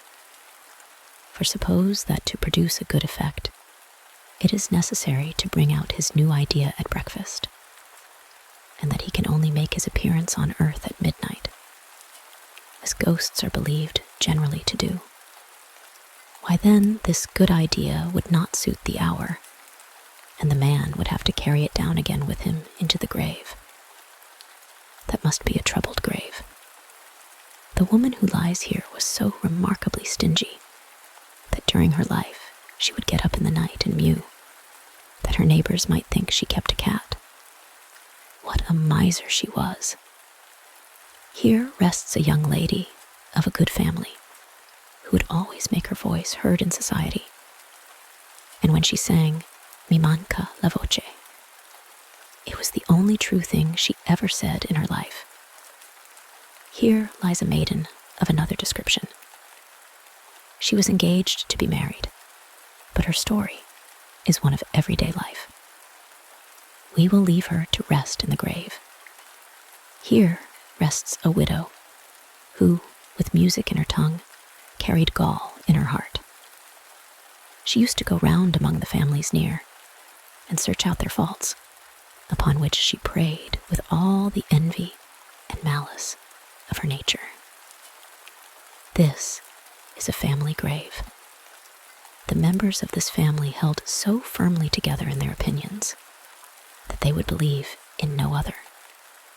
If the newspapers, or even the whole world, said of a certain subject, "It is so and so," and a little schoolboy declared he had learned quite differently, they would take his assertion as the only true one, because he belonged to the family. And it is well known that if the yard cock belonging to this family happened to crow at midnight, they would declare it was morning, although the watchman and all the clocks in the town were proclaiming the hour of 12 at night. The great poet Goethe concludes his Faust with the words, "May be continued." So might our wanderings in the churchyard be continued. I come here often, and if any of my friends, or those who are not my friends, are too much for me, I go out and choose a plot of ground in which to bury him or her. Then I bury them, as it were. There they lie, dead and powerless, till they come back new and better characters. Their lives and their deeds, looked at after my own fashion, I write down in my diary, as everyone ought to do. Then, if any of our friends act absurdly, no one need to be vexed about it. Let them bury the offenders out of sight and keep their good temper. They can also read the Intelligencer, which is a paper written by the people, with their hands guided. When the time comes for the history of my life to be bound by the grave, then they will write upon it, as my epitaph, "The man with a cheerful temper." And this is my story. I want a voice, or I have no voice. The end. The child in the grave. It was a very sad day, and every heart in the house felt the deepest grief. For the youngest child, a boy of 4 years old, the joy and hope of his parents, was dead. 2 daughters, the elder of whom was going to be confirmed, still remained. They were both good, charming girls. But the lost child always seems the dearest. And when it is youngest, and a son, it makes the trial still more heavy. The sisters mourned as young hearts can mourn, and were especially grieved at the sight of their parents' sorrow. The father's heart was bowed down, but the mother sunk completely under the deep grief. Day and night she had attended to the sick child, nursing and carrying it in her bosom, as a part of herself. She could not realize the fact that the child was dead and must be laid in a coffin to rest in the ground. She thought God could not take her darling little one from her, and when it did happen, notwithstanding her hopes and her belief, and there could be no on the subject, she said in her feverish agony, "God does not know it. He has hard-hearted ministering spirits on earth who do according to their own will, and heed not a mother's prayers." Thus, in her great grief, she fell away from her faith in God, and dark thoughts arose in her mind respecting death and a future state. She tried to believe that man was but dust, and that with his life all existence ended. But these doubts were no support to her, nothing on which she could rest, and she sunk into the fathomless depths of despair. In her darkest hours, she ceased to weep, and thought not of the young daughters who were still left to her. The tears of her husband fell on her forehead, but she took no notice of him. Her thoughts were with her dead child. Her whole existence seemed wrapped up in the remembrances of the little one, and of every innocent word it had uttered. The day of the little child's funeral came. For nights previously, the mother had not slept, but in the morning twilight of this day, she sunk from weariness into a deep sleep. In the meantime, the coffin was carried into a distant room, and there nailed down, that she might not hear the blows of the hammer. When she awoke and wanted to see her child, the husband, with tears, said, "We have closed the coffin. It was necessary to do so. When God is so hard to me, how can I expect men to be better?" she said with groans and tears. The coffin was carried to the grave, and the disconsolate mother sat with her young daughters. She looked at them, but she saw them not, for her thoughts were far away from the domestic hearth. She gave herself up to her grief, and it tossed her to and fro, as the sea tosses a ship without compass or rudder. So the day of the funeral passed away, and similar days followed of dark, wearisome pain. With tearful eyes and mournful glances, the sorrowing daughters and the afflicted husband looked upon her, who would not hear their words of comfort. And indeed, what comforting words could they speak when they were themselves so full of grief? It seemed as if she would never again know sleep, and yet it would have been her best friend, one who would have strengthened her body and poured peace into her soul. They at last persuaded her to lie down, and then she would lie as still as if she slept. One night, when her husband listened, as he often did, to her breathing, he quite believed that she had at length found rest and relief in sleep. He folded his arms and prayed, and soon sunk himself into healthful sleep. Therefore he did not notice that his wife arose, threw on her clothes, and glided silently from the house, to go where her thoughts constantly lingered, to the grave of her child. She passed through the garden, to a path across a field that led to the churchyard. No one saw her as she walked, nor did she see anyone, for her eyes were fixed upon the one object of her wanderings. It was a lovely starlight night in the beginning of September, and the air was mild and still.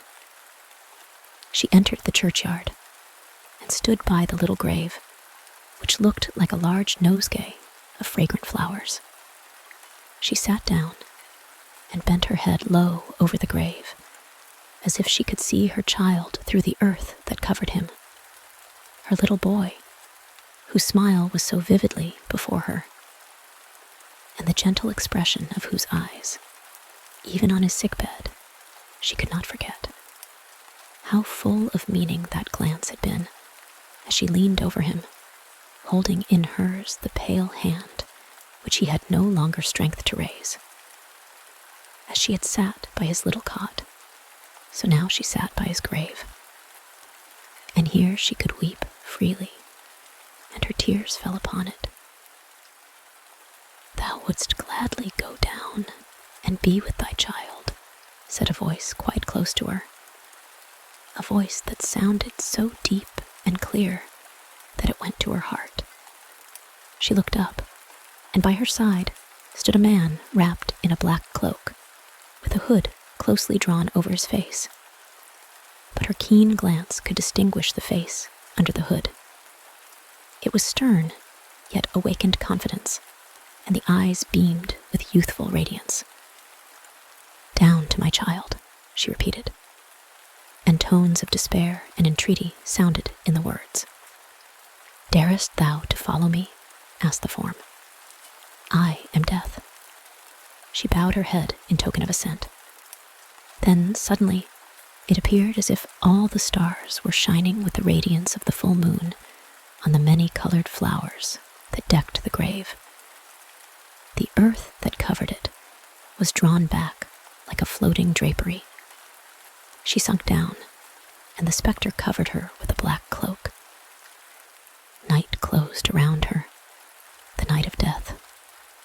She sank deeper than the spade of the sexton could penetrate, till the churchyard became a roof above her. Then the cloak was removed, and she found herself in a large hall of wide-spreading dimensions, in which there was a subdued light, like twilight, reigning. And in a moment, her child appeared before her, smiling, and more beautiful than ever. With a silent cry, she pressed him to her heart. A glorious strain of music sounded, now distant, now near. Never had she listened to such tones as these. They came from beyond a large dark curtain, which separated the regions of death from the land of eternity. "My sweet, darling mother," she heard the child say. It was the well-known, beloved voice, and kiss followed kiss in boundless delight. Then the child pointed to the dark curtain. "There is nothing so beautiful on earth as it is here. Mother, do you not see them all? Oh, it is happiness indeed." But the mother saw nothing of what the child pointed out, only the dark curtain. She looked with earthly eyes, and could not see as the child saw, he whom God has called to be with himself. She could hear the sounds of music, but she heard not the words, the word in which she was to trust. "I can fly now, mother," said the child. "I can fly with other happy children into the presence of the Almighty. I would fain fly away now. But if you weep for me, as you are weeping now, you may never see me again. And yet, I would go so gladly. May I not fly away? And you will come to me soon, will you not, dear mother?" "Oh, stay," implored the mother. "Only one moment more. Only once more, that I may look upon thee, and kiss thee, and press thee to my heart." Then she kissed and fondled her child. Suddenly, her name was called from above. What could it mean? Her name uttered in a plaintive voice. "Hearest thou?" said the child. "It is my father who calls thee." And in a few moments, deep sighs were heard, as of children weeping. "They are my sisters," said the child. "Mother, surely you have not forgotten them." And then she remembered those she left behind, and a great terror came over her. She looked around her at the dark night. Dim forms flitted by. She seemed to recognize some of them, as they floated through the regions of death towards the dark curtain, where they vanished. Would her husband and her daughters flit past? No. Their sighs and lamentations still sounded from above, and she had nearly forgotten them, for the sake of him who was dead. "Mother, now the bells of heaven are ringing," said the child. "Mother, the sun is going to rise." An overpowering light streamed in upon her. The child had vanished, and she was being borne upwards. All around her became cold. She lifted her head and saw that she was lying in the churchyard, on the grave of her child. The Lord, in a dream, had been a guide to her feet and a light to her spirit. She bowed her knees and prayed for forgiveness. She had wished to keep back a soul from its immortal flight. She had forgotten her duties towards the living who were left her. And when she had offered this prayer, her heart felt lighter. The sun burst forth. Over her head, a little bird caroled his song, and the church bells sounded for the early service. Everything around her seemed holy, and her heart was chastened. She acknowledged the goodness of God. She acknowledged the duties she had to perform, and eagerly she returned home. She bent over her husband, who still slept. Her warm, devoted kiss awakened him, and words of heartfelt love fell from the lips of both. Now she was gentle and strong as a wife can be, and from her lips came the words of faith. Whatever he doeth is right and best. Then her husband asked, "From whence hast thou all at once derived such strength and comforting faith?" And as she kissed him and her children, she said, "It came from God, through my child in the grave." The end. Children's Prattle. At a rich merchant's house, there was a children's party, and the children of rich and great people were there. The merchant was a learned man, for his father had sent him to college, and he had passed his examination.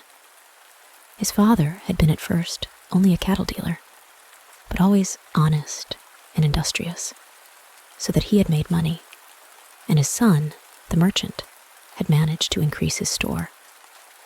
Clever as he was, he had also a heart, but there was less said of his heart than of his money. All descriptions of people visited at the merchant's house, well-born as well as intellectual, and some who possessed neither of these recommendations. Now it was a children's party, and there was children's prattle, which always is spoken freely from the heart. Among them was a beautiful little girl who was terribly proud.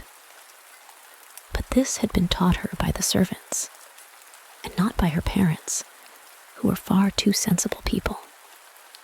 Her father was groom of the chambers, which is a high office at court, and she knew it. "I am a child of the court," she said. Now she might just as well have been a child of the cellar, for no one can help his birth. And then she told the other children that she was well born, and said that no one who was not well born could rise in the world.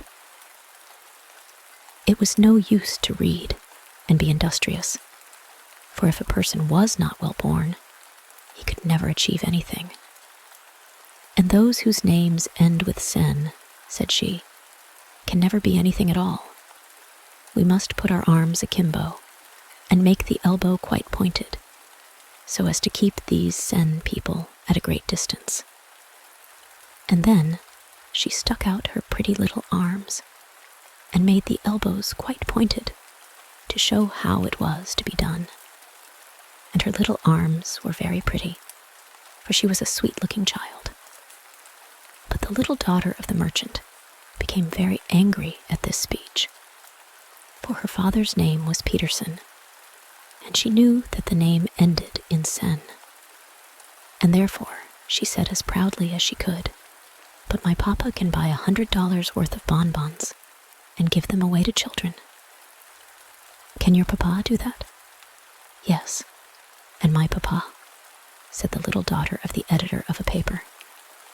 "My papa can put your papa and everybody's papa into the newspaper. All sorts of people are afraid of him, my mamma says, for he can do as he likes with the paper." And the little maiden looked exceedingly proud, as if she had been a real princess who may be expected to look proud. But outside the door, which stood ajar, was a poor boy, peeping through the crack of the door. He was of such a lowly station that he had not been allowed even to enter the room. He had been turning the spit for the cook, and she had given him permission to stand behind the door and peep in at the well-dressed children, who were having such a merry time within and for him, that was a great deal. Oh, if I could be one of them, thought he. And then he heard what was said about names, which was quite enough to make him more unhappy. His parents at home had not even a penny to spare to buy a newspaper. Much less could they write in one. And worse than all, his father's name, and of course his own, ended in sen. And therefore, he could never turn out well, which was a very sad thought. But after all, he had been born into the world, and the station of life had been chosen for him. Therefore, he must be content. And this is what happened on that evening. Many years passed, and most of the children became grown-up persons. There stood a splendid house in the town, filled with all kinds of beautiful and valuable objects. Everybody wished to see it, and people even came in from the country round to be permitted to view the treasures it contained. Which of the children whose prattle we have described could call this house his own? One would suppose it very easy to guess. No, it is not so very easy. The house belonged to the poor little boy who had stood on that night behind the door. He had really become something great, although his name ended in sen, for it was Thorwaldsen. And the three other children, the children of good birth, of money, and of intellectual pride, well, they were respected and honored in the world, for they had been well provided for by birth and position, and they had no cause to reproach themselves with what they had thought and spoken on that evening long ago. For after all, it was mere children's prattle, the end. The farmyard cock and the weathercock. There were two cocks, one on the dunghill, the other on the roof. They were both arrogant, but which of the two rendered most service? Tell us your opinion. We'll keep to ours just the same, though. The poultry yard was divided by some planks from another yard in which there was a dunghill, and on the dunghill lay and grew a large cucumber, which was conscious of being a hotbed plant. One is born to that, said the cucumber to itself. Not all can be born cucumbers. There must be other things too. The hens, the ducks, and all the animals in the next yard are creatures too. Now I have a great opinion of the yard cock on the plank. He is certainly of much more importance than the weathercock who is placed so high and can't even creak, much less crow. The latter has neither hens nor chicks, and only thinks of himself and perspires verdigris. No, the yard cock is really a cock. His step is a dance. His crowing is music. And wherever he goes, one knows what a trumpeter is like. If he would only come in here, even if he ate me up stump, stalk, and all, and I had to dissolve in his body, it would be a happy death, said the cucumber. In the night, there was a terrible storm. The hens, chicks, and even the cock sought shelter. The wind tore down the planks between the 2 yards with a crash. The tiles came tumbling down, but the weathercock sat firm. He did not even turn round, for he could not, and yet he was young and freshly cast, but prudent and sedate. He had been born old, and did not at all resemble the birds flying in the air, the sparrows and the swallows. No, he despised them, these mean little piping birds, these common whistlers.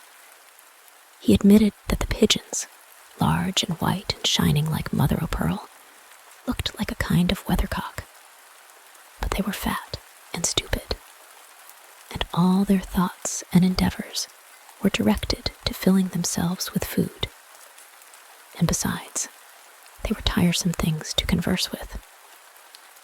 The birds of passage had also paid the weathercock a visit, and told him of foreign countries, of airy caravans, and robber stories that made one's hair stand on end. All this was new and interesting. That is, for the first time. But afterwards, as the weathercock found out, they repeated themselves and always told the same stories, and that's very tedious. And there was no one with whom one could associate, for one and all were stale and small-minded. "The world is no good," he said. "Everything in it is so stupid." The weathercock was puffed up, and that quality would have made him interesting in the eyes of the cucumber if it had known it. But it had eyes only for the yard-cock, who was now in the yard with it. The wind had blown the planks, but the storm was over. "What do you think of that crowing?" said the yard-cock to the hens and chickens. It was a little rough. It wanted elegance. And the hens and chickens came up on the dunghill, and the cock strutted about like a lord. "Garden plant," he said to the cucumber, and in that one word his deep learning showed itself, and it forgot that he was pecking at her and eating it up. A happy death. The hens and the chickens came, for where one runs, the others run too. They clucked and chirped and looked at the cock, and were proud that he was of their kind. "Cock-a-doodle-doo," he crowed. "The chickens will grow up into great hens at once if I cry it out in the poultry yard of the world." And hens and chicks clucked and chirped, and the cock announced a great piece of news. A cock can lay an egg. And do you know what's in that egg? A basilisk. No one can stand the sight of such a thing. People know that, and now you know it too. You know what is in me, and what a champion of all cocks I am. With that, the yard cock flapped his wings, made his combs swell up, and crowed again. And they all shuddered, the hens and the little chicks, but they were very proud that one of their number was such a champion of all cocks. They clucked and chirped till the weathercock heard. He heard it, but he did not stir. "Everything is very stupid," the weathercock said to himself. "The yardcock lays no eggs, and I am too lazy to do so. If I liked, I could lay a wind egg. But the world is not worth even a wind egg. Everything is so stupid. I don't want to sit here any longer." With that, the weathercock broke off. But he did not kill the yardcock, although the hens said that had been his intention. And what is the moral? Better to crow than to be puffed up and break off. The end. The daisy. Now listen. In the country, close by the high road, stood a farmhouse. Perhaps you have passed by and seen it yourself. There was a little flower garden with painted wooden palings in front of it. Close by was a ditch. On its fresh green bank grew a little daisy. The sun shone as warmly and brightly upon it as on the magnificent garden flowers, and therefore it thrived well. One morning it had quite opened, and its little snow-white petals stood round the yellow center, like the rays of the sun. It did not mind that nobody saw it in the grass, and that it was a poor, despised flower. On the contrary, it was quite happy, and turned towards the sun, looking upward and listening to the song of the lark high up in the air. The little daisy was as happy as if the day had been a great holiday, but it was only Monday.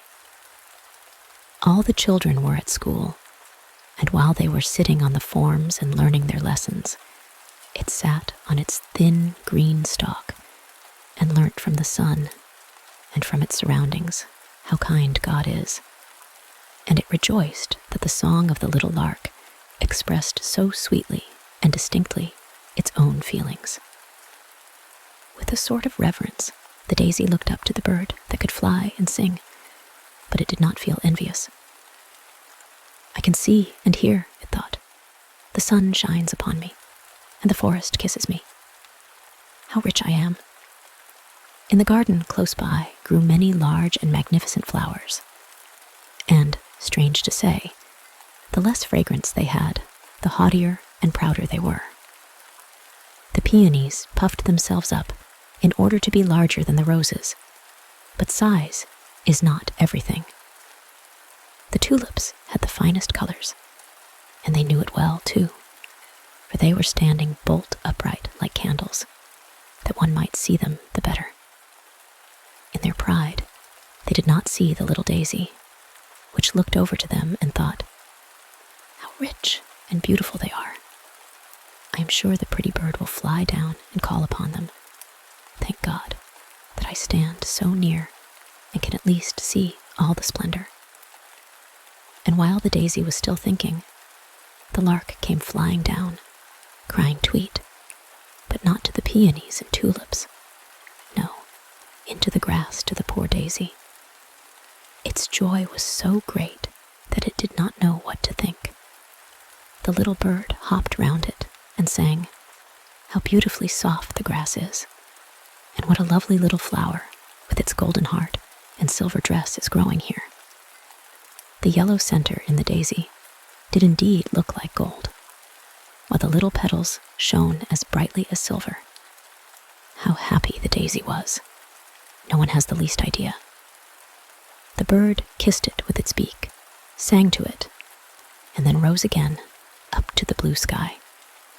It was certainly more than a quarter of an hour before the daisy recovered its senses. Half ashamed, yet glad at heart, it looked over to the other flowers in the garden. Surely they had witnessed its pleasure and the honor that had been done to it. They understood its joy. But the tulips stood more stiffly than ever. Their faces were pointed and red because they were vexed. The peonies were sulky. It was well that they could not speak. Otherwise, they would have given the daisy a good lecture. The little flower could very well see that they were ill at ease and pitied them sincerely. Shortly after this, a girl came into the garden with a large, sharp knife. She went to the tulips and began cutting them off, one after another. "Ugh," sighed the daisy. "That is terrible. Now they are done for." The girl carried the tulips away. The daisy was glad that it was outside, and only a small flower.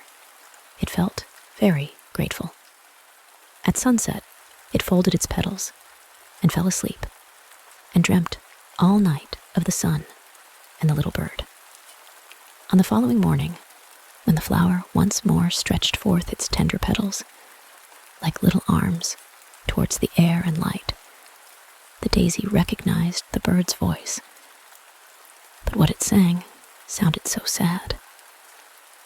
Indeed, the poor bird had good reason to be sad, for it had been caught and put into a cage close by the open window.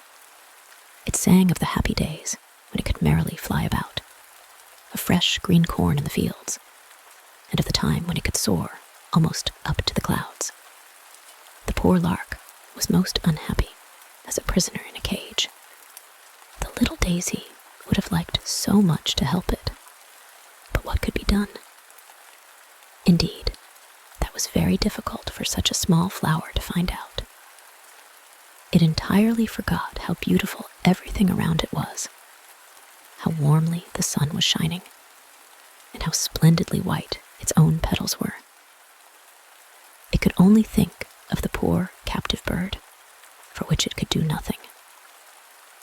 Then 2 little boys came out of the garden.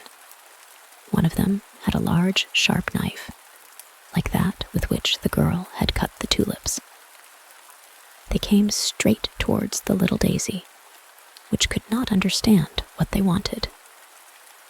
"Here is a fine piece of turf for the lark," said one of the boys, and began to cut out a square round the daisy, so that it remained in the center of the grass.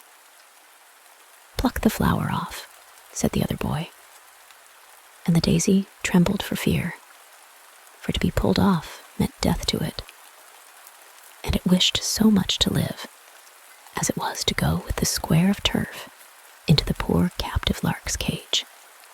"No, let it stay," said the other boy. "It looks so pretty." And so it stayed, and was brought into the lark's cage. The poor bird was lamenting its lost liberty, and beating its wings against the wires.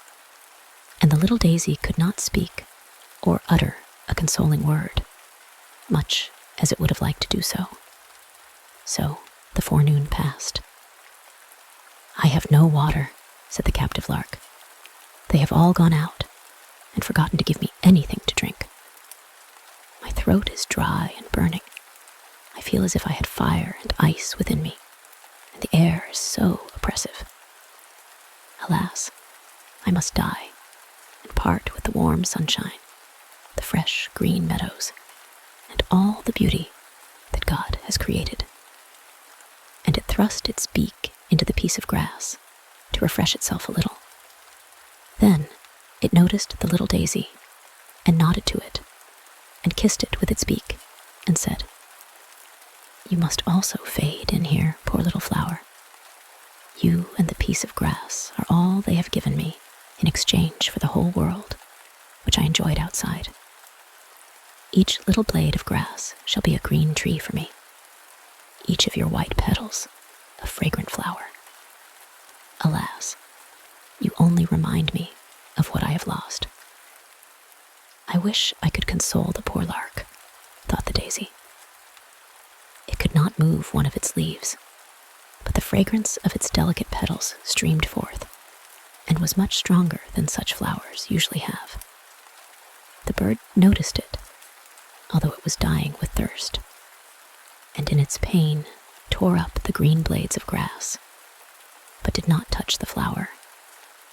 The evening came, and nobody appeared to bring the poor bird a drop of water. It opened its beautiful wings and fluttered about in its anguish. A faint and mournful tweet, tweet was all it could utter. Then it bent its little head towards the flower, and its heart broke for want and longing. The flower could not, as on the previous evening, fold up its petals and sleep. It dropped sorrowfully. The boys only came the next morning. When they saw the dead bird, they began to cry bitterly, dug a nice grave for it, and adorned it with flowers. The bird's body was placed in a pretty red box. They wished to bury it with royal honors. While it was alive and sang, they forgot it and let it suffer want in the cage. Now they cried over it and covered it with flowers. The piece of turf, with the little daisy in it, was thrown out on the dusty highway. Nobody thought of the flower which had felt so much for the bird and had so greatly desired to comfort it. The end. The darning needle. There was once a darning needle who thought herself so fine that she fancied she must be fit for embroidery. "Hold me tight," she would say to the fingers when they took her up. "Don't let me fall. If you do, I shall never be found again. I am so very fine." "That is your opinion, is it?" said the fingers, as they seized her round the body. "See, I am coming with the train," said the darning needle, drawing a long thread after her. But there was no knot in the thread. The fingers then placed the point of the needle against the cook's slipper. There was a crack in the upper leather, which had to be sewn together. "What coarse work," said the darning needle. "I shall never get through. I shall break. I am breaking." And sure enough, she broke.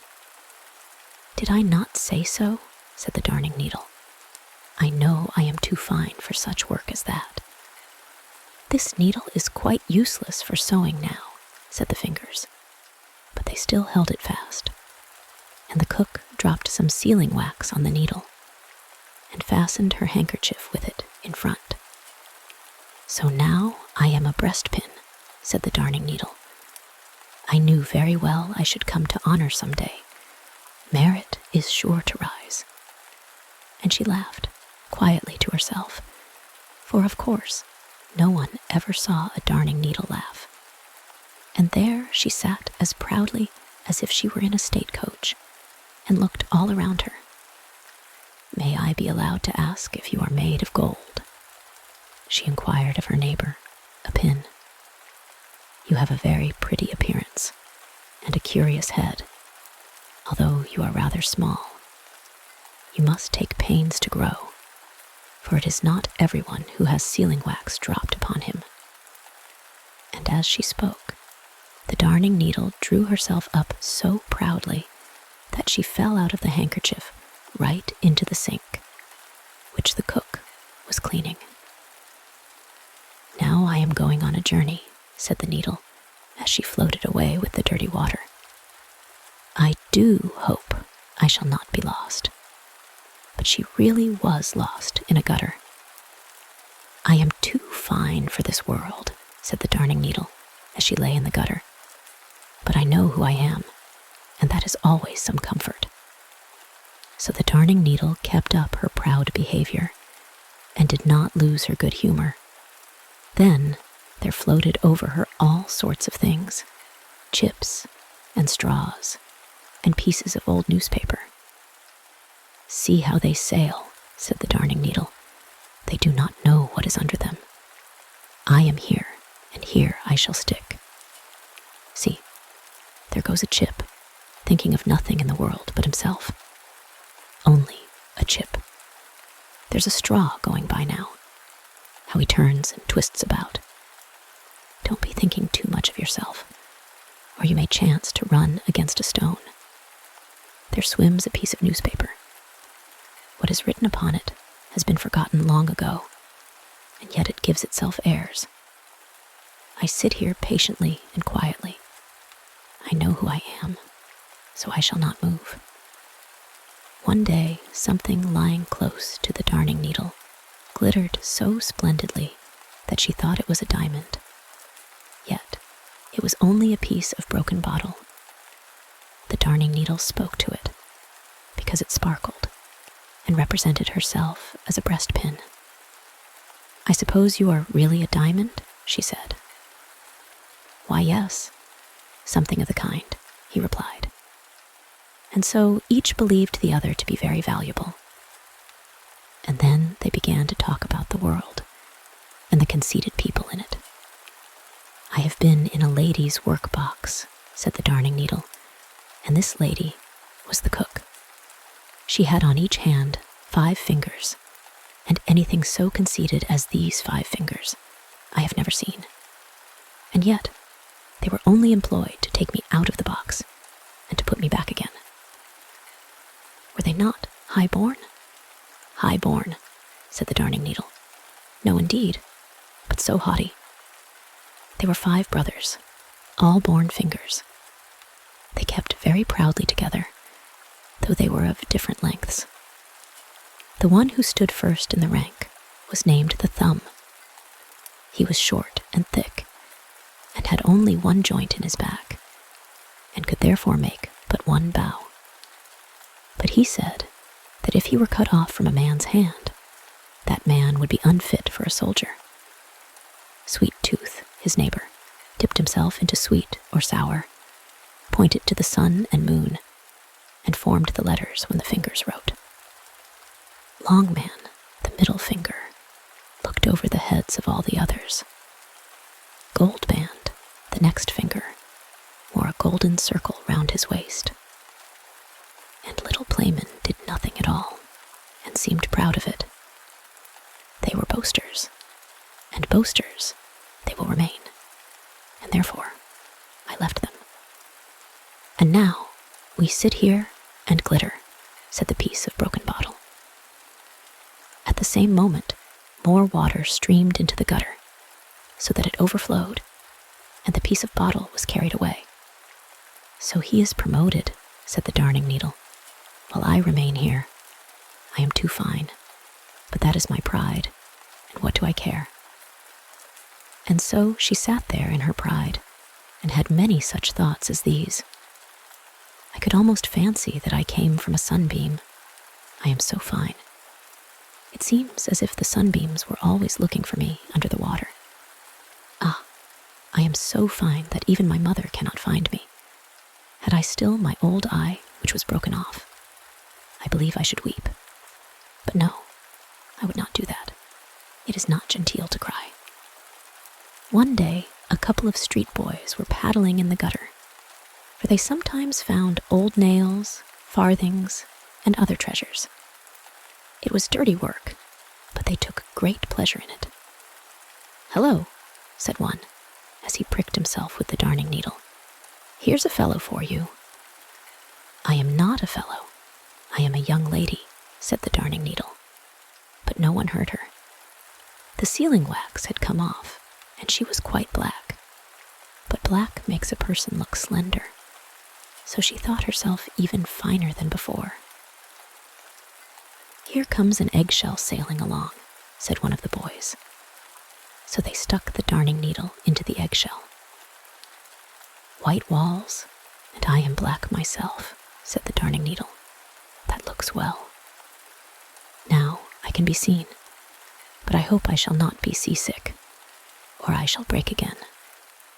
She was not seasick, and she did not break. It is a good thing against seasickness to have a steel stomach, and not to forget one's own importance. Now my seasickness has passed. Delicate people can bear a great deal.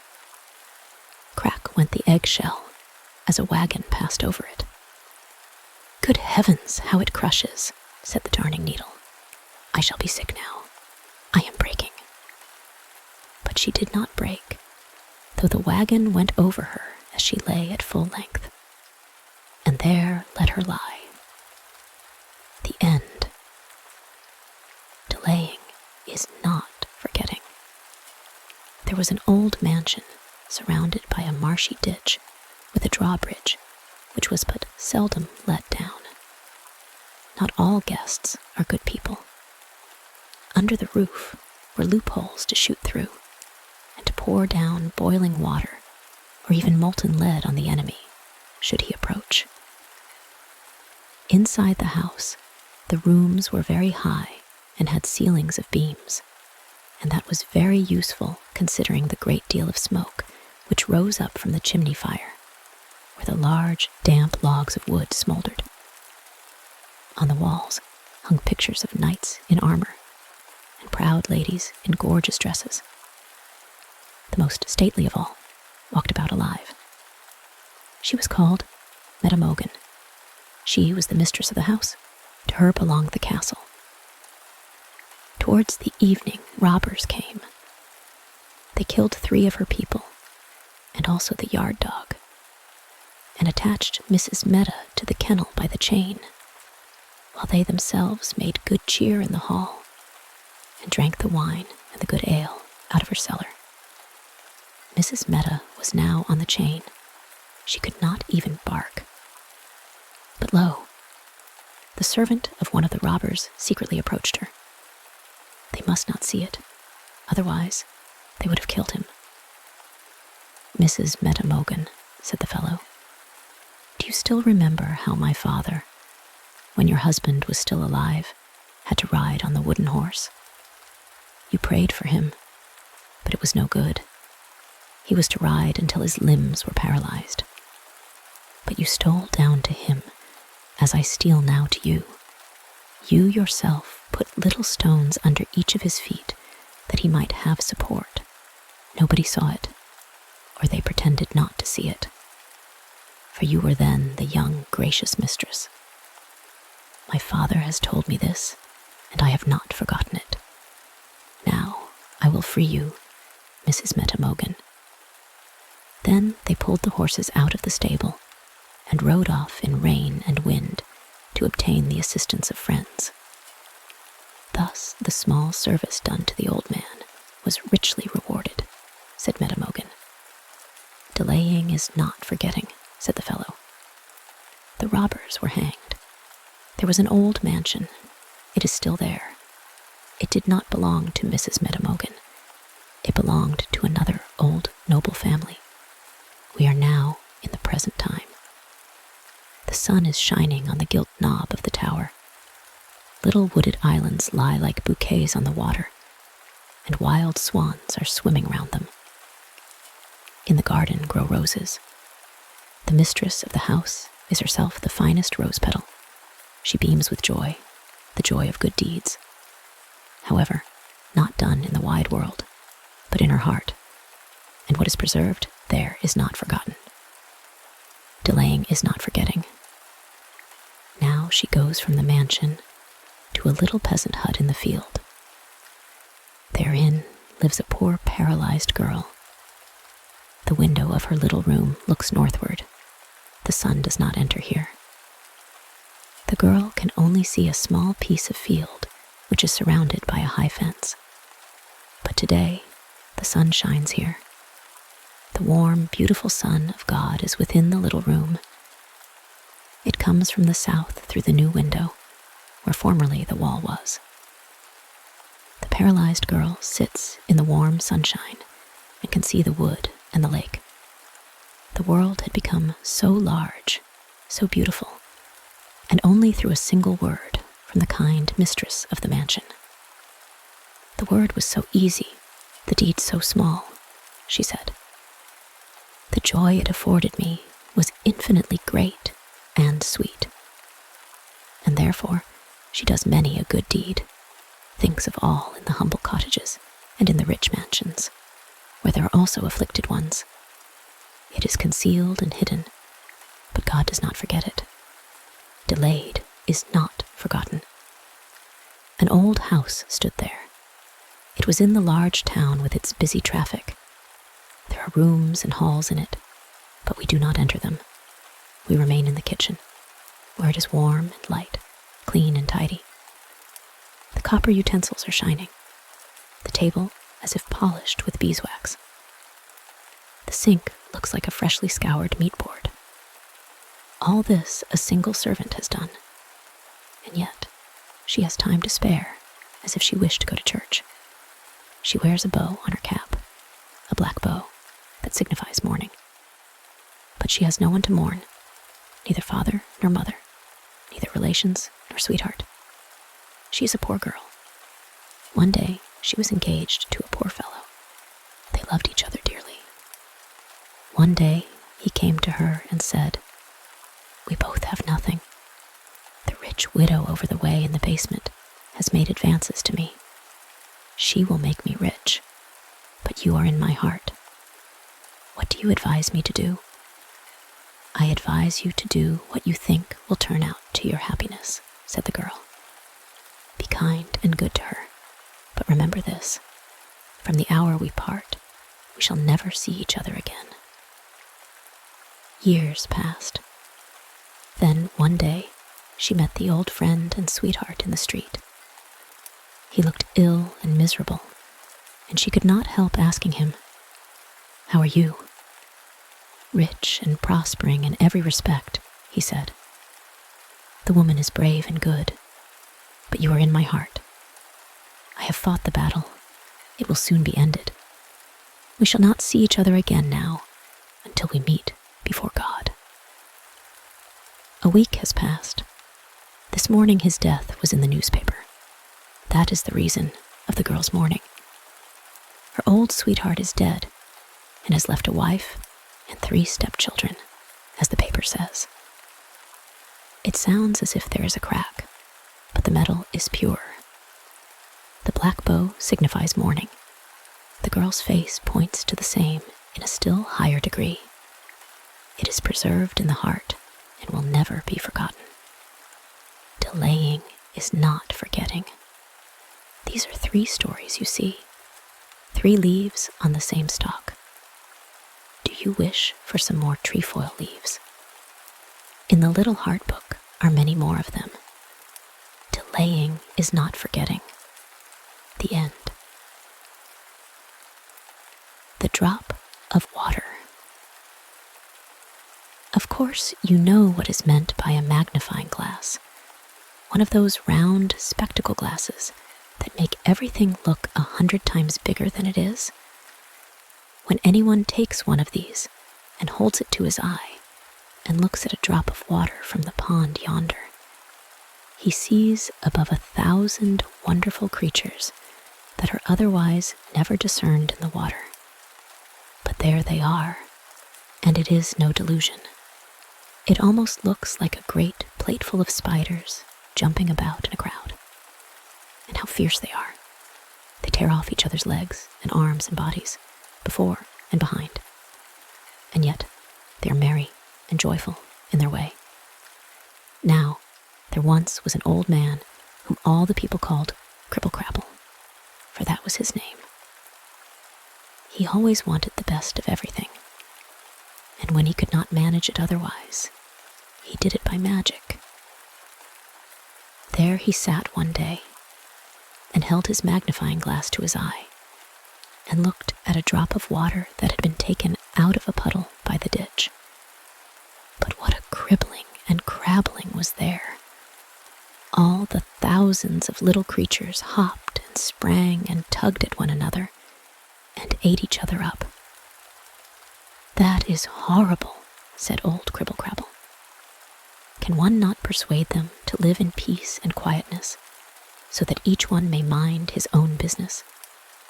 And he thought it over and over, but it would not do, and so he had recourse to magic.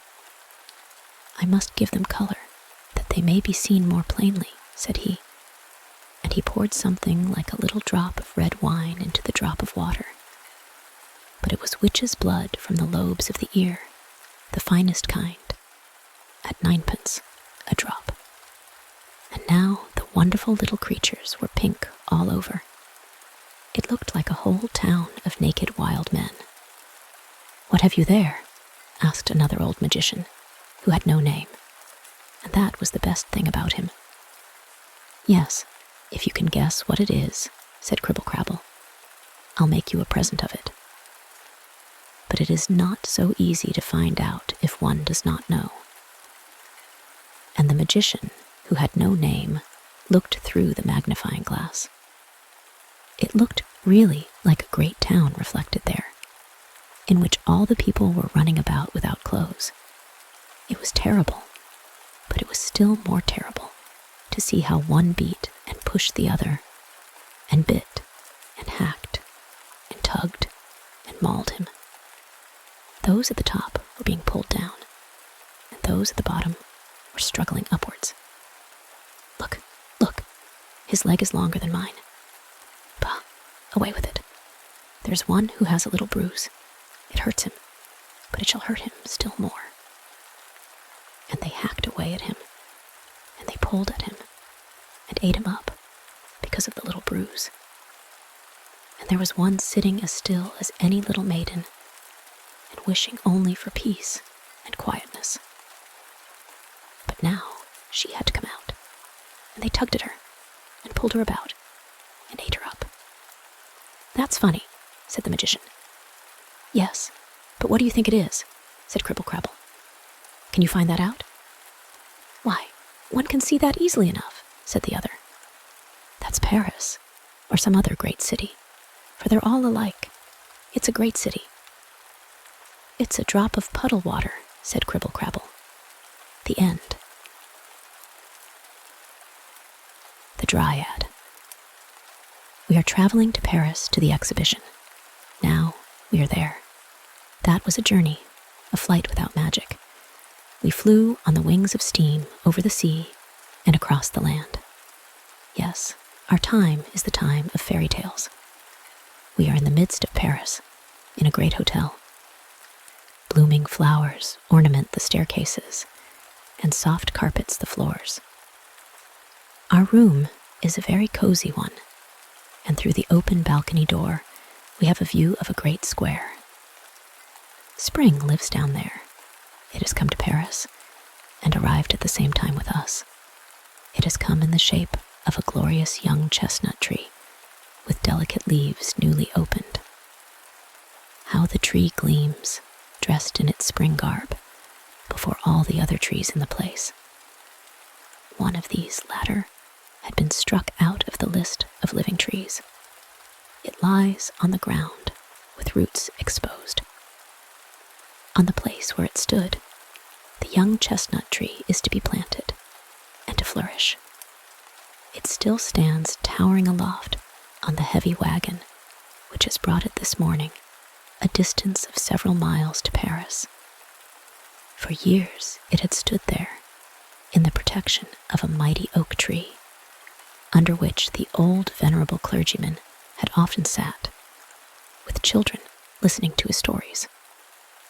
The young chestnut tree had also listened to the stories, for the Dryad who lived in it was a child also. She remembered the time when the tree was so little that it only projected a short way above the grass and ferns around. These were as tall as they would ever be, but the tree grew every year and enjoyed the air and the sunshine and drank the dew and the rain. Several times it was also, as it must be, well shaken by the wind and the rain, for that is a part of education. The Dryad rejoiced in her life and rejoiced in the sunshine and the singing of the birds. But she was most rejoiced at human voices. She understood the language of men as well as she understood that of animals. Butterflies, cockchafers, dragonflies, everything that could fly came to pay a visit. They could all talk. They told of the village, of the vineyard, of the forest, of the old castle with its parks and canals and ponds. Down in the water dwelt also living beings, which, in their way, could fly under the water from one place to another, beings with knowledge and delineation. They said nothing at all. They were so clever. And the swallow, who had dived, told about the pretty little goldfish, of the thick turbot, the fat brill, and the old carp. The swallow could describe all that very well, but self is the man, she said. One ought to see these things oneself. But how was the Dryad ever to see such beings? She was obliged to be satisfied with being able to look over the beautiful country and see the busy industry of men. It was glorious, but most glorious of all when the old clergyman sat under the oak tree and talked of France and of the great deeds of her sons and daughters, whose names will be mentioned with admiration through all time. Then the Dryad heard of the shepherd girl, Joan of Arc, and of Charlotte Corday. She heard about Henry IV and Napoleon I. She heard names whose echo sounds in the hearts of the people. The village children listened attentively, and the Dryad no less attentively. She became a school child with the rest. In the clouds that went sailing by, she saw, picture by picture, everything that she heard talked about. The cloudy sky was her picture book. She felt so happy in beautiful France, the fruitful land of genius, with the crater of freedom. But in her heart, the sting remained that the bird, that every animal that could fly, was much better off than she. Even the fly could look about more in the world, far beyond the Dryad's horizon. France was so great and so glorious, but she could only look across a little piece of it. The land stretched out, worldwide, with vineyards, forests, and great cities. Of all these, Paris was the most splendid and the mightiest. The birds could get there, but she, never. Among the village children was a little ragged poor girl, but a pretty one to look at. She was always laughing or singing and twining red flowers in her black hair. "Don't go to Paris," the old clergyman warned her. "Poor child, if you go there, it will be your ruin." But she went for all that. The Dryad often thought of her, for she had the same wish and felt the same longing for the great city. The Dryad's tree was bearing its first chestnut blossoms. The birds were twittering round them in the most beautiful sunshine. Then a stately carriage came rolling along that way, and in it sat a grand lady driving the spirited, light-footed horses. On the back seat, a little smart groom balanced himself. The Dryad knew the lady, and the old clergyman knew her also. He shook his head gravely when he saw her and said, "So you went there after all, and it was your ruin, poor Mary." "That one poor?" thought the Dryad. "No, she wears a dress fit for a countess. She had become one in the city of magic changes. Oh, if I were only there, amid all the splendor and pomp. They shine up into the very clouds at night. When I look up, I can tell in what direction the town lies." Towards that direction, the Dryad looked every evening. She saw in the dark night the gleaming cloud on the horizon. In the clear moonlight nights, she missed the sailing clouds, which showed her pictures of the city and pictures from history. The child grasps at the picture books. The Dryad grasped at the cloud world, her thought book. A sudden, cloudless sky was for her a blank leaf, and for several days she had only had such leaves before her. It was in the warm summertime. Not a breeze moved through the glowing hot days. Every leaf, every flower, lay as if it were torpid, and the people seemed torpid too. Then the clouds arose and covered the region round, about where the gleaming mist announced, "Here lies Paris." The clouds piled themselves up like a chain of mountains, hurried on through the air, and spread themselves abroad over the whole landscape, as far as the Dryad's eye could reach.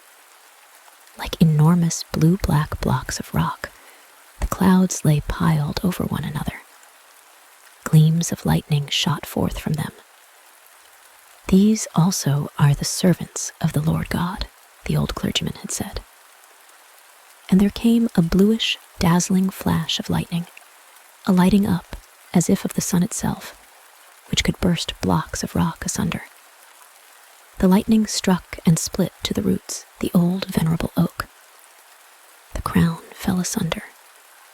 It seemed as if the tree were stretching forth its arms to clasp the messengers of the light.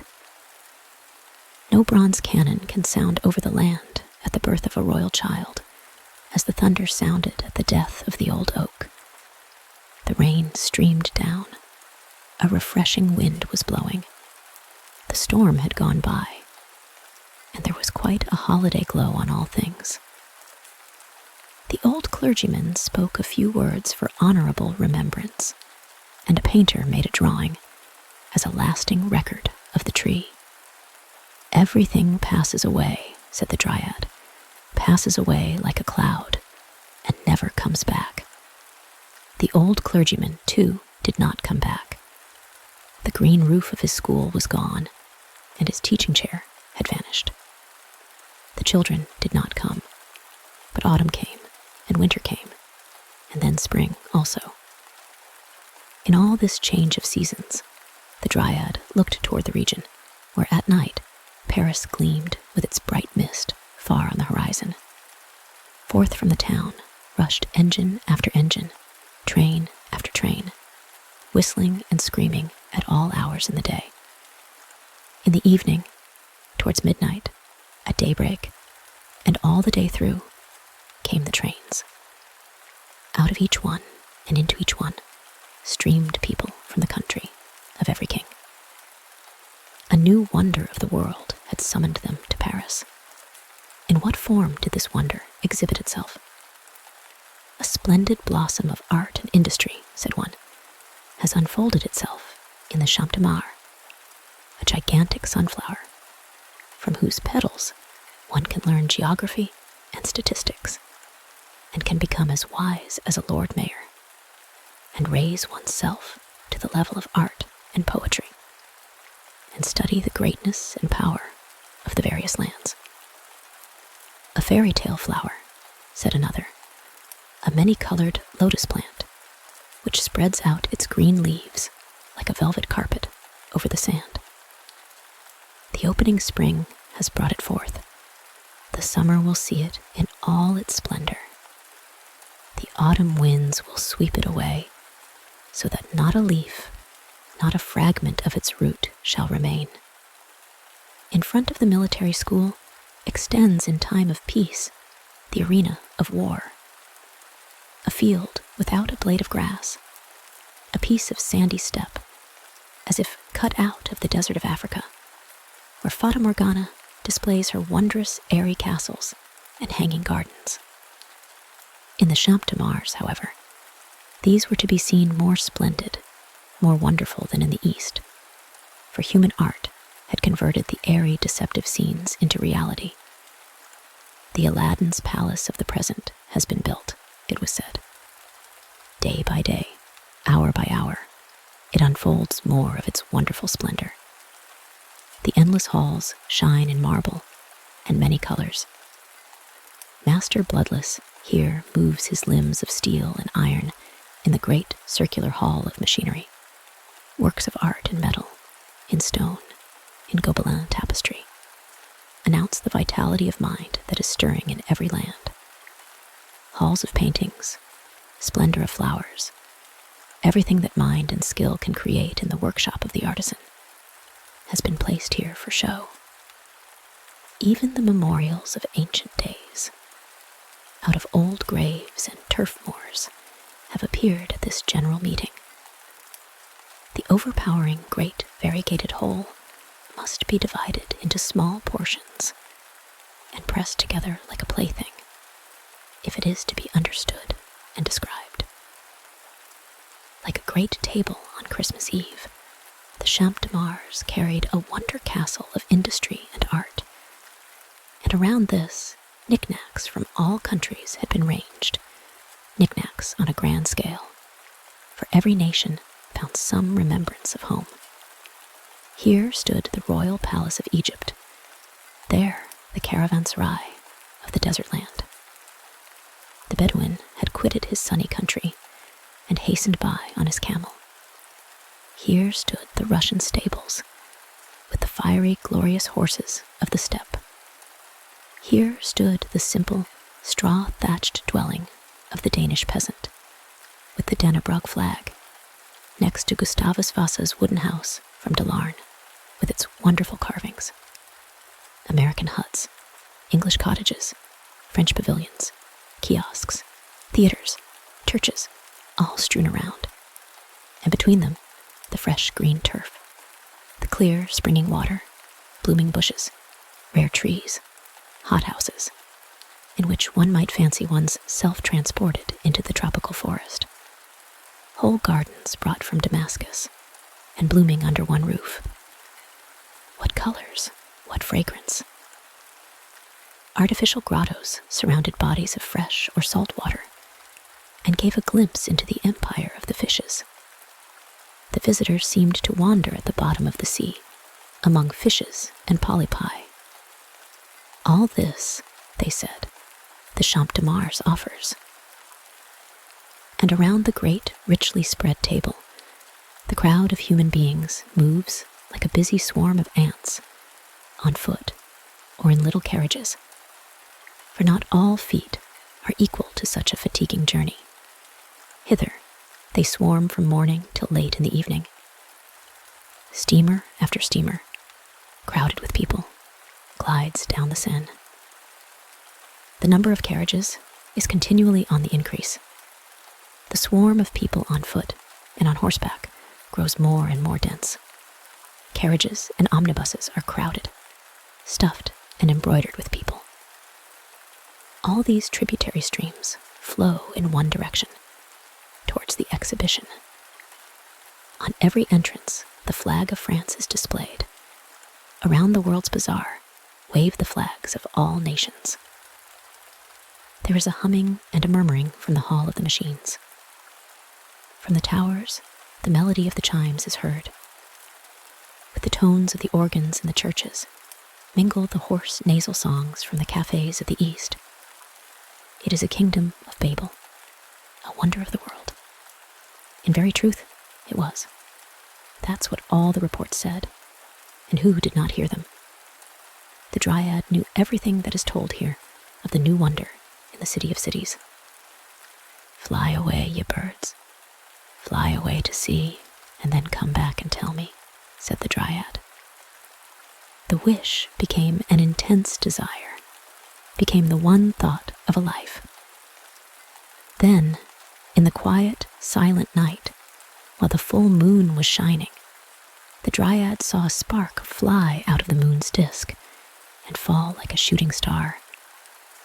And before the tree, whose leaves waved to and fro as if they were stirred by a tempest, stood a noble, mighty, and grand figure. In tones that were at once rich and strong, like the trumpet of the Last Judgment, bidding farewell to life and summoning to the great account, it said, "Thou shalt go to the city of magic.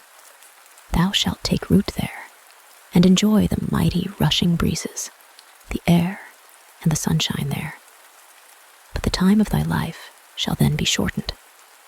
The line of years that awaited thee here amid the free nature shall shrink to but a small tale. Poor Dryad, it shall be thy destruction. Thy yearning and longing will increase. Thy desire will grow more stormy. The tree itself will be as a prison to thee. Thou wilt quit thy cell and give up thy nature to fly out and mingle among men. Then the years that would have belonged to thee will be contracted to half the span of the ephemeral fly that lives but a day. One night, and thy life taper shall be blown out. The leaves of the tree will wither and be blown away, to become green never again." Thus the words sounded, and the light vanished away, but not the longing of the Dryad. She trembled in the wild fever of expectation. "I shall go there," she cried rejoicingly. "Life is beginning and swells like a cloud. Nobody knows whither it is hastening." When the gray dawn arose and the moon turned pale and the clouds were tinted red, the wished-for hour struck. The words of promise were fulfilled. People appeared with spades and poles. They dug round the roots of the tree, deeper and deeper, and beneath it. A wagon was brought out, drawn by many horses, and the tree was lifted up, with its roots and the lumps of earth that adhered to them. Matting was placed around the roots, as though the tree had its feet in a warm bag. And now the tree was lifted on the wagon and secured with chains. The journey began, the journey to Paris. There, the tree was to grow as an ornament to the city of French glory. The twigs and the leaves of the chestnut tree trembled in the first moments of its being moved, and the Dryad trembled in the pleasurable feeling of expectation. Away, away. It sounded in every beat of her pulse. Away, away, sounded in words that flew trembling along. The Dryad forgot to bid farewell to the regions of home. She thought not of the waving grass and of the innocent daisies, which had looked up to her as to a great lady, a young princess playing at being a shepherdess out in the open air. The chestnut tree stood upon the wagon and nodded his branches. Whether this meant farewell or forward, the Dryad knew not. She dreamed only of the marvelous new things that seemed yet so familiar, and that were to unfold themselves before her. No child's heart rejoicing in innocence, no heart whose blood danced with passion, had set out on the journey to Paris, more full of expectation than she. Her farewell sounded in the words, "Away, away." The wheels turned, the distant approached, the present vanished. The region was changed, even as the clouds change. New vineyards, forests, villages, villas appeared, came nearer, vanished. The chestnut tree moved forward, and the Dryad went with it. Steam engine after steam engine rushed past, sending up into the air vapory clouds that formed figures which told of Paris, whence they came, and whither the Dryad was going. Everything around knew it, and must know whither she was bound. It seemed to her as if every tree she passed stretched out its leaves towards her with the prayer, "Take me with you, take me with you." For every tree enclosed a longing Dryad. What changes during this flight? Houses seemed to be rising out of the earth, more and more, thicker and thicker. The chimneys rose like flower pots ranged side by side, or in rows, one above the other, on the roofs. Great inscriptions in letters a yard long, and figures in various colors, covering the walls from cornice to basement, came brightly out. "Where does Paris begin, and when shall I be there?" asked the Dryad. The crowd of people grew. The tumult and the bustle increased. Carriage followed upon carriage. People on foot and people on horseback were mingled together. All around were shops on shops, music and song, crying and talking. The Dryad, in her tree, was now in the midst of Paris. The great heavy wagon, all at once, stopped on a little square planted with trees. The high houses around had all of them balconies to the windows, from which the inhabitants looked down upon the young, fresh chestnut tree, which was coming to be planted here as a substitute for the dead tree that lay stretched on the ground. The passers-by stood still and smiled in admiration of its pure, vernal freshness. The older trees, whose buds were still closed, whispered with their waving branches, "Welcome, welcome." The fountain, throwing its jet of water high up in the air to let it fall again in the wide stone basin, told the wind to sprinkle the newcomer with pearly drops, as if it wished to give him a refreshing draught to welcome him. The Dryad felt how her tree was being lifted from the wagon to be placed in the spot where it was to stand. The roots were covered with earth, and fresh turf was laid on top. Blooming shrubs and flowers in pots were ranged around, and thus a little garden arose in the square. The tree that had been killed by the fumes of gas, the steam of kitchens, and the bad air of the city was put upon the wagon and driven away. The passers-by looked on. Children and old men sat upon the bench and looked at the green tree. And we, who are telling this story, stood upon a balcony and looked down upon the green spring sight that had been brought in from the fresh country air, and said, what the old clergyman would have said, "Poor Dryad." "I am happy, I am happy," the Dryad said, rejoicing. "And yet, I cannot realize, cannot describe what I feel. Everything is as I fancied it, and yet as I did not fancy it. The houses stood there, so lofty, so close. The sunlight shone on only one of the walls, and that one was stuck over with bills and placards, before which the people stood still. And this made a crowd. Carriages rushed past, carriages rolled past. Light ones and heavy ones mingled together. Omnibuses, those overcrowded moving houses, came rattling by. Horsemen galloped among them. Even carts and wagons asserted their rights. The Dryad asked herself if these high-grown houses, which stood so close around her, would not remove and take other shapes, like the clouds in the sky, and draw aside so that she might cast a glance into Paris and over it. Notre Dame must show itself, the Vendôme column, and the wondrous building which had called and was still calling so many strangers to the city. But the houses did not stir from their places. It was yet day when the lamps were lit. The gas jets gleamed from the shops and shone even into the branches of the trees, so that it was like sunlight in summer. The stars above made their appearance. the same to which the Dryad had looked up in her home. She thought she felt a clear, pure stream of air which went forth from them. She felt herself lifted up and strengthened, and felt an increased power of seeing through every leaf and through every fiber of the root. Amid all the noise and the turmoil, the colors and the lights, she knew herself watched by mild eyes. From the side streets sounded the merry notes of fiddles and wind instruments. Up, to the dance, to jollity and pleasure. That was their invitation.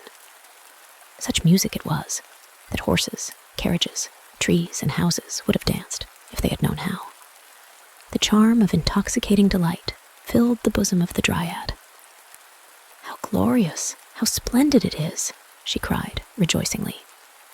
"Now I am in Paris." The next day that dawned, the next night that fell, offered the same spectacle, similar bustle, similar life. Changing, indeed, yet always the same. And thus it went on through the sequence of days. Now I know every tree, every flower on the square here. I know every house, every balcony, every shop in this narrow, cut-off corner, where I am denied the sight of this great, mighty city. Where are the arches of triumph, the boulevards, the wondrous building of the world? I see nothing of all this. As if shut up in a cage, I stand among the high houses, which I now know by heart, with their inscriptions, signs, and placards. All the painted confectionery that is no longer to my taste. Where are all the things of which I heard, for which I longed, and for whose sake I wanted to come hither? What have I seized, found, won? I feel the same longing I felt before. I feel that there is a life I should wish to grasp and to experience. I must go out into the ranks of living men and mingle among them. I must fly about like a bird. I must see and feel and become human altogether. I must enjoy the one half day, instead of vegetating for years in everyday sameness and weariness, in which I become ill, and at last sink and disappear like the dew on the meadows.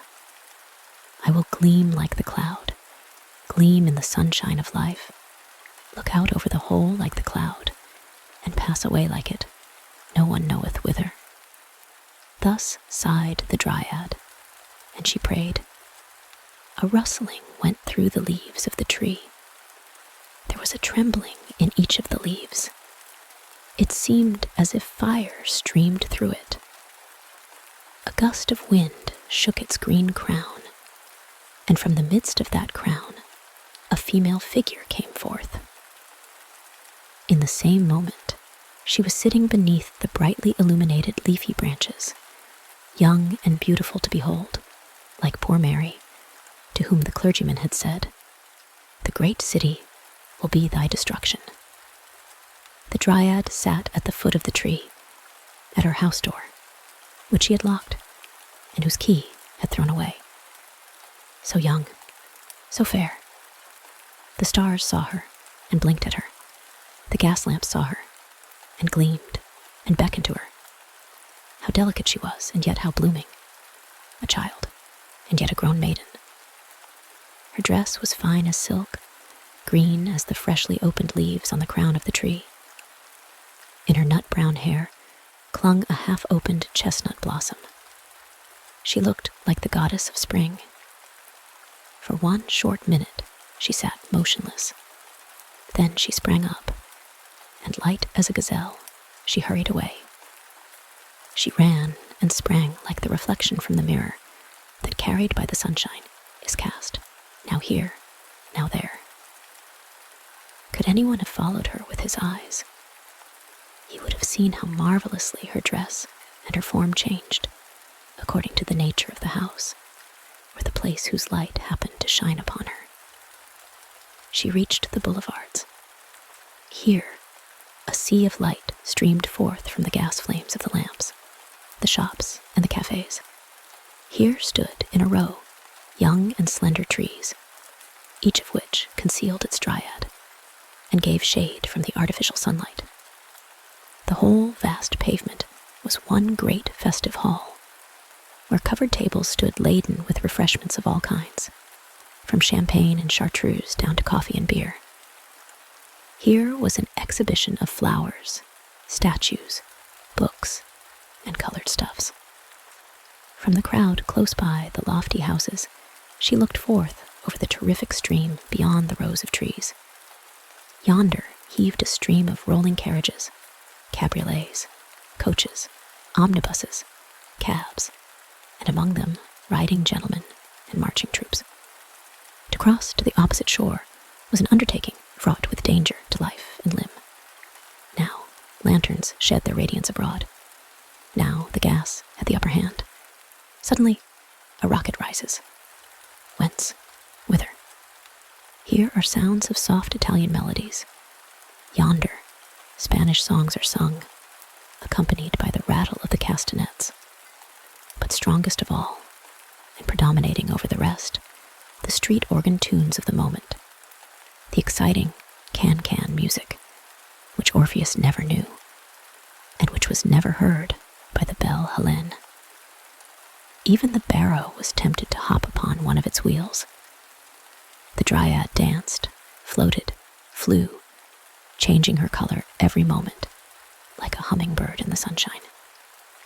Each house, with the world belonging to it, gave her its own reflections. As the glowing lotus flower, torn from its stem, is carried away by the stream, so the Dryad drifted along. Whenever she paused, she was another being, so that none was able to follow her, to recognize her, or to look more closely at her. Like cloud pictures, all things flew by her. She looked into 1,000 faces, but not one was familiar to her. She saw not a single form from home. 2 bright eyes had remained in her memory. She thought of Mary, poor Mary, the ragged Mary child, who wore the red flowers in her black hair. Mary was now here, in the world city, rich and magnificent, as in that day, when she drove past the house of the old clergyman, and past the tree of the Dryad, the old oak. Here she was certainly living, in the deafening tumult. Perhaps she had just stepped out of one of the gorgeous carriages in waiting. Handsome equipages, with coachmen in gold braid and footmen in silken hose, drove up. The people who alighted from them were all richly dressed ladies. They went through the opened gate and ascended the broad staircase that led to a building resting on marble pillars. Was this building, perhaps, the wonder of the world? There Mary would certainly be found. Sancta Maria resounded from the interior. Incense floated through the lofty, painted and gilded aisles, where a solemn twilight reigned. It was the Church of the Madeleine. Clad in black garments of the most costly stuffs, fashioned according to the latest mode, the rich, feminine world of Paris glided across the shining pavement. The crests of the proprietors were engraved on silver shields on the velvet-bound prayer books, and embroidered in the corners of perfumed handkerchiefs bordered with Brussels lace. A few of the ladies were kneeling in silent prayer before the altars.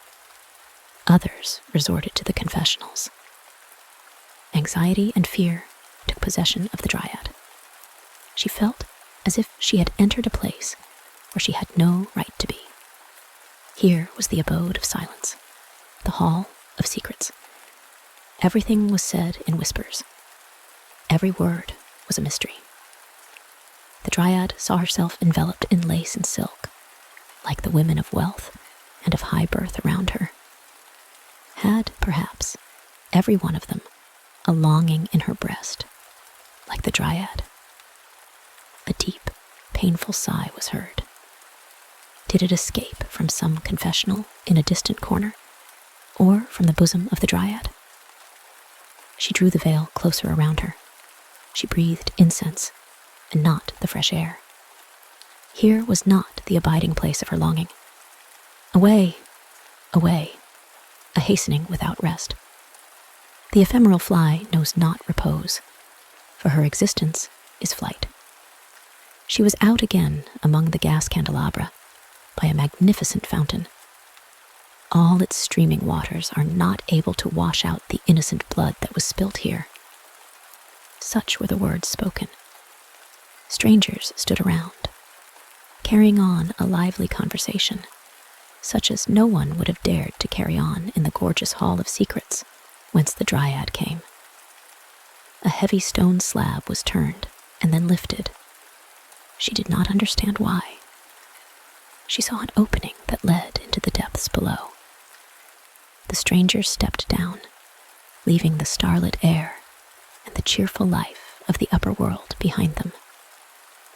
"I am afraid," said one of the women who stood around to her husband. "I cannot venture to go down, nor do I care for the wonders down yonder. You had better stay here with me." "Indeed, and travel home," said the man, "and quit Paris without having seen the most wonderful thing of all, the real wonder of the present period, created by the power and resolution of one man." "I will not go down for all that," was the reply. The wonder of the present time, it had been called. The Dryad had heard and had understood it. The goal of her ardent longing had thus been reached, and here was the entrance to it. Down into the depths below Paris? She had not thought of such a thing, but now she heard it said, and saw the strangers descending, and went after them. The staircase was of cast iron, spiral, broad and easy. Below there burned a lamp, and farther down, another. They stood in a labyrinth of endless halls and arched passages, all communicating with each other. All the streets and lanes of Paris were to be seen here again, as in a dim reflection. The names were painted up, and every house above had its number down here also, and struck its roots under the macadamized quays of a broad canal, in which the muddy water flowed onward. Over it, the fresh, streaming water was carried on arches, and quite at the top hung the tangled net of gas pipes and telegraph wires. In the distance, lamps gleamed like a reflection from the world city above. Every now and then, a dull rumbling was heard. This came from the heavy wagons rolling over the entrance bridges. Whither had the Dryad come? You have, no doubt, heard of the catacombs. Now they are vanishing points in that new underground world, that wonder of the present day, the sewers of Paris.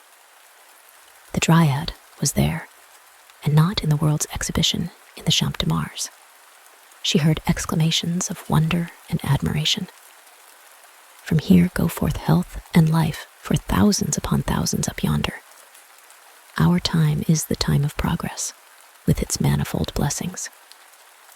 Such was the opinion and the speech of men, but not of those creatures who had been born here, and who built and dwelt here, of the rats, namely, who were squeaking to one another in the clefts of a crumbling wall, quite plainly, and in a way the Dryad understood well. A big old father rat, with his tail bitten off, was relieving his feelings in loud squeaks, and his family gave their tribute of concurrence to every word he said. "I am disgusted with this man mewing," he said, "with these outbursts of ignorance. A fine magnificence, truly, all made up of gas and petroleum. I can't eat such stuff as that. Everything here is so fine and bright now that one's ashamed of oneself, without exactly knowing why. Ah, if we only lived in the days of tallow candles, and it does not lie so very far behind us. That was a romantic time, as one may say." "What are you talking of there?" asked the Dryad. "I have never seen you before. What is it you are talking about?" "Of the glorious days that are gone," said the rat, "of the happy time of our great-grandfathers and great-grandmothers. Then it was a great thing to get down here." That was a rat's nest quite different from Paris. Mother Plague used to live here then. She killed people, but never rats. Robbers and smugglers could breathe freely here. Here was the meeting place of the most interesting personages, whom one now only gets to see in the theaters, where they act melodrama, up above. The time of romance is gone, even in our rat's nest. And here, also, fresh air and petroleum have broken in. Thus squeaked the rat. He squeaked in honor of the old time, when Mother Plague was still alive. A carriage stopped, a kind of open omnibus, drawn by swift horses. The company mounted and drove away along the Boulevard de Sebastopol, that is to say, the underground boulevard, over which the well-known crowded street of that name extended. The carriage disappeared in the twilight. The Dryad disappeared, lifted to the cheerful freshness above.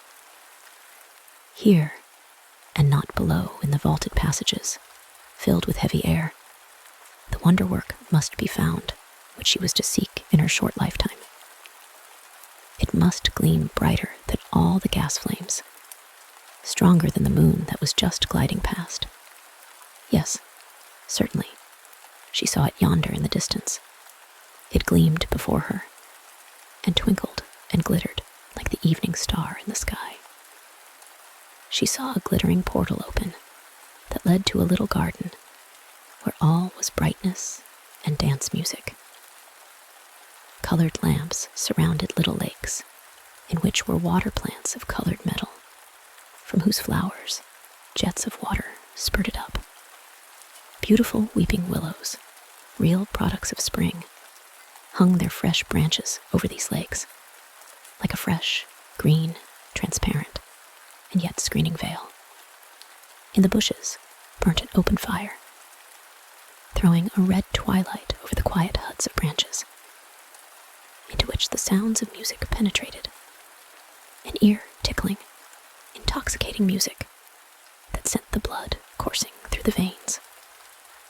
Beautiful girls in festive attire, with pleasant smiles on their lips, and the light spirit of youth in their hearts. Marys, with roses in their hair, but without carriage and postilion, flitted to and fro in the wild dance. Where were the heads? Where the feet? As if stung by tarantulas, they sprang, laughed, rejoiced, as if in their ecstasies they were going to embrace all the world. The Dryad felt herself torn with them into the whirl of the dance. Round her delicate foot clung the silken boot, chestnut brown in color, like the ribbon that floated from her hair down upon her bare shoulders.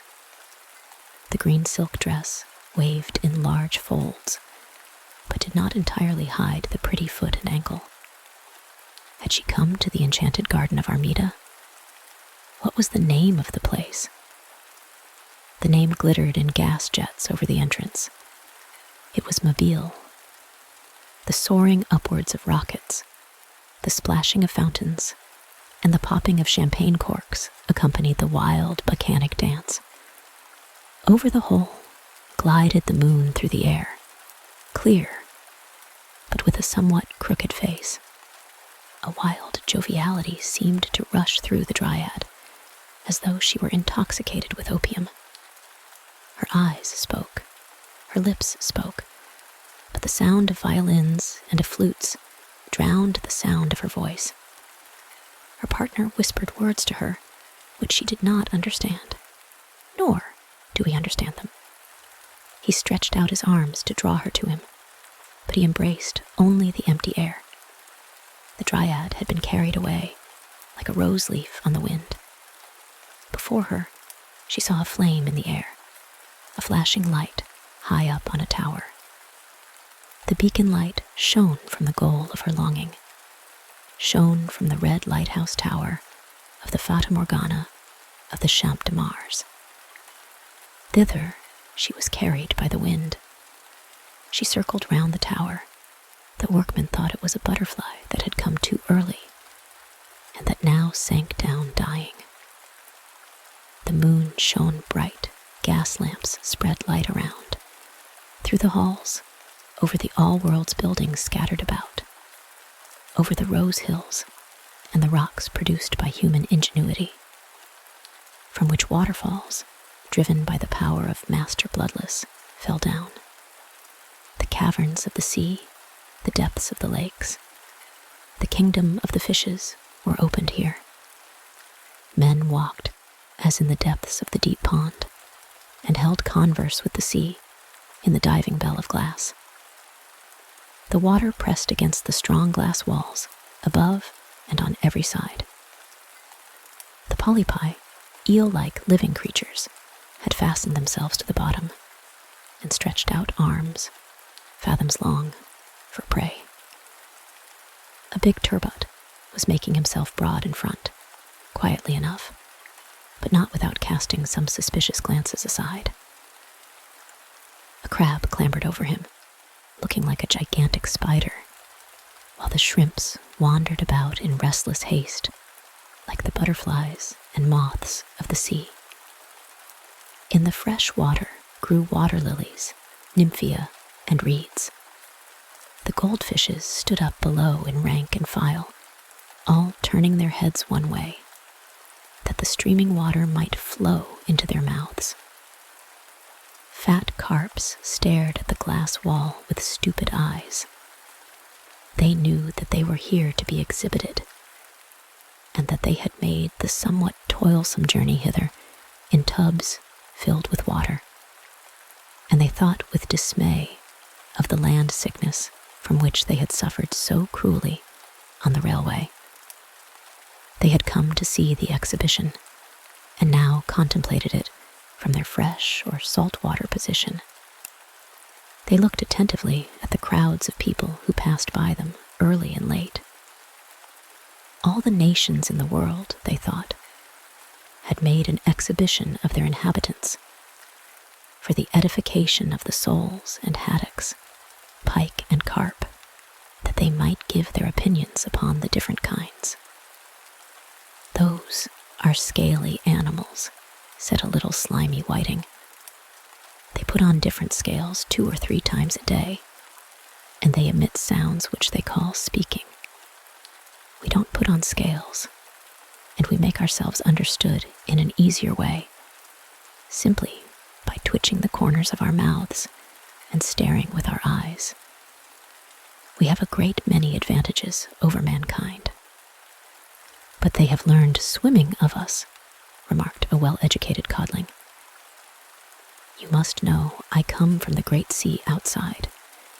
In the hot time of the year, the people yonder go into the water. First, they take off their scales, and then they swim. They have learnt from the frogs to kick out with their hind legs and row with their forepaws. But they cannot hold out long.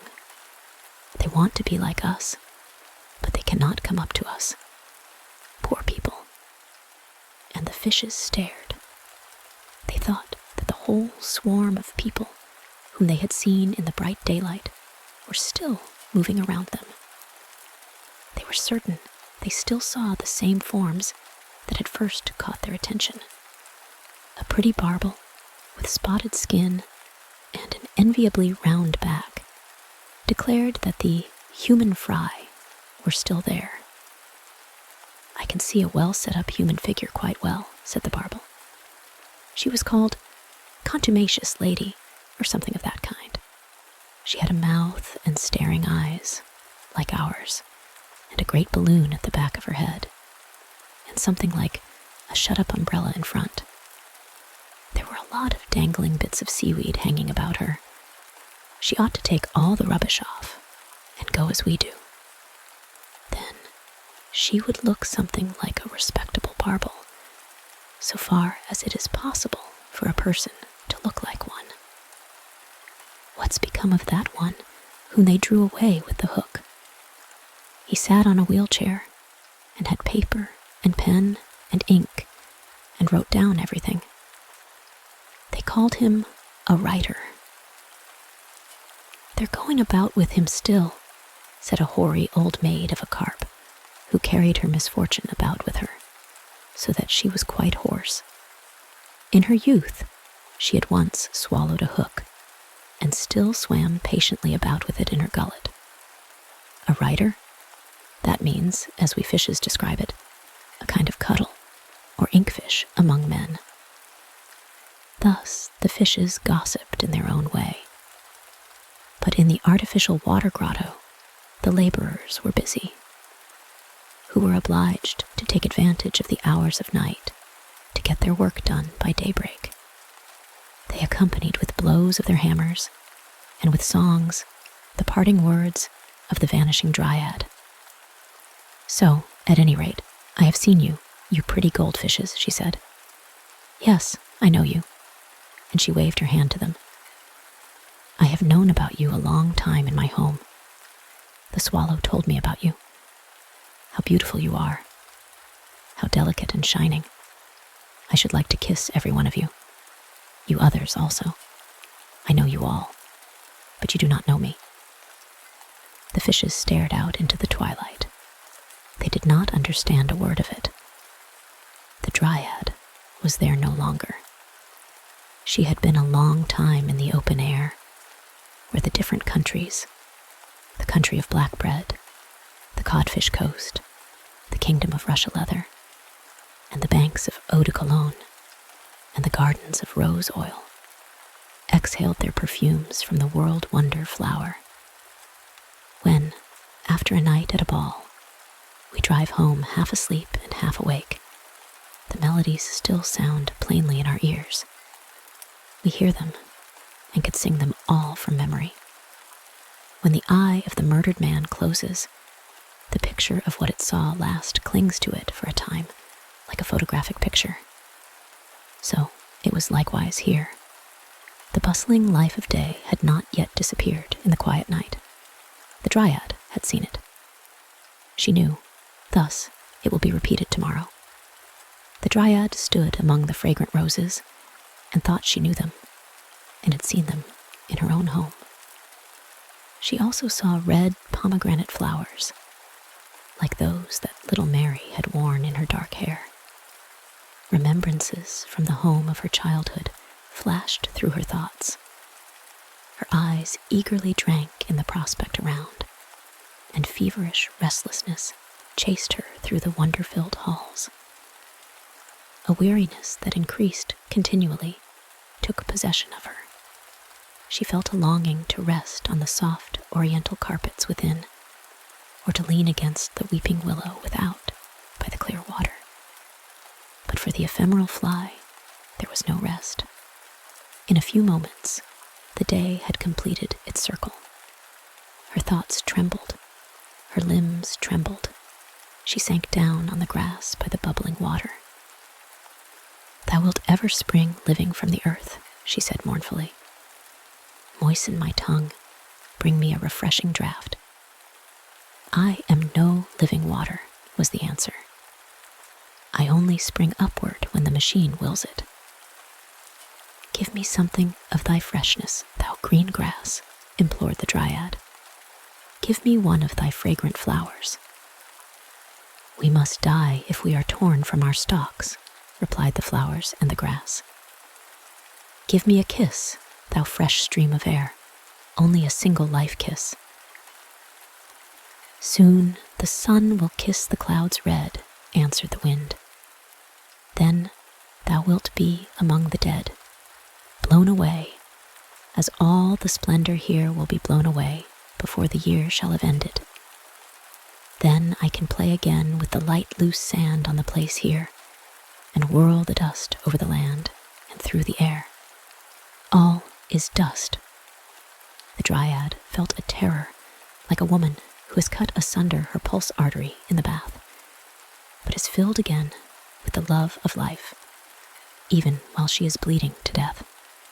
She raised herself, tottered forward a few steps, and sank down again at the entrance to a little church. The gate stood open, lights were burning upon the altar, and the organ sounded. What music! Such notes the Dryad had never yet heard. And yet, it seemed to her as if she recognized a number of well-known voices among them. They came deep from the heart of all creation. She thought she heard the stories of the old clergymen, of great deeds, and of the celebrated names, and of the gifts that the creatures of God must bestow upon posterity, if they would live on in the world. The tones of the organ swelled, and in their song there sounded these words: "Thy wishing and thy longing have torn thee with thy roots from the place which God appointed for thee. That was thy destruction, thou poor Dryad." The notes became soft and gentle, and seemed to die away in a wail. In the sky, the clouds showed themselves with a ruddy gleam. The wind sighed, "Pass away, ye dead, now the sun is going to rise." The first ray fell on the Dryad. Her form was irradiated in changing colors, like the soap bubble when it is bursting and becomes a drop of water, like a tear that falls and passes away like a vapor. Poor Dryad. Only a dewdrop, only a tear poured upon the earth and vanished away. The end. Jack the Dullard, an old story told anew. Far in the interior of the country lay an old baronial hall, and in it lived an old proprietor who had 2 sons, which 2 young men thought themselves too clever by half. They wanted to go out and woo the king's daughter, for the maiden in question had publicly announced that she would choose for her husband that youth who could arrange his words best. So these 2 geniuses prepared themselves a full week for the wooing. This was the longest time that could be granted them. But it was enough, for they had had much preparatory information, and everybody knows how useful that is. One of them knew the whole Latin dictionary by heart, and 3 whole years of the daily paper of the little town into the bargain, and so well indeed that he could repeat it all either backwards or forwards, just as he chose. The other was deeply read in the corporation laws, and knew by heart what every corporation ought to know. And accordingly, he thought he could talk of affairs of state, and put his spoke in the wheel in the council. And he knew one thing more. He could embroider suspenders with roses and other flowers, and with arabesques, for he was a tasty, light-fingered fellow. "I shall win the princess," so said both of them. Therefore their old papa gave to each of them a handsome horse.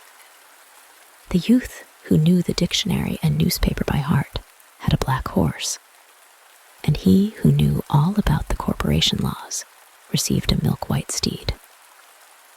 Then they rubbed the corners of their mouths with fish oil, so that they might become very smooth and glib. All the servants stood below in the courtyard, and looked on while they mounted their horses. And just by chance, the 3rd son came up. For the proprietor had really 3 sons, though nobody counted the 3rd with his brothers, because he was not so learned as they, and indeed, he was generally known as Jack the Dullard. "Hello," said Jack the Dullard. "Where are you going? I declare you have put on your Sunday clothes."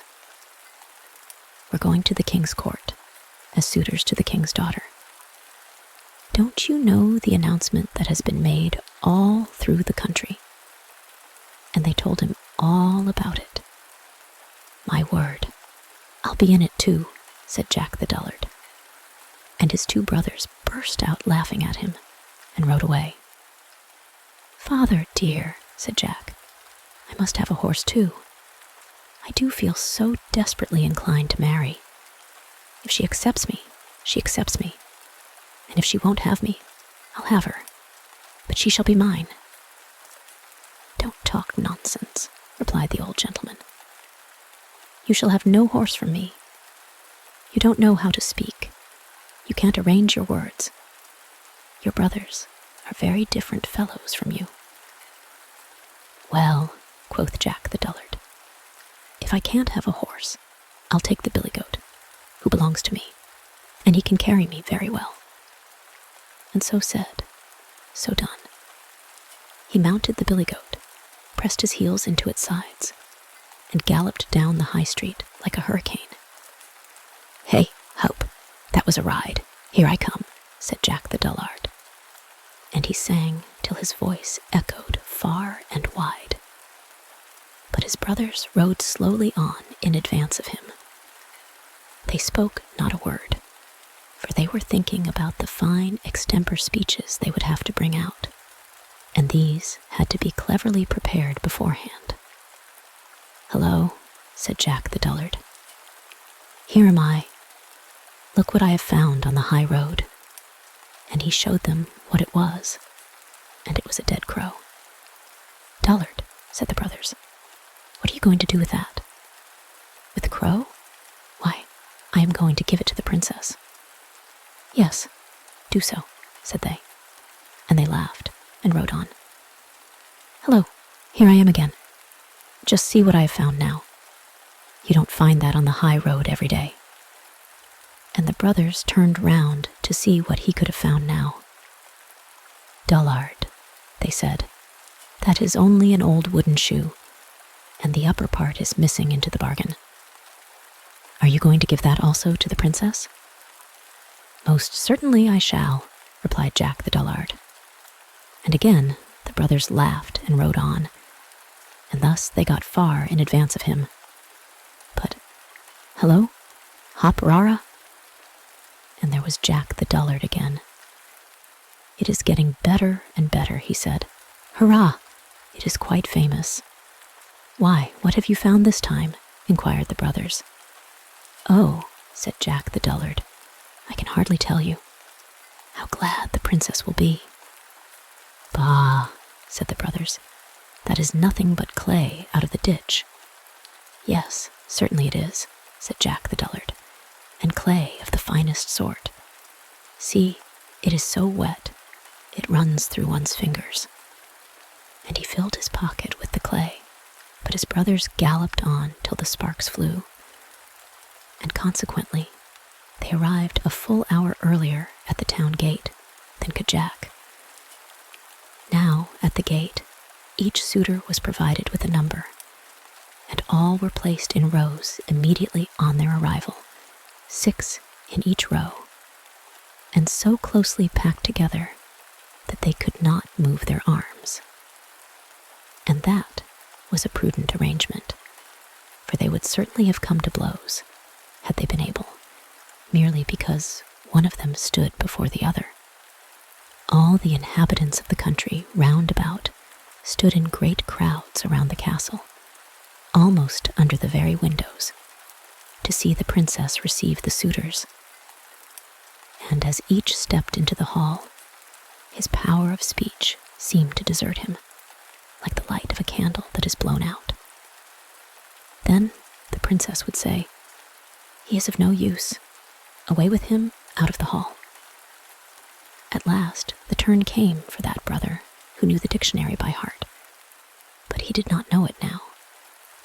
He had absolutely forgotten it altogether, and the boards seemed to re-echo with his footsteps, and the ceiling of the hall was made of looking-glass, so that he saw himself standing on his head, and at the window stood 3 clerks and a head clerk, and every one of them was writing down every single word that was uttered, so that it might be printed in the newspapers and sold for a penny at the street corners.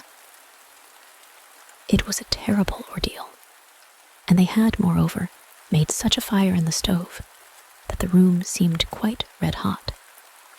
"It is dreadfully hot here," observed the first brother. "Yes," replied the princess. "My father is going to roast young pullets today." There he stood, like a Baal lamb. He had not been prepared for a speech of this kind, and had not a word to say, though he intended to say something witty. "He is of no use," said the princess. "Away with him." And he was obliged to go accordingly. And now the second brother came in. "It is terribly warm here," he observed. "Yes, we're roasting pullets today," replied the princess. What were you? Were you pleased to ob?" stammered he. And all the clerks wrote down, "Pleased to ob." "He is of no use," said the princess. "Away with him." Now came the turn of Jack the Dullard. He rode into the hall on his goat. "Well, it's most abominably hot here." "Yes, because I'm roasting young pullets," replied the princess. "Ah, that's lucky," said Jack the Dullard. "For I suppose you'll let me roast my crow at the same time?" "With the greatest pleasure," said the princess. "But have you anything you can roast it in? For I have neither pot nor pan." "Certainly I have," said Jack. "Here's a cooking utensil with a tin handle." And he brought out the old wooden shoe and put the crow into it. "Well, that is a famous dish," said the princess.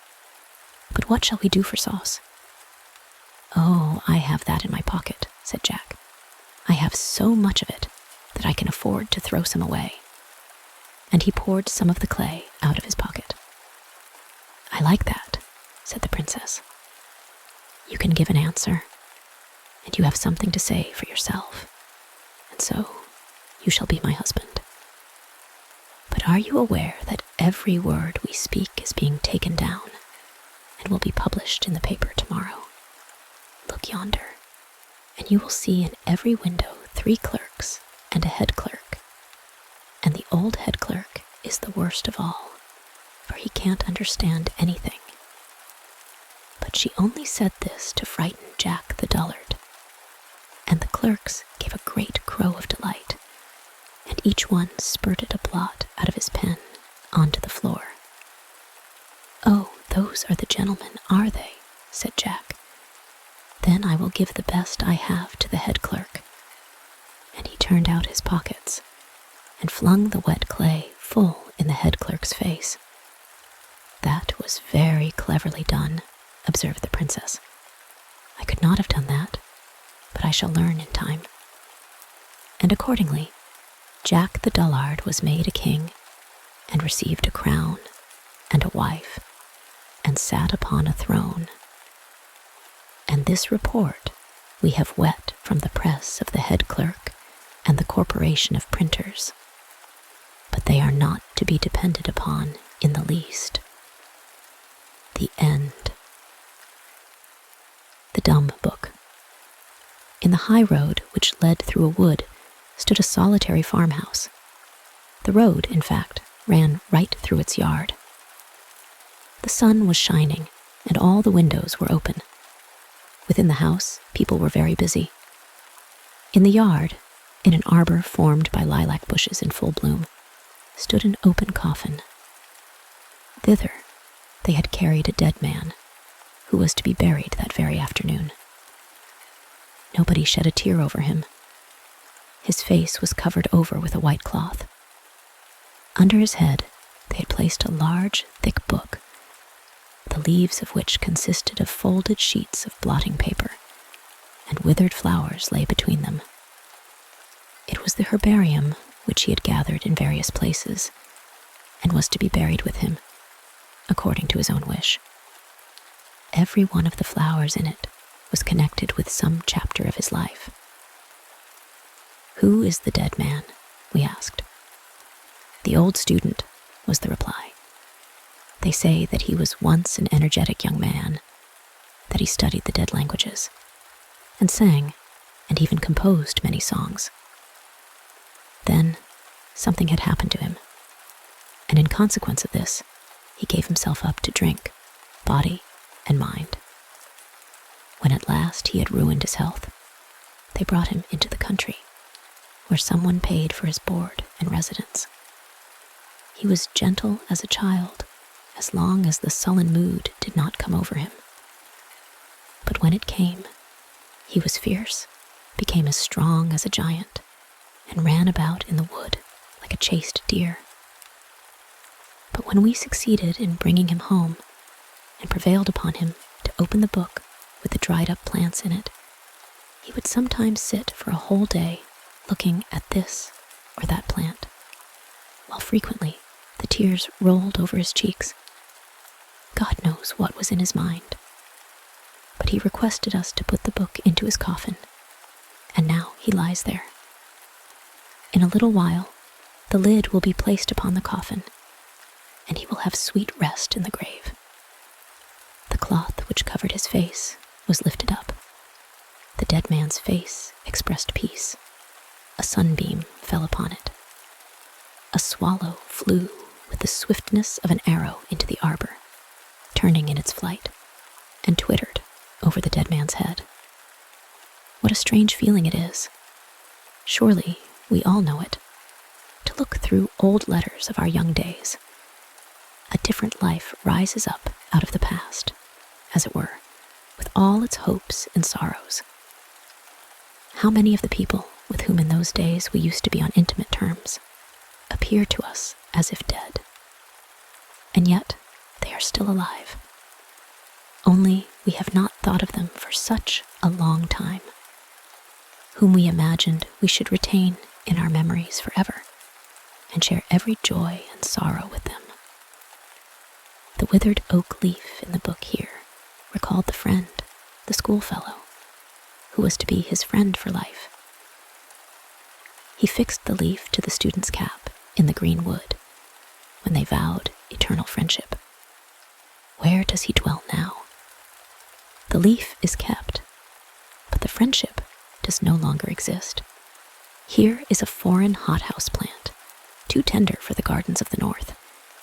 It is almost as if its leaves still smelt sweet.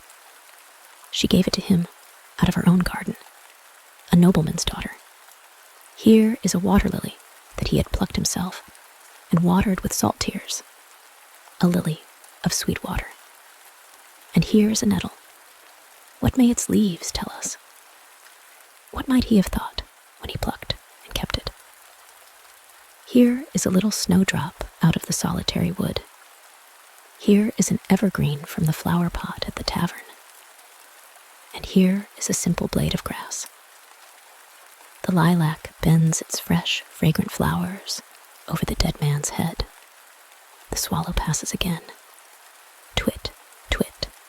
Now the men come with hammer and nails. The lid is placed over the dead man, while his head rests on the dumb book, so long cherished, now closed forever. The end. The Elfin Hill. A few large lizards were running nimbly about in the clefts of an old tree. They could understand one another very well, for they spoke the lizard language.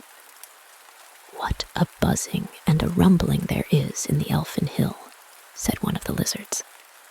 I have not been able to close my eyes for 2 nights on account of the noise.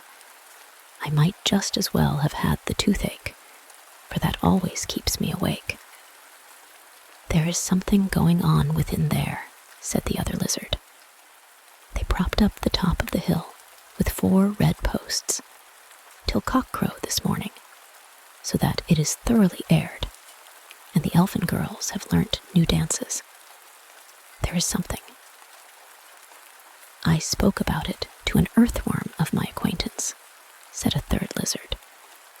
The earthworm had just come from the Elfin Hill, where he has been groping about in the earth day and night. He has heard a great deal, although he cannot see, poor miserable creature.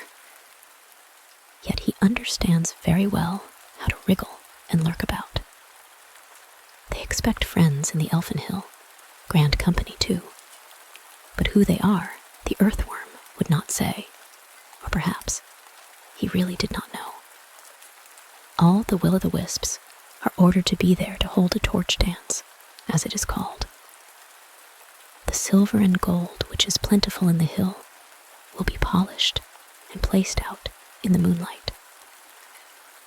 Who can the strangers be? Asked the lizards.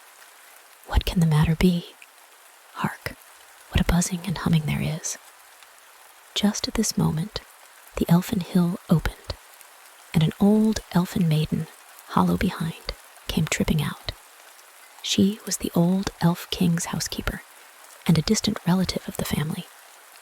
Therefore, she wore an amber heart on the middle of her forehead. Her feet moved very fast. Trip, trip. Good gracious, how she could trip right down to the sea, to the night raven. You are invited to the Elf Hill for this evening, said she. But will you do me a great favor and undertake the invitations? You ought to do something, for you have no housekeeping to attend to, as I have. We are going to have some very grand people, conjurers, who have always something to say, and therefore the old elf king wishes to make a great display. Who is to be invited? Asked the raven. All the world may come to the great ball, even human beings, if they can only talk in their sleep, or do something after our fashion. But for the feast, the company must be carefully selected. We can only admit persons of high rank. I have had a dispute myself with the Elf King, as he thought we could not admit ghosts.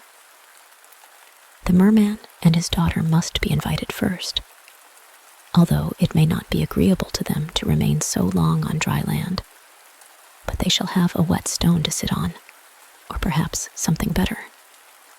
So I think they will not refuse this time. We must have all the old demons of the first class, with tails, and the hobgoblins and imps. And then I think we ought not to leave out the death horse, or the grave pig, or even the church dwarf, although they do belong to the clergy, and are not reckoned among our people. But that is merely their office. They are nearly related to us, and visit us very frequently. Croak, said the night raven, as he flew away with the invitations. The elfin maidens were already dancing on the Elf Hill, and they danced in shawls woven from moonshine and mist, which look very pretty to those who like such things. The large hall within the Elf Hill was splendidly decorated. The floor had been washed with moonshine, and the walls had been rubbed with magic ointment, so that they glowed like tulip leaves in the light. In the kitchen were frogs roasting on the spit, and dishes preparing of snail skins, with children's fingers in them, salad of mushroom seed, hemlock, noses, and marrow of mice, beer from the marsh woman's brewery, and sparkling saltpeter wine from the grave cellars. These were all substantial food. Rusty nails and church window glass formed the dessert. The old elf king had his gold crown polished up with powdered slate pencil. It was like that used by the first form, and very difficult for an elf king to obtain. In the bedrooms, curtains were hung up and fastened with the slime of snails. There was, indeed, a buzzing and humming everywhere. Now we must fumigate the place with burnt horsehair and pig's bristles, and then, I think, I shall have done my part, said the elf manservant. Father, dear, said the youngest daughter, may I now hear who our high-born visitors are? Well, I suppose I must tell you now, he replied. 2 of my daughters must prepare themselves to be married, for the marriages certainly will take place. The old goblin from Norway, who lives in the ancient Douvre Mountains, and who possesses many castles built of rock and freestone, besides a gold mine, which is better than all, so it is thought, is coming with his 2 sons, who are both seeking a wife. The old goblin is a true-hearted, honest, old Norwegian graybeard, cheerful and straightforward. I knew him formerly, when we used to drink together to our good fellowship. He came here once to fetch his wife. She is dead now. She was the daughter of the king of the chalk hills at Moen. They say he took his wife from chalk. I shall be delighted to see him again. It is said that the boys are ill-bred, forward lads, but perhaps that is not quite correct, and they will become better as they grow older. Let me see that you know how to teach them good manners. And when are they coming? Asked the daughter. That depends upon wind and weather, said the Elf King. They travel economically. They will come when there is the chance of a ship. I wanted them to come over to Sweden, but the old man was not inclined to take my advice. He does not go forward with the times, and that I do not like. 2 will-o'-the-wisps came jumping in, one quicker than the other, so of course one arrived first. They are coming! They are coming! He cried. Give me my crown, said the Elf King, and let me stand in the moonshine. The daughters drew on their shawls and bowed down to the ground. There stood the old goblin from the Dove Mountains, with his crown of hardened ice and polished fir cones. Besides this, he wore a bearskin and great, warm boots, while his sons went with their throats bare and wore no braces, for they were strong men. Is that a hill? Said the youngest of the boys, pointing to the Elf Hill. We should call it a hole in Norway. Boys, said the old man, a hole goes in and a hill stands out. Have you no eyes in your heads? Another thing they wondered at was that they were able without trouble to understand the language. Take care, said the old man, or people will think you have not been well brought up. Then they entered the Elfin Hill, where the select and grand company were assembled, and so quickly had they appeared that they seemed to have been blown together. But for each guest, the neatest and pleasantest arrangement had been made. The sea folks sat at table in great water tubs, and they said it was just like being at home. All behaved themselves properly, excepting the 2 young northern goblins. They put their legs on the table and thought they were all right. Feet off the tablecloth, said the old goblin. They obeyed, but not immediately. Then they tickled the ladies who waited at table with the fir cones, which they carried in their pockets. They took off their boots, that they might be more at ease, and gave them to the ladies to hold. But their father, the old goblin, was very different. He talked pleasantly about the stately Norwegian rocks, and told fine tales of the waterfalls, which dashed over them with a clattering noise like thunder, or the sound of an organ, spreading their white foam on every side. He told of the salmon that leaps in the rushing waters, while the water god plays on his golden harp. He spoke of the bright winter nights, when the sledge bells are ringing, and the boys run with burning torches across the smooth ice, which is so transparent that they can see the fishes dart forward beneath their feet. He described everything so clearly that those who listened could see it all. They could see the sawmills going, the men servants and the maidens singing songs and dancing a rattling dance, when all at once the old goblin gave the old elfin maiden a kiss, such a tremendous kiss, and yet they were almost strangers to each other. Then the elfin girls had a dance, first in the usual way, and then with stamping feet, which they performed very well. Then followed the artistic and solo dance. Dear me, how they did throw their legs about. No one could tell where the dance begun, or where it ended, nor indeed which were legs and which were arms, for they were all flying about together, like the shavings in a saw-pit. And then they spun round so quickly that the death horse and the grave pig became sick and giddy, and were obliged to leave the table. "Stop," said the old goblin. "Is that the only housekeeping they can perform? Can they do anything more than dance and throw about their legs and make a whirlwind? You shall soon see what they can do," said the Elf King. And then he called his youngest daughter to him. She was slender and fair as moonlight, and the most graceful of all the sisters. She took a white chip in her mouth and vanished instantly. This was her accomplishment. But the old goblin said he should not like his wife to have such an accomplishment, and thought his boys would have the same objection. Another daughter could make a figure like herself follow her, as if she had a shadow, which none of the goblin folk ever had. The third was of quite a different sort. She had learnt in the brew house of the Moor Witch how to lard elfin puddings with glowworms. "She will make a good housewife," said the old goblin, and then saluted her with his eyes instead of drinking her health. For he did not drink much.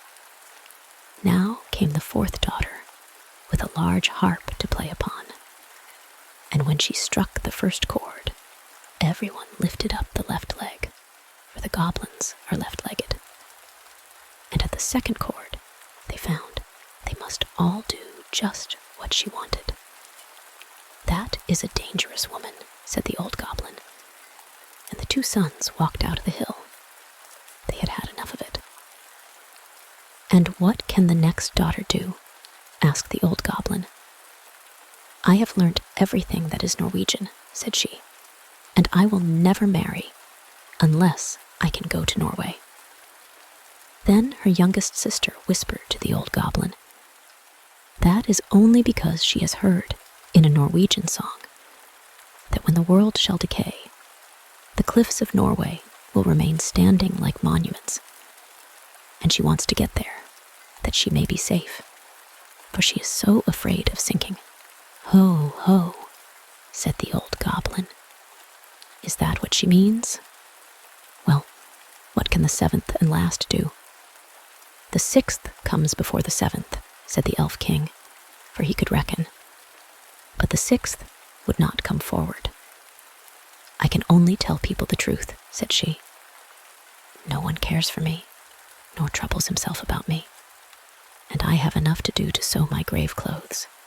So the seventh and last came, and what could she do? Why, she could tell stories, as many as you liked, on any subject. "Here are my 5 fingers," said the old goblin. "Now tell me a story for each of them."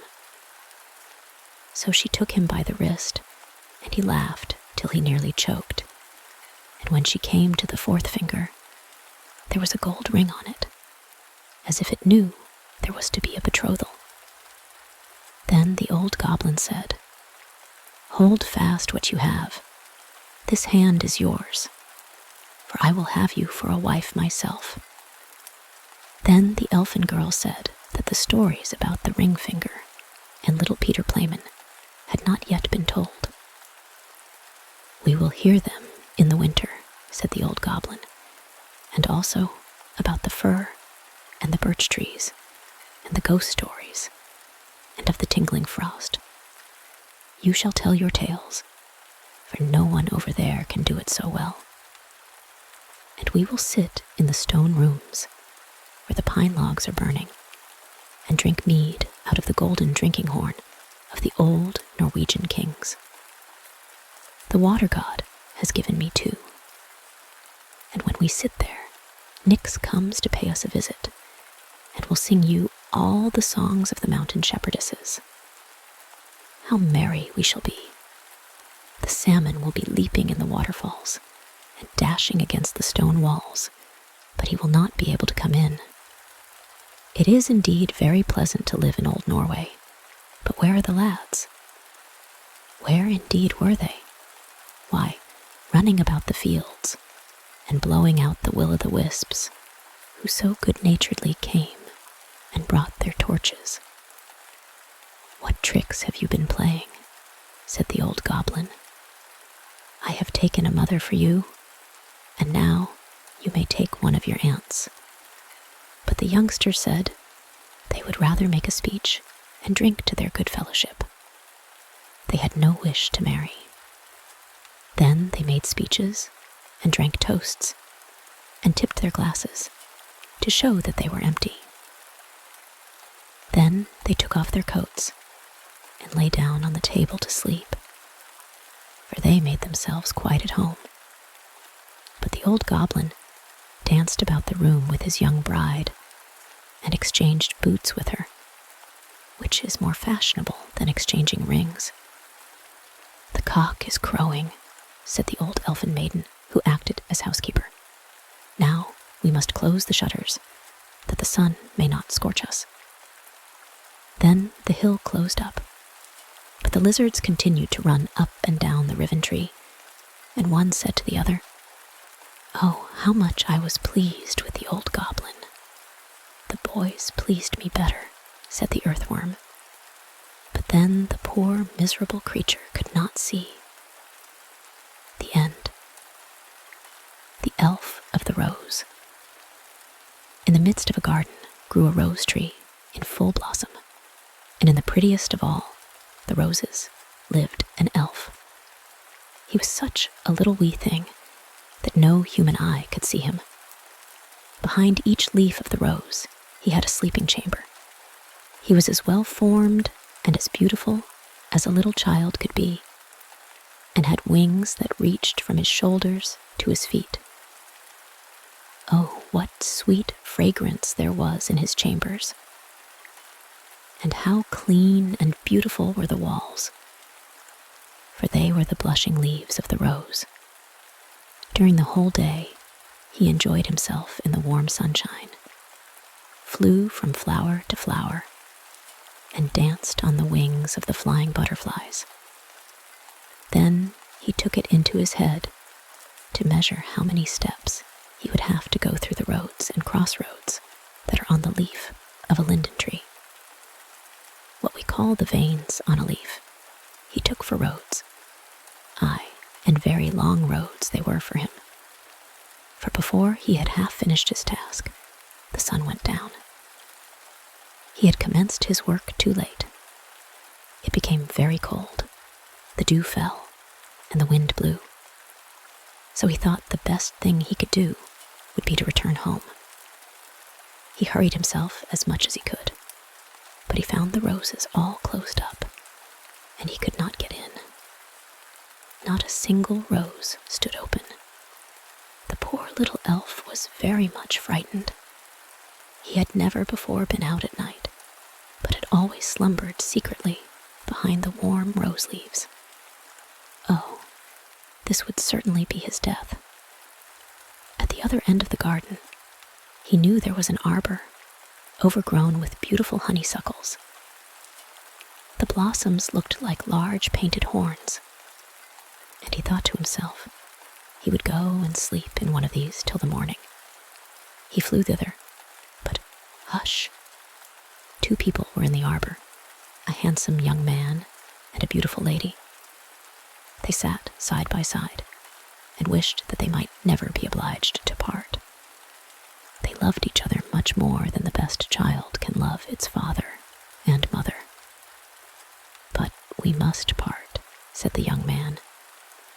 "Your brother does not like our engagement, and therefore he sends me so far away on business, over mountains and seas. Farewell, my sweet bride, for so you are to me." And then they kissed each other, and the girl wept, and gave him a rose. But before she did so, she pressed a kiss upon it so fervently that the flower opened. Then the little elf flew in, and leaned his head on the delicate, fragrant walls. Here he could plainly hear them say, "Farewell, farewell," and he felt that the rose had been placed on the young man's breast. Oh, how his heart did beat! The little elf could not go to sleep. It thumped so loudly. The young man took it out as he walked through the dark wood alone, and kissed the flower so often and so violently that the little elf was almost crushed. He could feel through the leaf how hot the lips of the young man were, and the rose had opened, as if from the heat of the noonday sun.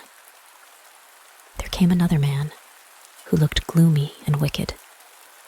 He was the wicked brother of the beautiful maiden. He drew out a sharp knife, and while the other was kissing the rose, the wicked man stabbed him to death. Then he cut off his head and buried it with the body in the soft earth under the linden tree. Now he is gone and will soon be forgotten, thought the wicked brother. He will never come back again. He was going on a long journey over mountains and seas. It is easy for a man to lose his life in such a journey. My sister will suppose he is dead, for he cannot come back, and she will not dare to question me about him. Then he scattered the dry leaves over the light earth with his foot and went home through the darkness. But he went not alone, as he thought. The little elf accompanied him. He sat in a dry, rolled-up linden leaf, which had fallen from the tree onto the wicked man's head as he was digging the grave. The hat was on the head now, which made it very dark, and the little elf shuddered with fright and indignation at the wicked deed. It was the dawn of morning before the wicked man reached home. He took off his hat and went into his sister's room.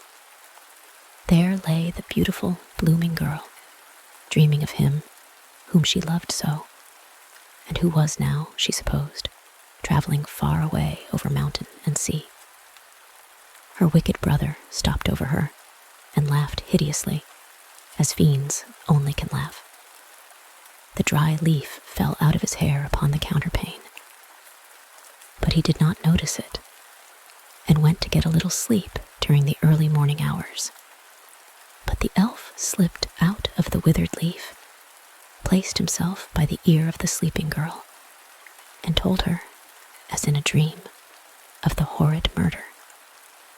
Described the place where her brother had slain her lover and buried his body, and told her of the linden tree in full blossom that stood close by.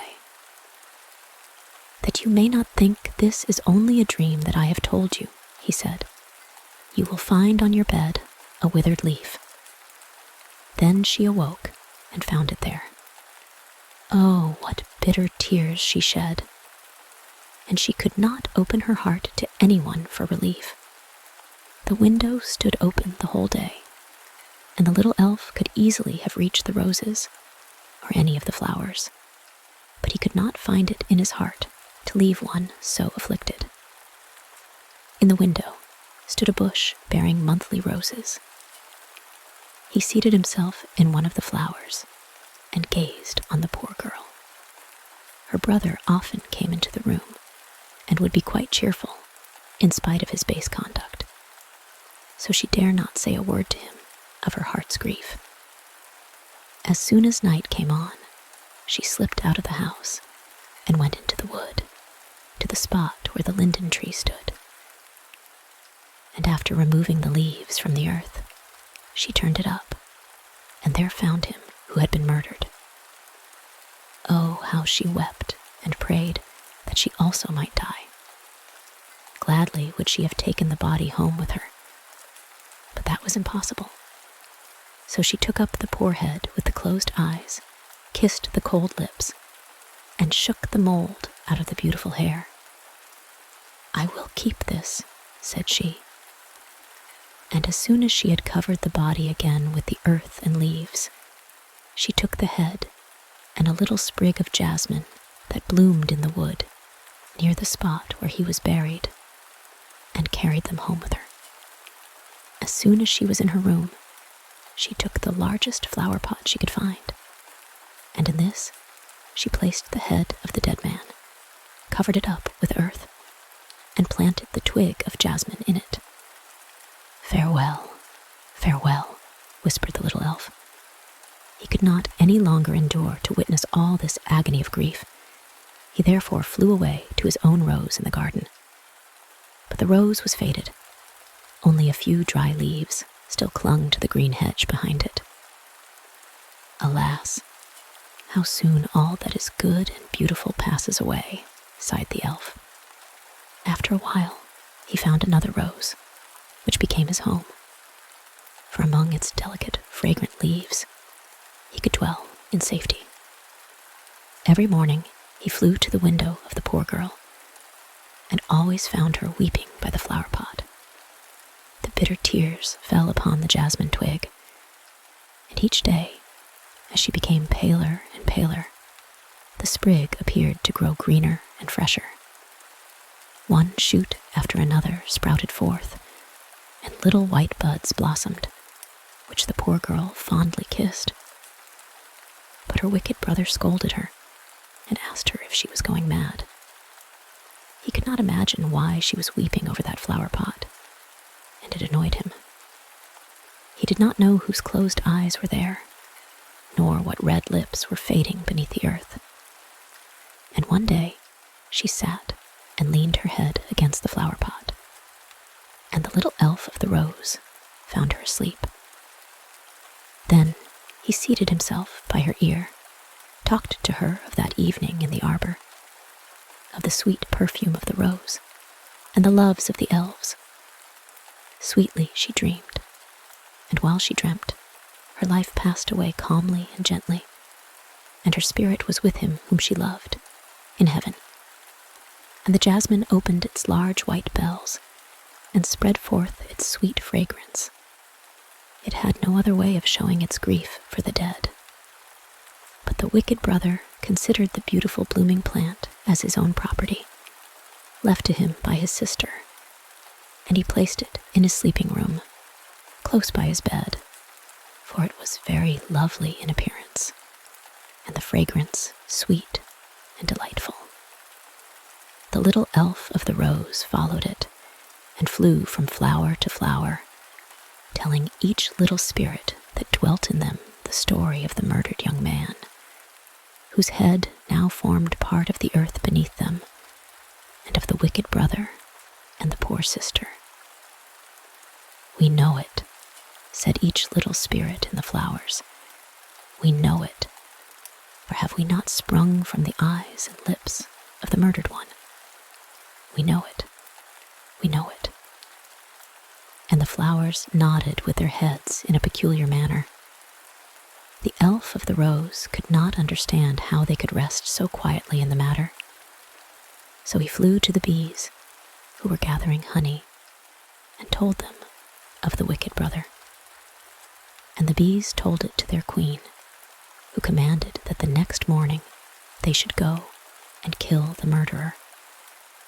But during the night, the first after the sister's death, while the brother was sleeping in his bed, close to where he had placed the fragrant jasmine, every flower cup opened, and invisibly the little spirits stole out, armed with poisonous spears.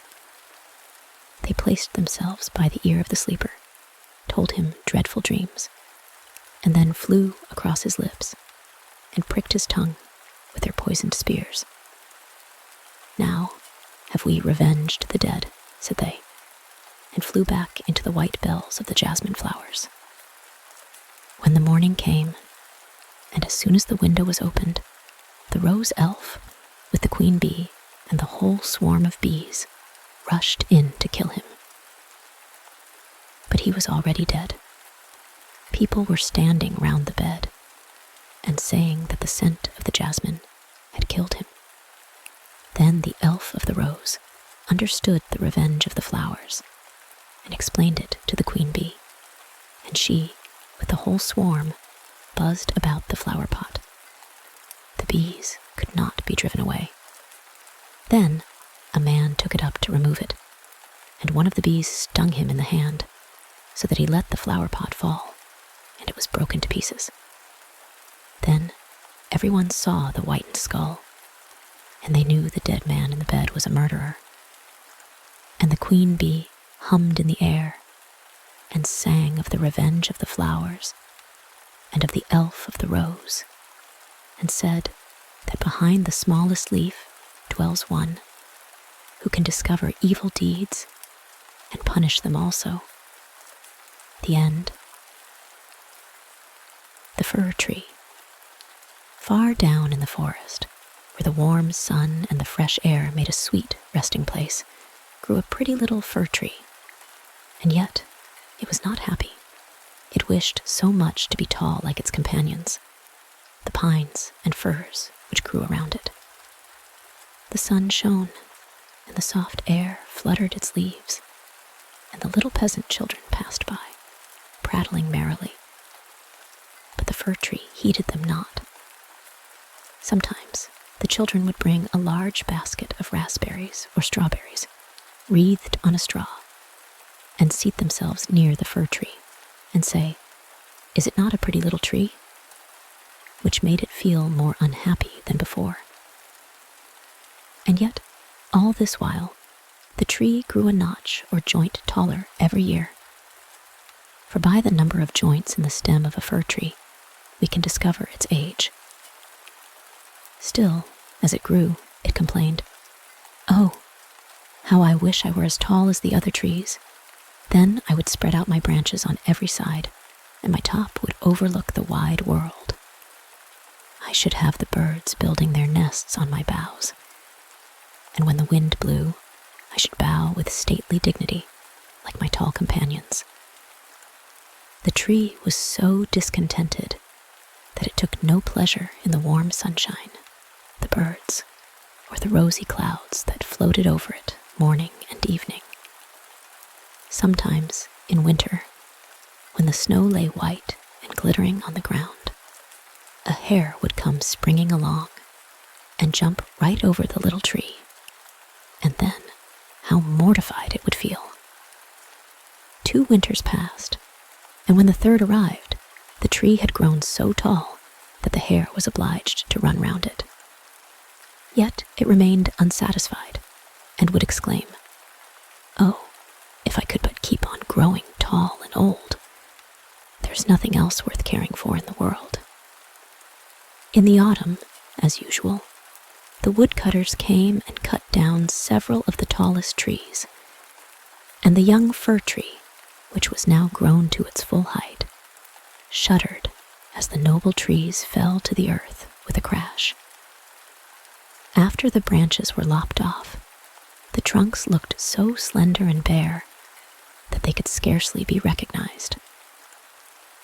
Then they were placed upon wagons and drawn by horses out of the forest. Where were they going? What would become of them? The young fir tree wished very much to know. So in the spring, when the swallows and the storks came, it asked, "Do you know where those trees were taken? Did you meet them?" The swallows knew nothing, but the stork, after a little reflection, nodded his head and said, "Yes, I think I do. I met several new ships when I flew from Egypt, and they had fine masts that smelt like fir. I think these must have been the trees. I assure you they were stately, very stately." "Oh, how I wish I were tall enough to go on the sea," said the fir tree. "What is the sea, and what does it look like?" "It would take too much time to explain," said the stork, flying quickly away. "Rejoice in thy youth," said the sunbeam. "Rejoice in thy fresh growth and the young life that is in thee." And the wind kissed the tree, and the dew watered it with tears. But the fir tree regarded them not. Christmas time drew near, and many young trees were cut down, some even smaller and younger than the fir tree, who enjoyed neither rest nor peace, with longing to leave its forest home. These young trees, which were chosen for their beauty, kept their branches, and were also laid on wagons and drawn by horses out of the forest. "Where are they going?" asked the fir tree. "They are not taller than I am. Indeed, one is much less. And why are the branches not cut off? Where are they going? We know, sang the sparrows. We have looked in at the windows of the houses in the town, and we know what is done with them. They are dressed up in the most splendid manner. We have seen them standing in the middle of a warm room and adorned with all sorts of beautiful things, honey cakes, gilded apples, playthings, and many hundreds of wax tapers. And then, asked the fir tree, trembling through all its branches, and then, what happens? We did not see any more, said the sparrows, but this was enough for us. I wonder whether anything so brilliant will ever happen to me, thought the fir tree. It would be much better than crossing the sea. I long for it almost with pain. Oh, when will Christmas be here? I am now as tall and well grown as those which were taken away last year. Oh, that I were now laid on the wagon, or standing in the warm room, with all that brightness and splendor around me. Something better and more beautiful is to come after, or the trees would not be so decked out. Yes, what follows will be grander and more splendid. What can it be? I am weary with longing. I scarcely know how I feel. Rejoice with us, said the air and the sunlight. Enjoy thine own bright life in the fresh air. But the tree would not rejoice, though it grew taller every day, and winter and summer, its dark green foliage might be seen in the forest, while passers-by would say, "What a beautiful tree." A short time before Christmas, the discontented fir tree was the first to fall. As the axe cut through the stem and divided the pith, the tree fell with a groan to the earth, conscious of pain and faintness, and forgetting all its anticipations of happiness, in sorrow at leaving its home in the forest. It knew that it should never again see its dear old companions, the trees, nor the little bushes and many-colored flowers that had grown by its side. Perhaps not even the birds. Neither was the journey at all pleasant. The tree first recovered itself while being unpacked in the courtyard of a house with several other trees, and it heard a man say, "We only want one, and this is the prettiest." Then came 2 servants in grand livery and carried the fir tree into a large and beautiful apartment. On the walls hung pictures, and near the great stove stood great china vases with lions on the lids. There were rocking chairs, silken sofas, large tables covered with pictures, books, and playthings, worth a great deal of money. At least, the children said so. Then the fir tree was placed in a large tub, full of sand, but green baize hung all around it, so that no one could see it was a tub, and it stood on a very handsome carpet. How the fir tree trembled! What was going to happen to him now? Some young ladies came, and the servants helped them to adorn the tree. On one branch, they hung little bags cut out of colored paper, and each bag was filled with sweetmeats. From other branches hung gilded apples and walnuts, as if they had grown there. And above, and all round, were hundreds of red, blue, and white tapers, which were fastened on the branches. Dolls, exactly like real babies, were placed under the green leaves. The tree had never seen such things before, and at the very top was fastened a glittering star made of tinsel. Oh, it was very beautiful. "This evening," they all exclaimed, "how bright it will be." Oh, that the evening were come, thought the tree, and the tapers lighted. Then I shall know what else is going to happen. Will the trees of the forest come to see me? I wonder if the sparrows will peep in at the windows as they fly. Shall I grow faster here and keep on all these ornaments summer and winter? But guessing was of very little use. It made his bark ache, and this pain is as bad for a slender fir tree as headache is for us. At last the tapers were lighted, and then what a glistening blaze of light the tree presented. It trembled so with joy in all its branches that one of the candles fell among the green leaves and burnt some of them. "Help! Help!" exclaimed the young ladies, but there was no danger, for they quickly extinguished the fire. After this, the tree tried not to tremble at all, though the fire frightened him. He was so anxious not to hurt any of the beautiful ornaments, even while their brilliancy dazzled him. And now the folding doors were thrown open, and a troop of children rushed in as if they intended to upset the tree. They were followed more silently by their elders. For a moment, the little ones stood silent with astonishment, and then they shouted for joy, till the room rang, and they danced merrily round the tree, while one present after another was taken from it. What are they doing? What will happen next? Thought the fir. At last the candles burnt down to the branches and were put out. Then the children received permission to plunder the tree. Oh, how they rushed upon it till the branches cracked, and had it not been fastened with the glistening star to the ceiling, it must have been thrown down.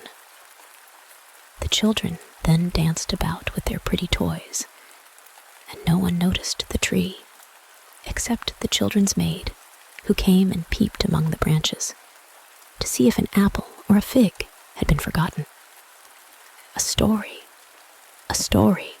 cried the children, pulling a little fat man towards the tree. "Now we shall be in the green shade," said the man, as he seated himself under it. "And the tree will have the pleasure of hearing also, but I shall only relate one story. What shall it be? Ivede Avede, or Humpty Dumpty, who fell downstairs, but soon got up again, and at last married a princess." "Ivede Avede," cried some. "Humpty Dumpty," cried others, and there was a fine shouting and crying out. But the fir tree remained quite still, and thought to himself, "Shall I have anything to do with all this?"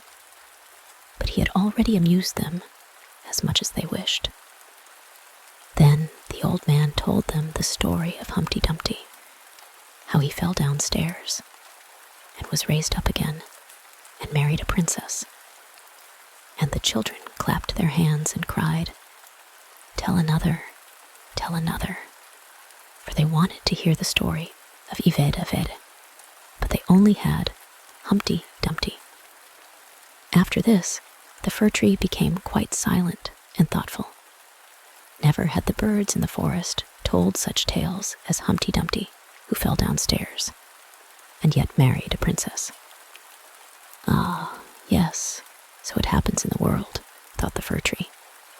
He believed it all, because it was related by such a nice man. Ah, well, he thought, who knows? Perhaps I may fall down too and marry a princess.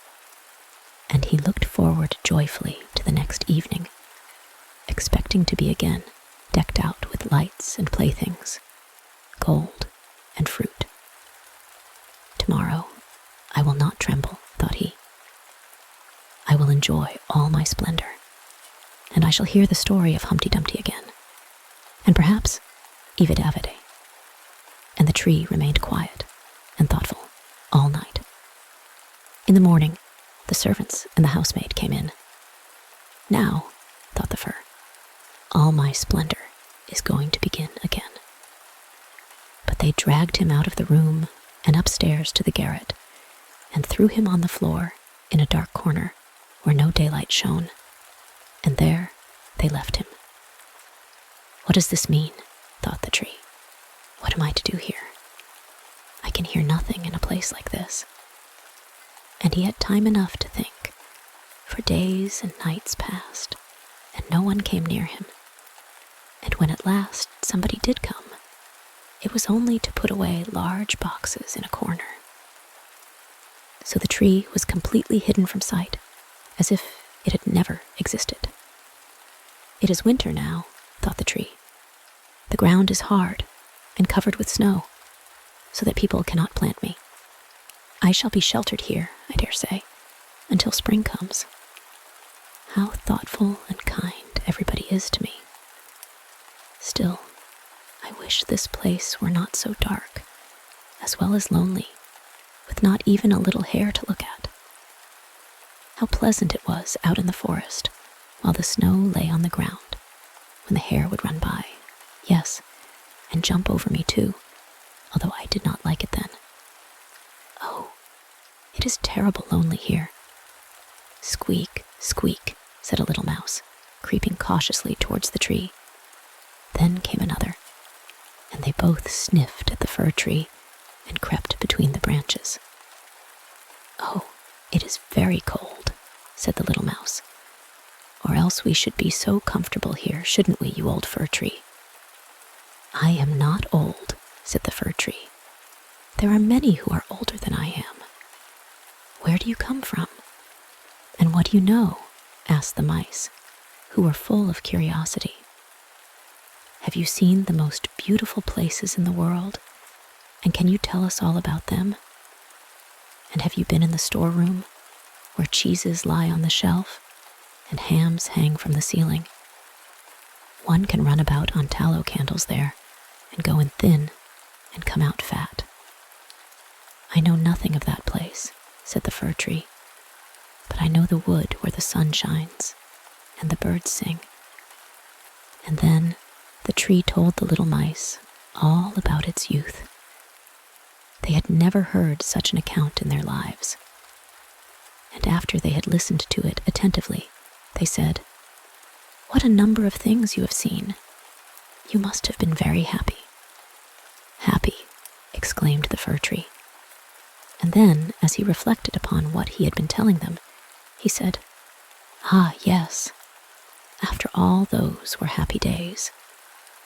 But when he went on and related all about Christmas Eve, and how he had been dressed up with cakes and lights, the mice said, "How happy you must have been, you old fir tree."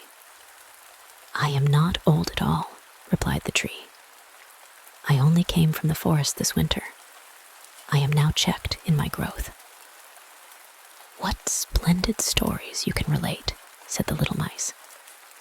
And the next night, 4 other mice came with them to hear what the tree had to tell. The more he talked, the more he remembered, and then he thought to himself, "Those were happy days, but they may come again. Humpty Dumpty fell downstairs, and yet he married the princess. Perhaps I may marry a princess too." And the fir tree thought of the pretty little birch tree that grew in the forest, which was to him a real beautiful princess. "Who is Humpty Dumpty?" asked the little mice. And then the tree related the whole story. He could remember every single word, and the little mice was so delighted with it that they were ready to jump to the top of the tree. The next night, a great many more mice made their appearance, and on Sunday, 2 rats came with them. But they said it was not a pretty story at all, and the little mice were very sorry, for it made them also think less of it. "Do you know only one story?" asked the rats. "Only one," replied the fir tree. "I heard it on the happiest evening of my life, but I did not know I was so happy at the time." "We think it is a very miserable story," said the rats. "Don't you know any story about bacon or tallow in the storeroom?" "No," replied the tree. "Many thanks to you then," replied the rats, and they marched off. The little mice also kept away after this, and the tree sighed and said, It was very pleasant when the merry little mice sat round me and listened while I talked. Now that is all past too. However, I shall consider myself happy when someone comes to take me out of this place. But would this ever happen? Yes. One morning, people came to clear out the garret. The boxes were packed away, and the tree was pulled out of the corner and thrown roughly on the garret floor. Then the servant dragged it out upon the staircase where the daylight shone. Now life is beginning again, said the tree, rejoicing in the sunshine and fresh air. Then it was carried downstairs and taken into the courtyard so quickly that it forgot to think of itself and could only look about. There was so much to be seen. The court was close to a garden where everything looked blooming. Fresh and fragrant roses hung over the little palings. The linden trees were in blossom, while the swallows flew here and there, saying, "Twit, twit, twit, my mate is coming." But it was not the fir tree they meant. "Now I shall live," cried the tree, joyfully spreading out its branches. But alas, they were all withered and yellow, and it lay in a corner amongst weeds and nettles. The star of gold paper still stuck in the top of the tree and glittered in the sunshine. In the same courtyard, 2 of the merry children were playing, who had danced round the tree at Christmas and had been so happy. The youngest saw the gilded star and ran and pulled it off the tree. "Look what is sticking to the ugly old fir tree," said the child, treading on the branches till they crackled under his boots. And the tree saw all the fresh, bright flowers in the garden, and then looked at itself and wished it had remained in the dark corner of the garret. It thought of its fresh youth in the forest, of the merry Christmas evening, and of the little mice who had listened to the story of Humpty Dumpty. "Past, past," said the old tree. "Oh, had I but enjoyed myself while I could have done so. But now it is too late." Then a lad came and chopped the tree into small pieces, till a large bundle lay in a heap on the ground.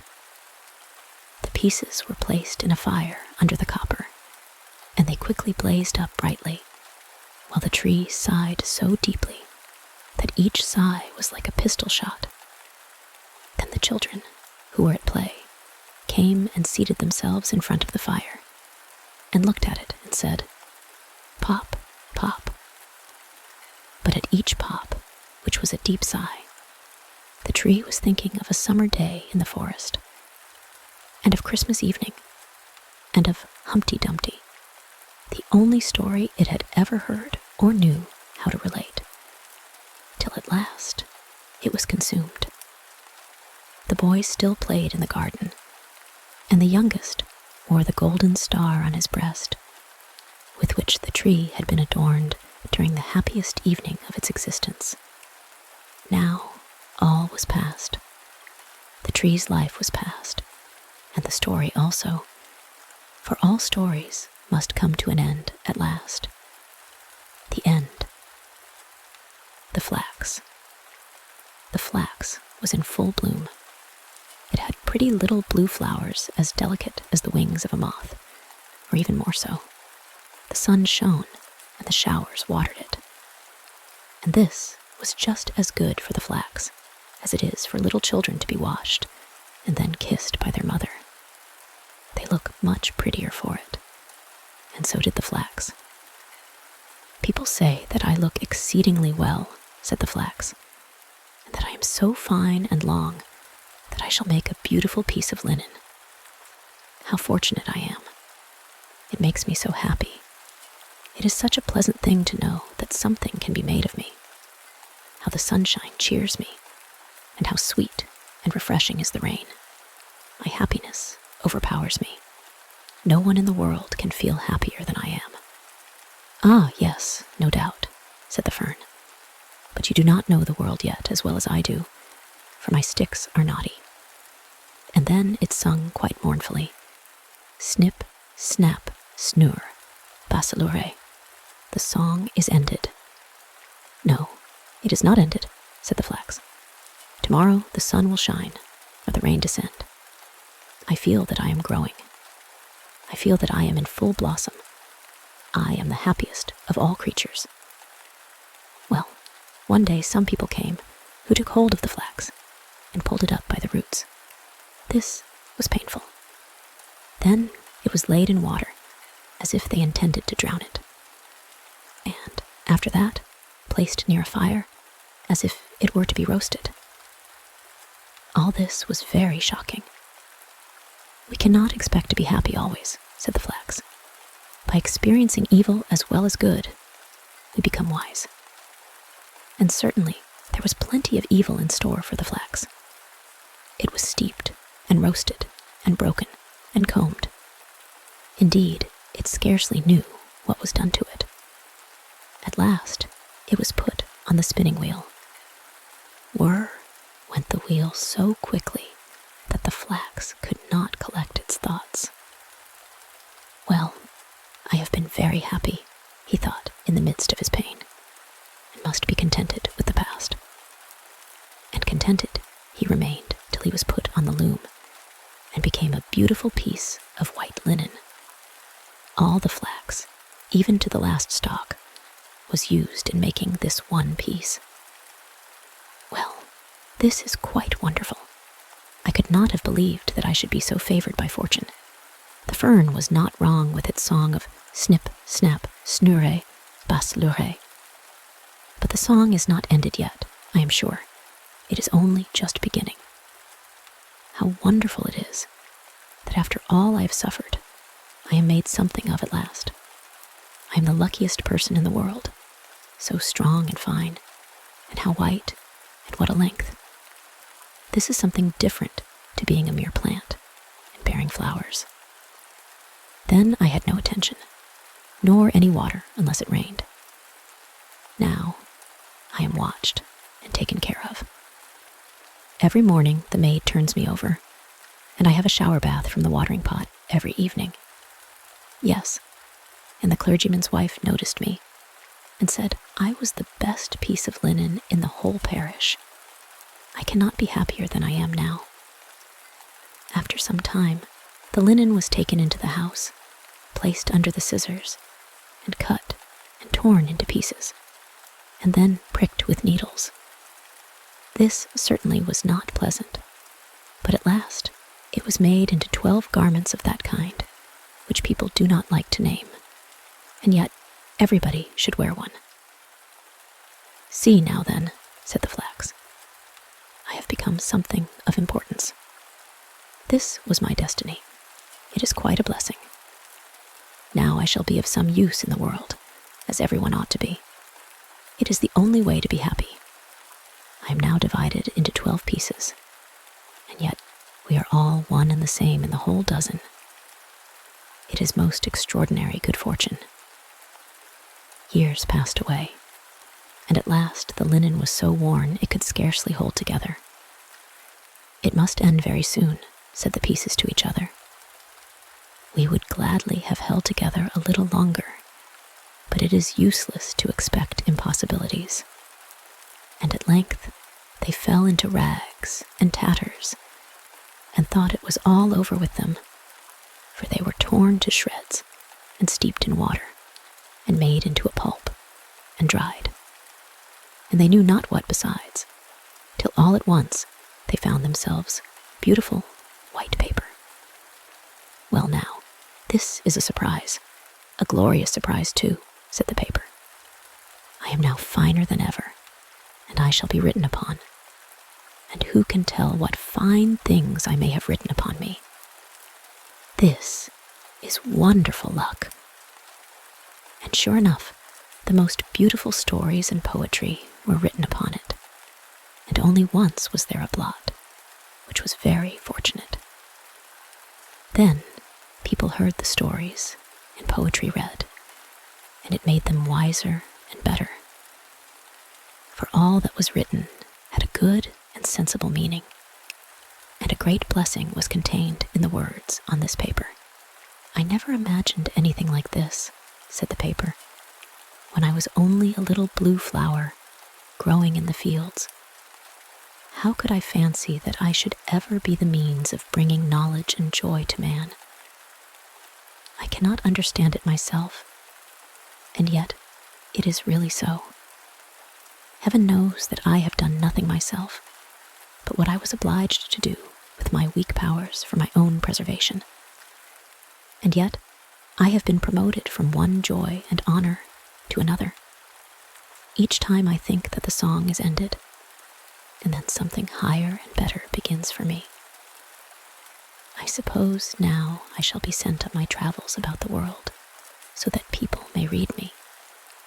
It cannot be otherwise. Indeed, it is more than probable, for I have more splendid thoughts written upon me than I had pretty flowers in olden times. I am happier than ever."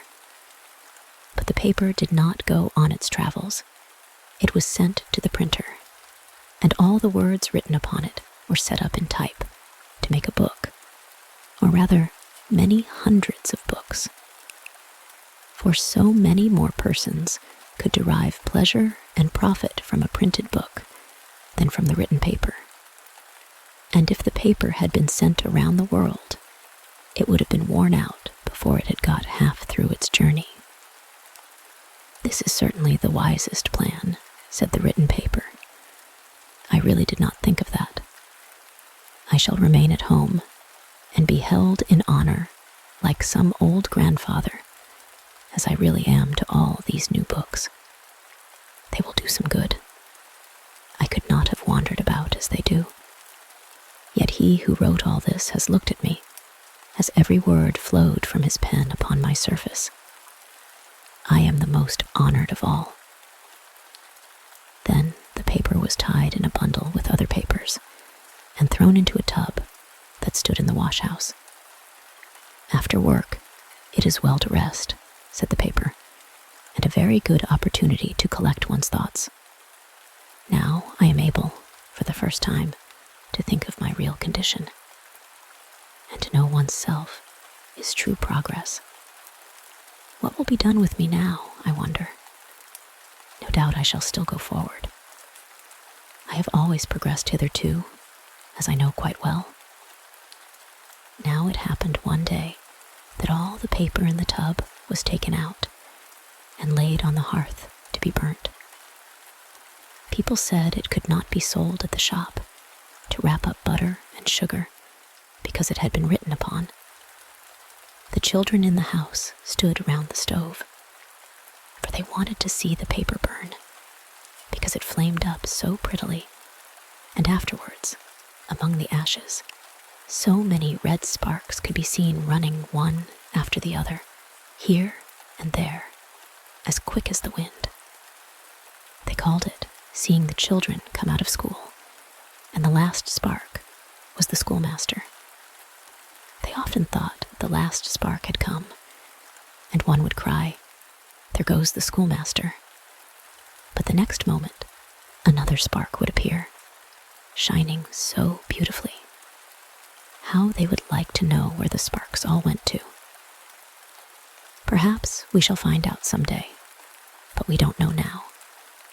The whole bundle of paper had been placed on the fire, and was soon alight. "Ugh!" cried the paper, as it burst into a bright flame. "Ugh!" It was certainly not very pleasant to be burning, but when the whole was wrapped in flames, the flames mounted up into the air, higher than the flax had ever been able to raise its little blue flower, and they glistened as the white linen never could have glistened. All the written letters became quite red in a moment, and all the words and thoughts turned to fire. "Now I am mounting straight up to the sun," said a voice in the flames, and it was as if 1,000 voices echoed the words, and the flames darted up through the chimney and went out at the top. Then a number of tiny beings, as many in number as the flowers on the flax had been, and invisible to mortal eyes, floated above them. They were even lighter and more delicate than the flowers from which they were born.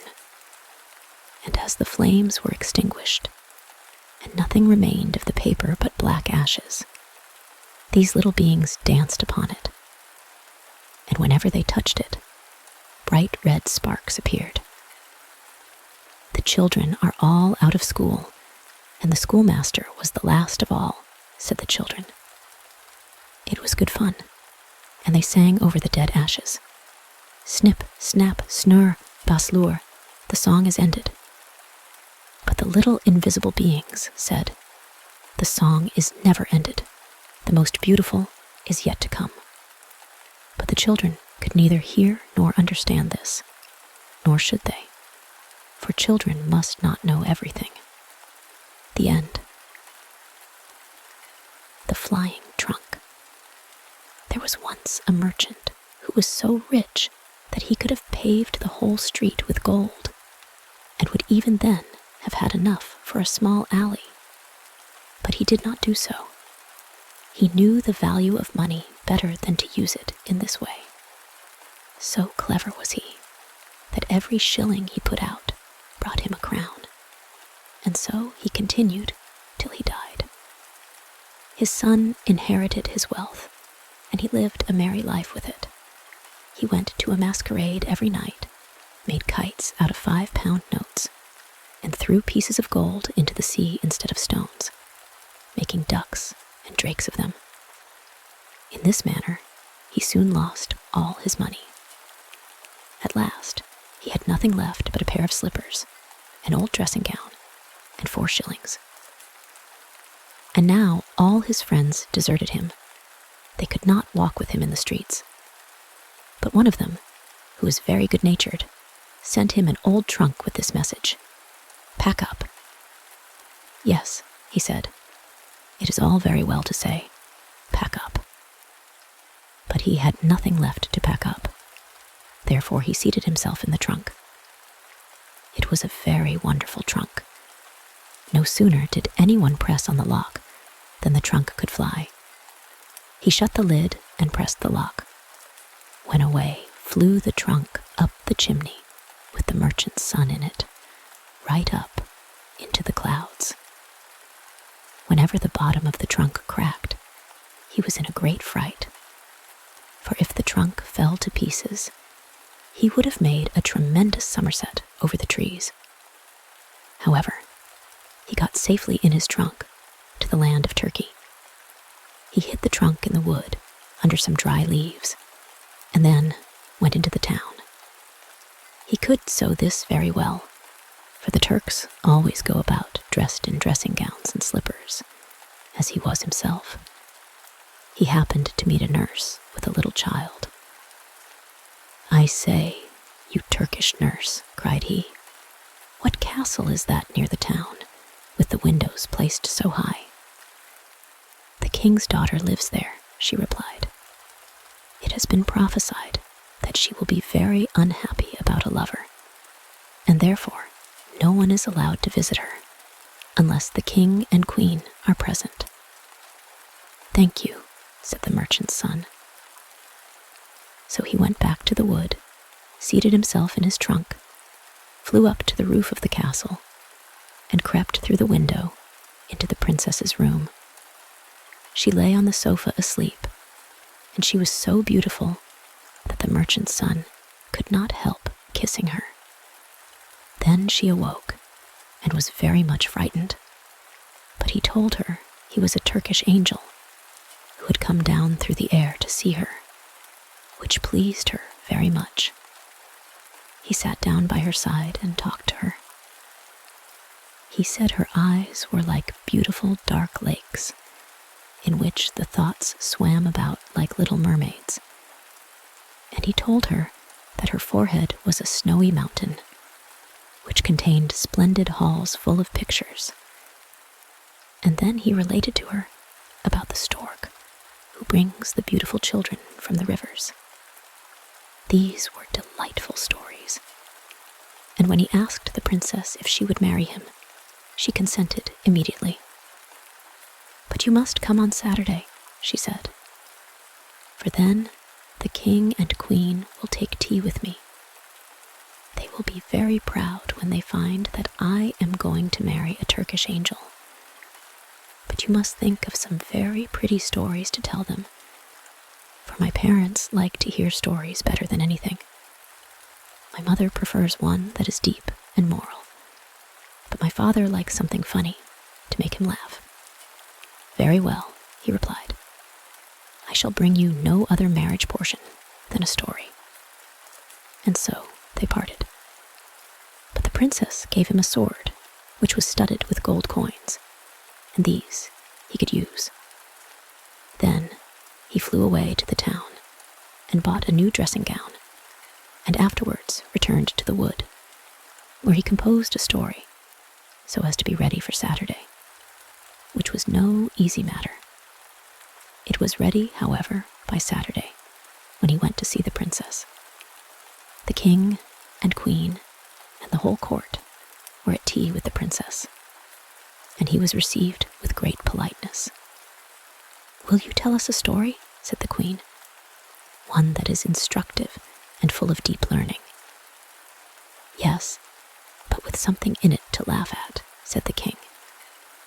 "Mine has been a very different fate," said the iron pot, which stood by the matches. "From my first entrance into the world, I have been used to cooking and scouring. I am the first in this house when anything solid or useful is required. My only pleasure is to be made clean and shining after dinner, and to sit in my place and have a little sensible conversation with my neighbors. All of us, excepting the water bucket, which is sometimes taken into the courtyard, live here together within these four walls. We get our news from the market basket, but he sometimes tells us very unpleasant things about the people and the government. Yes, and one day an old pot was so alarmed that he fell down and was broken to pieces. He was a liberal, I can tell you." "You are talking too much," said the tinderbox, and the steel struck against the flint till some sparks flew out, crying, "We want a merry evening, don't we?" "Yes, of course," said the matches. "Let us talk about those who are the highest born." "No, I don't like to be always talking of what we are," remarked the saucepan. "Let us think of some other amusement. I will begin. We will tell something that has happened to ourselves. That will be very easy and interesting as well. On the Baltic Sea, near the Danish shore." "What a pretty commencement," said the plates. "We shall all like that story, I am sure." "Yes. Well, in my youth, I lived in a quiet family where the furniture was polished, the floors scoured, and clean curtains put up every fortnight." "What an interesting way you have of relating a story," said the carpet broom. "It is easy to perceive that you have been a great deal in women's society. There is something so pure runs through what you say." "That is quite true," said the water bucket, and he made a spring with joy and splashed some water on the floor. Then the saucepan went on with his story, and the end was as good as the beginning.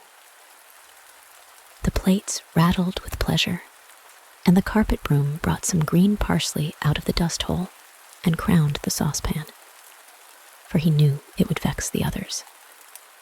And he thought, if I crown him today, he will crown me tomorrow. "Now, let us have a dance," said the fire tongs. And then how they danced and stuck up one leg in the air. The chair cushion in the corner burst with laughter when she saw it. "Shall I be crowned now?" asked the fire tongs. So the broom found another wreath for the tongs. They were only common people after all, thought the matches.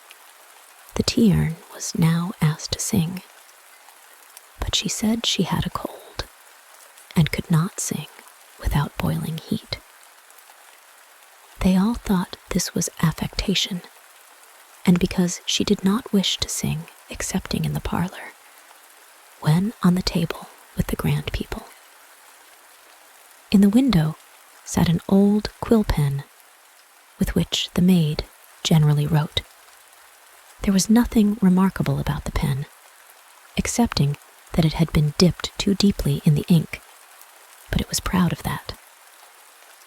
"If the tea-urn won't sing," said the pen, "she can leave it alone. There is a nightingale in a cage who can sing. She has not been taught much, certainly, but we need not say anything this evening about that."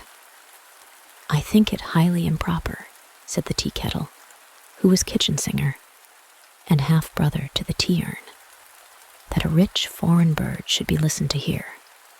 Is it patriotic? Let the market basket decide what is right." "I certainly am vexed," said the basket, "inwardly vexed more than anyone can imagine. Are we spending the evening properly? Would it not be more sensible to put the house in order? If each were in his own place, I would lead a game. This would be quite another thing." "Let us act a play," said they all. At the same moment, the door opened, and the maid came in. Then not one stirred. They all remained quite still. Yet, at the same time, there was not a single pot amongst them who had not a high opinion of himself, and of what he could do if he chose. Yes, if we had chosen, they each thought, we might have spent a very pleasant evening. The maid took the matches and lighted them. Dear me, how they sputtered and blazed up. Now then, they thought, everyone will see that we are the first. How we shine, what a light we give. Even while they spoke, their light went out.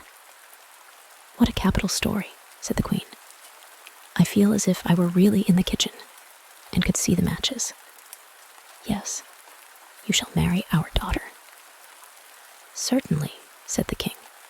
"Thou shalt have our daughter." The King said thou to him, because he was going to be one of the family. The wedding day was fixed, and on the evening before, the whole city was illuminated. Cakes and sweetmeats were thrown among the people. The street boys stood on tiptoe and shouted, "Hooray!" and whistled between their fingers. Altogether, it was a very splendid affair. "I will give them another treat," said the merchant's son. So he went and bought rockets and crackers, and all sorts of fireworks that could be thought of, packed them in his trunk, and flew up with it into the air. What a whizzing and popping they made as they went off. The Turks, when they saw such a sight in the air, jumped so high that their slippers flew about their ears. It was easy to believe after this that the princess was really going to marry a Turkish angel. As soon as the merchant's son had come down in his flying trunk to the wood after the fireworks, he thought, "I will go back into the town now and hear what they think of the entertainment." It was very natural that he should wish to know. And what strange things people did say, to be sure. Everyone whom he questioned had a different tale to tell, though they all thought it very beautiful. "I saw the Turkish angel myself," said one. "He had eyes like glittering stars and a head like foaming water." "He flew in a mantle of fire," said another, "and lovely little cherubs peeped out from the folds." He heard many more fine things about himself, and that the next day he was to be married. After this, he went back to the forest to rest himself in his trunk. It had disappeared. A spark from the fireworks which remained had set it on fire. It was burnt to ashes. So the merchant's son could not fly any more, nor go to meet his bride. She stood all day on the roof waiting for him, and most likely she is waiting there still, while he wanders through the world telling fairy tales, but none of them so amusing as the one he related about the matches. The end. The shepherd's story of the bond of friendship. The little dwelling in which we lived was of clay, but the doorposts were columns of fluted marble, found near the spot on which it stood. The roof sloped nearly to the ground. It was at this time dark, brown, and ugly, but had originally been formed of blooming olive and laurel branches, brought from beyond the mountains. The house was situated in a narrow gorge, whose rocky walls rose to a perpendicular height, naked and black, while round their summits clouds often hung, looking like white living figures. Not a singing bird was ever heard there. Neither did men dance to the sound of the pipe. The spot was one sacred to olden times. Even its name recalled a memory of the days when it was called Delphi. Then the summits of the dark, sacred mountains were covered with snow, and the highest, Mount Parnassus, glowed longest in the red evening light. The brook, which rolled from it near our house, was also sacred. How well I can remember every spot in that deep, sacred solitude.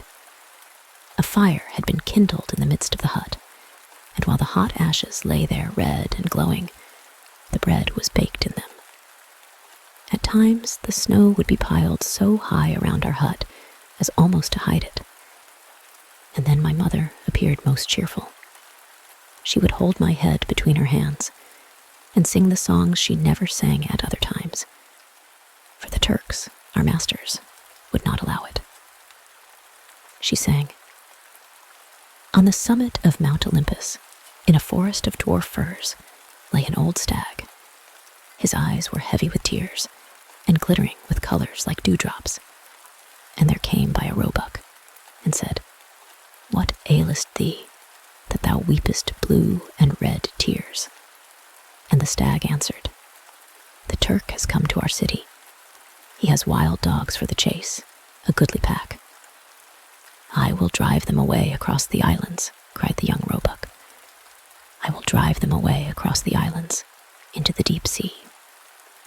But before evening, the roebuck was slain, and before night, the hunted stag was dead. And when my mother sang thus, her eyes would become moist, and on the long eyelashes were tears. But she concealed them and watched the black bread baking in the ashes. Then I would clench my fist and cry, 'We will kill these Turks.' But she repeated the words of the song, 'I will drive them across the islands to the deep sea.' But before evening came, the roebuck was slain, and before the night, the hunted stag was dead.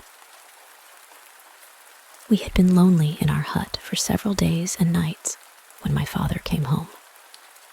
I knew he would bring me some shells from the Gulf of Lepanto, or perhaps a knife with a shining blade. This time he brought, under his sheepskin cloak, a little child, a little half-naked girl. She was wrapped in a fur, but when this was taken off, and she lay in my mother's lap, 3 silver coins were found fastened in her dark hair. They were all her possessions. My father told us that the child's parents had been killed by the Turks, and he talked so much about them that I dreamed of Turks all night. He himself had been wounded, and my mother bound up his arm. It was a deep wound, and the thick sheepskin cloak was stiff with congealed blood. The little maiden was to be my sister. How pretty and bright she looked. Even my mother's eyes were not more gentle than hers. Anastasia, as she was called, was to be my sister, because her father had been united to mine by an old custom, which we still follow. They had sworn brotherhood in their youth, and the most beautiful and virtuous maiden in the neighborhood was chosen to perform the act of consecration upon this bond of friendship. So now, this little girl was my sister. She sat in my lap, and I brought her flowers and feathers from the birds of the mountain. We drank together of the waters of Parnassus, and dwelt for many years beneath the laurel roof of the hut, while, winter after winter, my mother sang her song of the stag who shed red tears. But as yet, I did not understand that the sorrows of my own countrymen were mirrored in those tears. One day, there came to our hut Franks, men from a far country, whose dress was different to ours. They had tents and beds with them, carried by horses, and they were accompanied by more than 20 Turks, all armed with swords and muskets.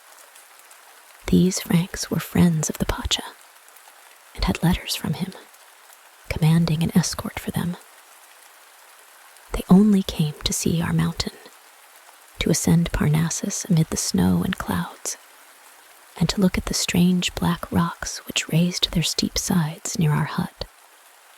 They could not find room in the hut, nor endure the smoke that rolled along the ceiling till it found its way out at the low door. So they pitched their tents on a small space outside our dwelling. Roasted lambs and birds were brought forth, and strong, sweet wine, of which the Turks are forbidden to partake. When they departed, I accompanied them for some distance, carrying my little sister, Anastasia, wrapped in a goatskin on my back. One of the Frankish gentlemen made me stand in front of a rock and drew us both as we stood there, so that we looked like one creature. I did not think of it then, but Anastasia and I were really one. She was always sitting on my lap, or riding in the goatskin on my back, and in my dreams, she always appeared to me. 2 nights after this, other men, armed with knives and muskets, came into our tent. They were Albanians, brave men, my mother told me. They only stayed a short time. My sister, Anastasia, sat on the knee of one of them. And when they were gone, she had not 3, but 2 silver coins in her hair. One had disappeared. They wrapped tobacco in strips of paper and smoked it. And I remember they were uncertain as to the road they ought to take. But they were obliged to go at last, and my father went with them. Soon after, we heard the sound of firing. The noise continued, and presently soldiers rushed into our hut and took my mother and myself and Anastasia prisoners. They declared that we had entertained robbers, and that my father had acted as their guide, and therefore we must now go with them. The corpses of the robbers and my father's corpse were brought into the hut. I saw my poor dead father, and cried till I fell asleep. When I awoke, I found myself in a prison, but the room was not worse than our own in the hut. They gave me onions and musty wine from a tarred cask, but we were not accustomed to much better fare at home. How long we were kept in prison, I do not know, but many days and nights passed by. We were set free about Easter time.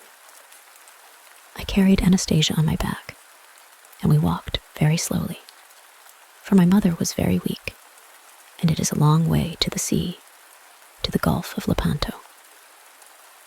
On our arrival, we entered a church, in which there were beautiful pictures in golden frames. They were pictures of angels, fair and bright. And yet our little Anastasia looked equally beautiful, as it seemed to me. In the center of the floor stood a coffin filled with roses. My mother told me it was the Lord Jesus Christ who was represented by these roses. Then the priest announced, "Christ is risen," and all the people greeted each other. Each one carried a burning taper in his hand, and one was given to me, as well as to little Anastasia. The music sounded, and the people left the church hand in hand, with joy and gladness. Outside, the women were roasting the pasha lamb. We were invited to partake, and as I sat by the fire, a boy, older than myself, put his arms round my neck and kissed me and said, "Christ is risen." And thus it was that for the first time I met Aftanides. My mother could make fishermen's nets, for which there was a great demand here in the bay. And we lived a long time by the side of the sea, the beautiful sea that had a taste like tears, and in its colors reminded me of the stag that wept red tears. For sometimes its waters were red, and sometimes green or blue. Aftanides knew how to manage our boat, and I often sat in it with my little Anastasia while it glided on through the water, swift as a bird flying through the air. Then, when the sun set, how beautifully, deeply blue would be the tint on the mountains, one rising above the other in the far distance, and the summit of Mount Parnassus rising above them all like a glorious crown. Its top glittered in the evening rays like molten gold, and it seemed as if the light came from within it. For long after the sun had sunk beneath the horizon, the mountaintop would glow in the clear blue sky. The white aquatic birds skimmed the surface of the water in their flight, and all was calm and still as amid the black rocks at Delphi. I lay on my back in the boat. Anastasia leaned against me, while the stars above us glittered more brightly than the lamps in our church. They were the same stars, and in the same position over me as when I used to sit in front of our hut at Delphi. And I had almost begun to fancy I was still there, when suddenly there was a splash in the water.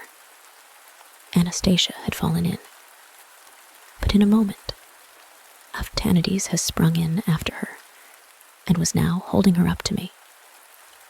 We dried her clothes as well as we were able, and remained on the water till they were dry, for we did not wish it to be known what a fright we had had, nor the danger which our little adopted sister had incurred, in whose life Aftanides had now a part. The summer came, and the burning heat of the sun tinted the leaves of the trees with lines of gold. I thought of our cool mountain home and the fresh water that flowed near it. My mother, too, longed for If, and one evening we wandered towards home. How peaceful and silent it was as we walked on through the thick, wild thyme, still fragrant, though the sun had scorched the leaves. Not a single herdsman did we meet, not a solitary hut did we pass. Everything appeared lonely and deserted. Only a shooting star showed that in the heavens there was yet life. I know not whether the clear blue atmosphere gleamed with its own light, or if the radiance came from the stars, but we could distinguish quite plainly the outline of the mountains. My mother lighted a fire and roasted some roots she had brought with her, and I and my little sister slept among the bushes, without fear of the ugly Smidraki, from whose throat issues fire, or of the wolf and the jackal. For my mother sat by us, and I considered her presence sufficient protection. We reached our old home, but the cottage was in ruins, and we had to build a new one. With the aid of some neighbors, chiefly women, the walls were in a few days erected, and very soon covered with a roof of olive branches. My mother obtained a living by making bottle cases of bark and skins, and I kept the sheep belonging to the priests, who were sometimes peasants, while I had for my playfellows Anastasia and the turtles. Once our beloved Aftanides paid us a visit. He said he had been longing to see us so much, and he remained with us 2 whole happy days. A month afterwards, he came again to wish us goodbye, and brought with him a large fish for my mother.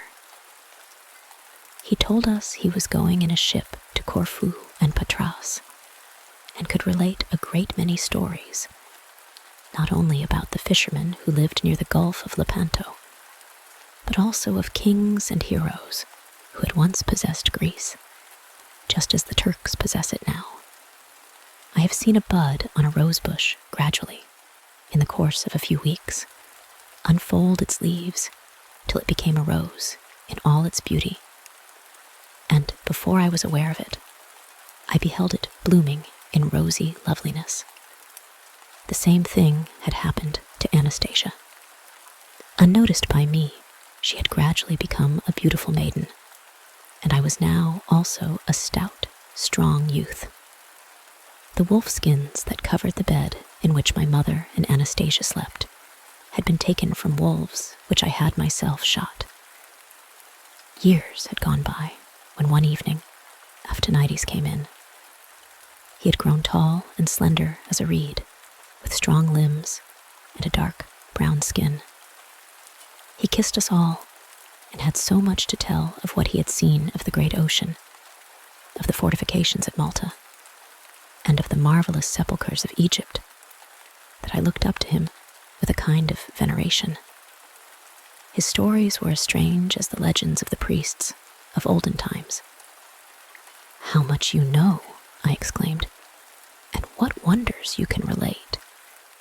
"I think what you once told me the finest of all," he replied. "You told me of a thing that has never been out of my thoughts, of the good old custom, of the bond of friendship, a custom I should like to follow. Brother, let you and I go to church, as your father and Anastasia's father once did. Your sister Anastasia is the most beautiful and most innocent of maidens, and she shall consecrate the deed. No people have such grand old customs as we Greeks." Anastasia blushed like a young rose, and my mother kissed Aphrodite. At about 2 miles from our cottage, where the earth on the hill is sheltered by a few scattered trees, stood the little church, with the silver lamp hanging before the altar. I put on my best clothes, and the white tunic fell in graceful folds over my hips. The red jacket fitted tight and close. The tassel on my fez cap was of silver, and in my girdle glittered a knife and my pistols. Aphrodite was clad in the blue dress worn by the Greek sailors. On his breast hung a silver medal with the figure of the Virgin Mary, and his scarf was as costly as those worn by rich lords. Everyone could see that we were about to perform a solemn ceremony. When we entered the little, unpretending church, the evening sunlight streamed through the open door on the burning lamp and glittered on the golden picture frames. We knelt down together on the altar steps, and Anastasia drew near and stood beside us. A long, white garment fell in graceful folds over her delicate form, and on her white neck and bosom hung a chain entwined with old and new coins, forming a kind of collar. Her black hair was fastened into a knot and confined by a headdress formed of gold and silver coins, which had been found in an ancient temple. No Greek girl had more beautiful ornaments than these. Her countenance glowed, and her eyes were like 2 stars. We all 3 offered a silent prayer, and then she said to us, "Will you be friends in life and in death?" "Yes," we replied. "Will you each remember to say, 'Whatever may happen, my brother is a part of myself. His secret is my secret. My happiness is his.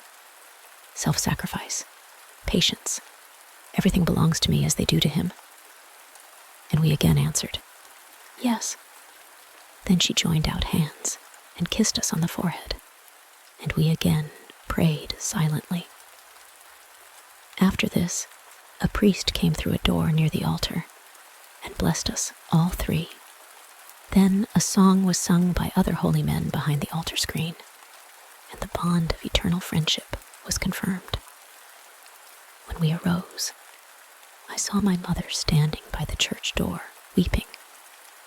How cheerful everything seemed now in our little cottage by the Delphian Springs. On the evening before his departure, Aftanides sat thoughtfully beside me on the slopes of the mountain. His arm was flung around me, and mine was round his neck. We spoke of the sorrows of Greece and of the men of the country who could be trusted. Every thought of our souls lay clear before us. Presently, I seized his hand. "Aftanides," I exclaimed, "there's one thing still that you must know. One thing that till now has been a secret between myself and heaven. My whole soul is filled with love, with a love stronger than the love I bear to my mother and to thee." "And whom do you love?" asked Aftanides. And his face and neck grew red as fire. "I love Anastasia," I replied. Then his hand trembled in mine, and he became pale as a corpse. I saw it. I understood the cause, and I believe my hand trembled too. I bent towards him. I kissed his forehead and whispered, "I have never spoken of this to her, and perhaps she does not love me. Brother, think of this. I have seen her daily. She has grown up beside me and has become a part of my soul. And she shall be thine," he exclaimed. "Thine. I may not wrong thee, nor will I do so. I also love her, but tomorrow I depart. In a year, we will see each other again, but then you will be married. Shall it not be so? I have a little gold of my own. It shall be yours. You must and shall take it." We wandered silently homeward across the mountains. It was late in the evening when we reached my mother's door. Anastasia held the lamp as we entered. My mother was not there. She looked at Aftanides with a sweet but mournful expression on her face. "Tomorrow you are going to leave us," she said. "I'm very sorry." "Sorry?" he exclaimed, and his voice was troubled with a grief as deep as my own. I could not speak, but he seized her hand and said, "Our brother yonder loves you, and is he not dear to you? His very silence now proves his affection." Anastasia trembled and burst into tears. Then I saw no one, thought of none but her. I threw my arms round her and pressed my lips to hers. As she flung her arms round my neck, the lamp fell to the ground, and we were in darkness, dark as the heart of poor Aftanides. Before daybreak he rose, kissed us all, and said, "Farewell," and went away. He had given all his money to my mother for us. Anastasia was betrothed to me, and in a few days afterwards she became my wife. The end. Thank you for taking the time to listen along with me this evening. I hope this has helped to relax you and that you have enjoyed the story. If there are any stories you would like to hear in the future, please leave a comment in the section below. And please consider subscribing so that you won't miss out on all the stories coming to the channel very soon. And until next time, goodbye for now.